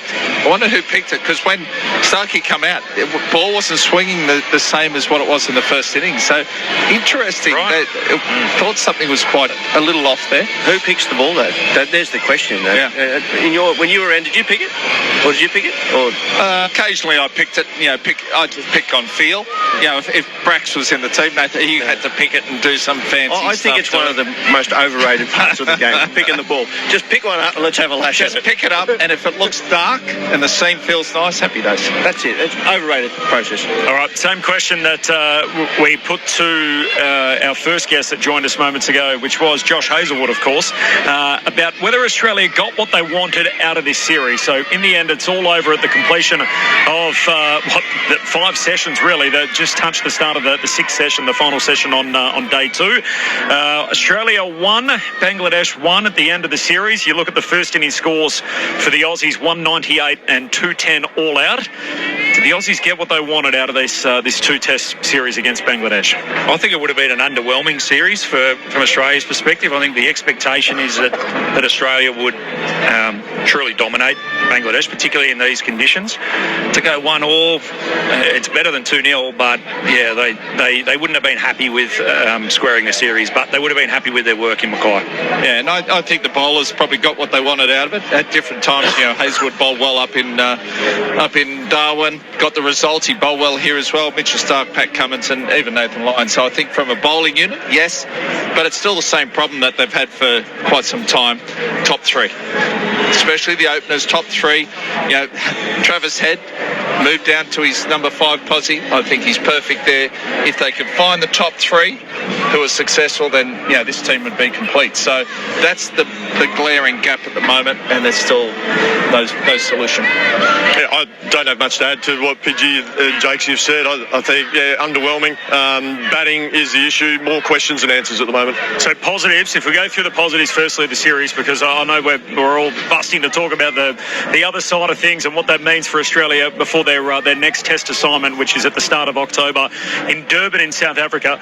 Positives, Cam Green clearly. So the fact he was able to get some runs in Darwin and batted really well here, that's a positive. Overs into Josh Hazlewood is a positive. We saw Stark back at his best, Cummins at his best. He was back playing Test cricket. People forget Pat Cummins only played 1 Test match and 5 days of cricket for Australia in the previous 13 months. So for him to back up and play back-to-back Tests is a fast bowling cartel, positive again. Always positive, isn't it? Always. I'm going to say from 4 to 11, positive, because you've got bowlers bowling, batters batting, and I'm pushing Head back down to 5. We haven't come to it yet, but it's just the top 3 bit that everyone's got the question around. Well, the other one's Bo Webster. So I think that solves itself. In my opinion, if I was being, that would solve itself by Head going back down to 5, and then he has to miss out. He has to miss out. Kerry goes back to 7. Cam Green goes to 6, and I look at that as a team. And if I'm playing against that team, I'm saying Smith at 4, Head at 5, Cam Green at 6, Carey at 7. That's a good batting order. And then you've got your 3 quicks and Lyon. That's a good team. But you've got the problem at the top. So I guess the counterpoint would be, well, why can't one of the batters bat at number 3? Why can't one of them move up and bat a little higher in the lineup? Well, Steve Smith's probably the most equipped, isn't he? He's opened the batting a little bit with mixed results, but he spent a lot of his time at the start of his career at number 3. I don't think it would be a huge step up for him to go up to 3 and Head to go 4 if you wanted to go down that road. But yeah, there's a need to shift some personnel there. I mean, the real positive highlight from the batting perspective, Cam Green, we spoke about. I loved how clear in his thinking he seemed in that interview. He really seems to have worked out what his best method is at this level and how he needs to go about it. And that's truly exciting from Australian cricket's perspective. And I think this team will really benefit from an up and firing Cam Green. Yeah, well, without a doubt, Jaques. A question for you, Jaques. Renshaw's played his first game in a couple of years. He'll obviously go to South Africa. Do you give him basically all summer and India? What do you think? I think so, yeah. I think he's got to get an extended run now. They need to find out whether he can be that consistent opener that they hope he can be. He had great success as a young player. He's made 180 at this level. He knows he can do it at this level. It's just doing it consistently, and that's where the negativity or the jury has been out on Matthew Renshaw. But he's certainly got the game. He's improved his cricket. He's at a good age. He's in a really good spot off the field and on it. I'd be picking him and sticking with him and really get a decent sample size on it. Yeah, no, I agree. I think Matthew Renshaw is the guy that we have to stick with. I think looking through Shield cricket at the moment, he's the guy that's gone back, done the hard yards, and he's ready to go. So I'm happy to lock him in one or two, get another opener, number 3, happy days. So I think we found one at the top to stick with. Now it's just a couple more to find. Well, we lost one along the way, though. So 6 test matches into Jake Weatherald, and he obviously falls out of the team midway through the series. You get the feeling that if Australia had a 1 there, he would have at least played here in Mackay. That wasn't the case. So he was the only change to the Australian lineup. So really the Aussies are looking for another opener if we all have a consensus that Travis Head goes back to the middle. And if that's the case, then the only other question left to answer is what do they do at number 3? And is Marnus Labuschagne the guy? Does he get to make the trip to South Africa after now a more than 3-year drought and a 43 test innings drought since his last 100? Well, that's the million-dollar question that we've all been talking about. And if you think about it, look, I don't think they're not going to take him to South Africa. He wouldn't have played in this series. I think Ricky Ponting touched on this, that if you're not producing the amount of runs, well, why is he here? So I think they take him. Perhaps he becomes the reserve batter because someone like McSweeney, who I think is playing county cricket at the moment and doing pretty well. I think if you look closely, he's probably averaging 50 in their domestic 4-day first-class stuff. So isn't that worse? Well, like if he's not in the 11, he may as well play Shield cricket. Well, but then you've got to take someone else. But who's the other one? And that's what I mean. We've been looking at the level below, and we've been talking about it all week, that the numbers aren't stacking up. Now, that's not just purely the bat. I think the wickets are too green. I think there's too much life in them. But that said, the numbers are the numbers, and you have to look at it. So if there was pressure and more pressure from bottom up, I think we'd be having a different conversation. But given there is, they're going to go to South Africa without seeing any other cricket other than those who are playing in England. You can't not take them because you'd just be guessing. And I don't think sending people to bat at 3 in South Africa without anything on the board is the best answer to this. Like, at least Marnus, I know he's out of form, but tough initiation to go over there against their bowling attack. I asked the question pre-play about where does it leave Josh Inglis?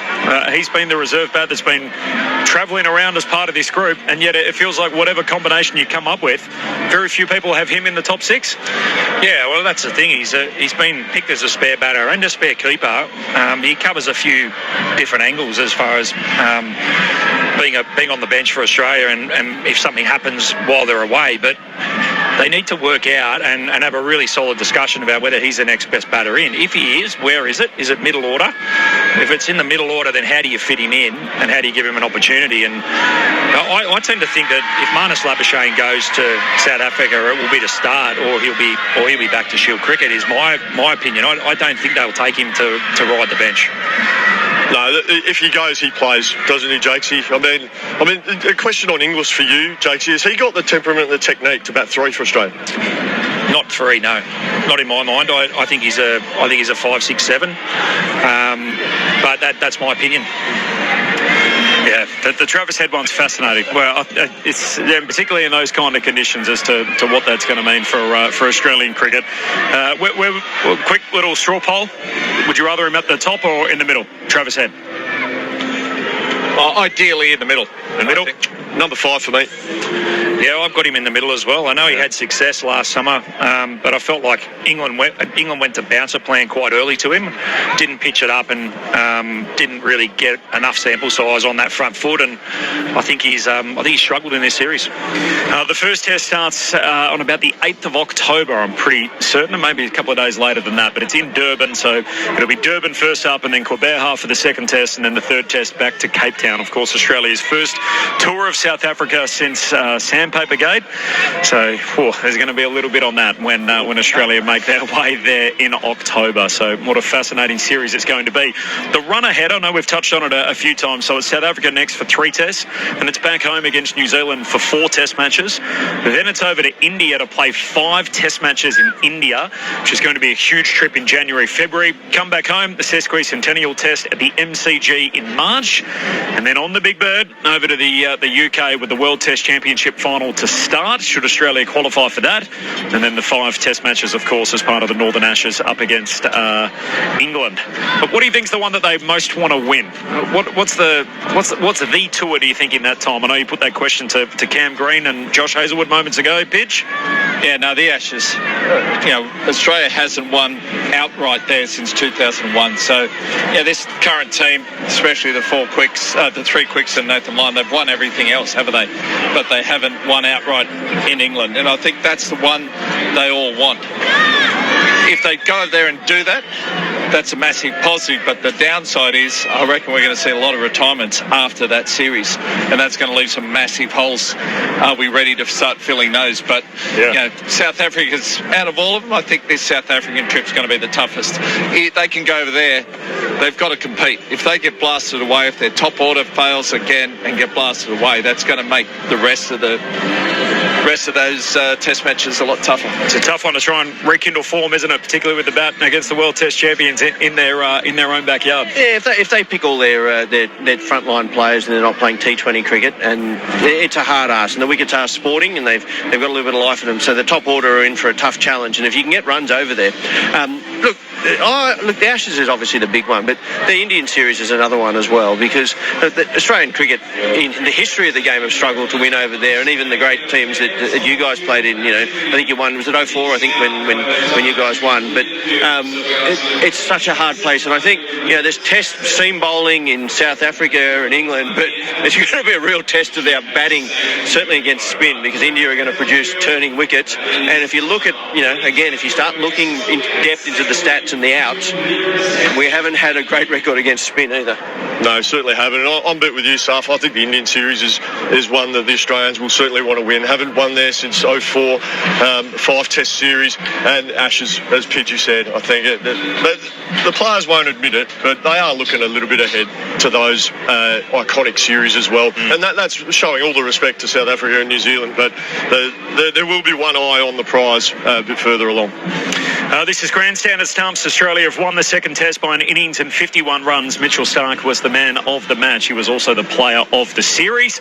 The player of the series was an interesting conversation. We did get a vote on it on ABC Sport, and it was hard to try and find someone who was dominant across the 2 tests. Understandably, the big performers in Darwin, given the way the result went, weren't necessarily the big performers come Mackay, obviously, where we've been this week.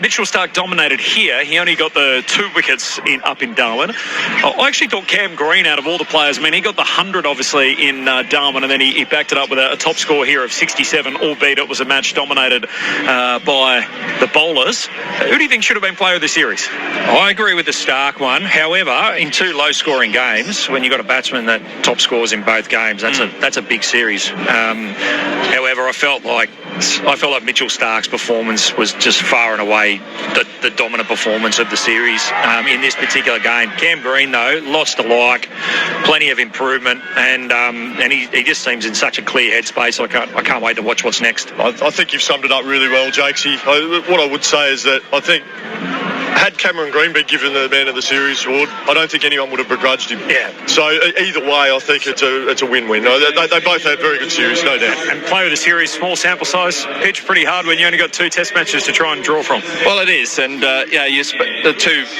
Mitchell Starc and Cam Green, they're the two choices, and really both part of the FBC when you really think about it. Cam Green is definitely there, so I wouldn't. But Mitchell Starc in these conditions, you'd nearly expect him to run through teams. So he deserved it. Play this match overall. I would have been tempted to give it to Greenie. We need to have a good look at the rostering of these test series, don't we? With too fast bowler heavy in here, not enough batting support. The second shortest test match in Australia ever in terms of balls bowled. So 750 balls bowled in the test match here in Mackay. It finishes just moments after tea on day 2. It was actually shorter than the Perth test match by almost 100 balls. It was also shorter than the Melbourne test match, which went 5 balls longer than Perth. It's the shortest test match in Australia in terms of balls bowled since 1932 at the MCG, the test between Australia and South Africa, which was 656 balls. So that was almost 100 balls shorter again, albeit nearly a century ago. You have to ask Jim about that one as well? Yes, we'll commentate on that one too. We'll ask Jim about that. He's been in fine form across the 2 test matches, the voice of summer, up and running in the winter months alongside Ben Cameron. Thank you to both of them for all their work across the series. Plus, of course, up in Darwin to Xavier Doherty, who of course joined us for the first test there. Before we get out of here, the concept itself, so the fact that we're playing test matches in the winter months down south, the fact that we've got test cricket, the climate obviously lends itself to that here in Australia in the northern part of the country during the winter months down south. Is it something we should see more of? And obviously you guys were able to play in a series way back in the early noughties. It disappeared off the calendar. It comes back now for 2 tests against Bangladesh. Should this be part of the calendar going forward? Yeah, I don't mind it. I enjoy playing in the ones in Darwin and Cairns, and obviously Mackay here for the first test here. I think it's fine. The northern part of Australia, through the winter, weather's perfect. The pitch out there is exactly the same as you get at the Gabba. So I don't think the conditions are any different. So I'm all for it. Corby, I'm 100% behind playing test matches one days up in the northern part of Australia. It takes the game to the public. Up here, don't get to see international cricket. Administrators talk about the squeeze of calendars and scheduling and fitting games in, fitting series in. We're very fortunate in Australia that we can play 12 months of the year. Let's utilise that for all it's worth. And I applaud Cricket Australia for bringing cricket up north. It's absolutely brilliant for mine. Couldn't agree more. We were here last year, Dizzy. We made a pact to try and come back every year, even if there's no cricket on. But it's a great place to come and look at the conditions. And look, if we go to Darwin, I've played 3 one-days, I think, up there many years. And you can take your fishing boat as well. That's happened in the past. But it's you got a fishing boat? I don't, but one of our teammates did and got into trouble. To drive it, he drove it, not me. But it's a beautiful place, and more cricket we can be playing in the north of Queensland. And the surfaces, why would you just not? Like, it's beautiful up here. Feels like the right place, Jaques, particularly for these kind of nations. And I don't mean to be disparaging on that front, but particularly for members that aren't high-drawing, top-level nations in world cricket. Bangladesh, Zimbabwe, whoever it turns out to be, Ireland perhaps. What a great time to be able to bring them to Australia. Be great citizens of world cricket and be able to play against more opponents in our own backyard. Well, that's it, and we've seen packed houses on all of the games that we played in Darwin and Mackay, and it's great to take the cricket to different parts of Australia. And with the World Test Championship the way it is, we have to play everybody and we have to play these sides. And I think what better time to do it than in the winter time, where you can fill the stadium and take the game to further parts of Australia. A perfect on-ramp to the summer ahead to be able to back playing some Test cricket after the winter months and the off-season for many of the crew. So Australia get the draw in the series, 1-1 against Bangladesh after Bangladesh really, it was a thrilling victory up in Darwin, and one that I'm sure we won't soon forget. We saw the performances of Hassan Mahmood, Tanzit Hassan. We learnt about those guys. Tanzit Hassan, of course, with the 100 in Darwin. Mahidi Hassan Miraz with his performances with both bat and ball and in the field. And then here in Mackay, even in a heavy defeat. It was Shariful Islam who was sensational with his 7-for, had previously never taken more than 3 wickets in an inning. So we're able to learn some of these names of the Bangladeshi cricketers that I'm sure we'll come across again in global tournaments and in bilateral series to come. On the way out, thanks to Ronelle Moa back in the studio for her mountain of work right throughout the Test series, single-handedly holding it down back at base. I want to give a very special shout-out to Con Karamutos as well, who's been our audio technician, who's travelled up from Melbourne. He's brought all the gear with him. We did have a nervy moment on, Tuesday or Wednesday? No, later in the week, Thursday, when we got here and we thought, I'm not sure all the gear's made it to Mackay, but it all arrived. Should never doubt Con on that front, and he's been able to pull off this broadcast in some unusual locations that aren't always used for Test cricket, and yet it's all gone off without a hitch. So thank you very much to all of them. Thanks to Ben Cameron, who's ordinarily our executive producer. He's calling the Test matches here and performing both roles. So for his tireless work right throughout and making it run seamlessly, appreciate all of Ben's work. Thank you to Jim Maxwell as well, of course, the voice of summer. You'll hear from him coming up in the upcoming series right here on ABC Sport, back for another season, of course, the voice of summer, Jim Maxwell. Thank you to you four gentlemen, to Stuart Clark, to Glenn McGrath, to Jason Gillespie and to Phil Jaques. Thank you, gentlemen. We'll hear from you soon on Grandstand Cricket. Thank you. Looking forward to it. Thanks, Corby. Yeah, thanks also. Thank you to Xavier Doherty as well, of course, for all of his work in the first Test in Darwin. We are out. Australia levelled the series 1-1 on the back of a devastating victory in Mackay by an innings and 51 runs. Here's how it went. Shariful bowls, and it's whipped away by a line. That's a batsman stroke wide of mid-on, and it's racing away to the boundary for 4. Shariful on his way again. A Yorker takes Green off his speed. Big appeal for leg before. Not out is the call. Shariful wants to tee it up straight away. Kumar Dharmasena says not out. Struck him on the toe. Was there any bat involved? Not out the call. The review's been taken. Wickets, it's in. We'll go back to Kumar on field to reverse his decision to out. The finger goes up now, and Shariful Islam has got 7. Right-handed line back on strike. Taskin bowls short. Line pulls uppishly. It might go all of the way. It's into the Leagues Club. Nathan Lyon with the swivel pull for 6 runs over square leg. Nigel coming around the wicket to Hazelwood, who gets a top edge. It balloons up in the air. Catch should be taken. Chapman pouches it. Takes the catch at mid-wicket. And the Aussies are all out for 210. The first innings lead of 146. Stark goes in at Salmon. He's back and he's edging. He's caught at point. He's popped it up. And the catch has been taken out there by Labuschagne coming in. An easy catch. Mominol is out there. And he bowled. First ball. He's played it into his stumps. Another wicket for Stark. Cummins turns at the top of his mark. Runs away from us and bowls now. And it's a full shot that's a little awkward. Down towards fine leg. And the catch is taken. Stark pouches it low down. And Tanzard is out for 9. And the Aussies are steamrolling towards victory. Line last ball of the over to Shanto. Hits it up ish. Straight down the throat of long on, but he's caught. Stark takes an easy catch. And the pressure relentless. The scoring had dried up, and Shanto, the skipper, holds out. Hits line straight down Stark's throat. And Bangladesh are 4 for 51. Das facing Stark. Edging. Taken. Webster snaffles it at 3rd. And Lytton Das is out for a 3rd time in the series without troubling the scorers. Now to run away from the airport end of the ground. 2 slips in a gully. And bowls him. 10 for the match from Mitchell Stark. It has been his match. He's had ownership of it. And he signs it off. Bangladesh 8 for 82. Mitchell Stark take a bow. So it's Nathan Lyon who's bowling, and around the wicket and he's caught it slip. Caught by Smith. The 9th wicket fall, first ball after tea. Nathan Lyon just trying to finish this game off. He comes in, Shariful swinging at this out the edge, and he's caught it back for point by guess who? Mitchell Stark. He takes the catch that finishes the match off, and Australia win by an innings and 51 runs. Well, the Sunday doubleheader is a bit more exciting than leg 1. Over to you, Maury.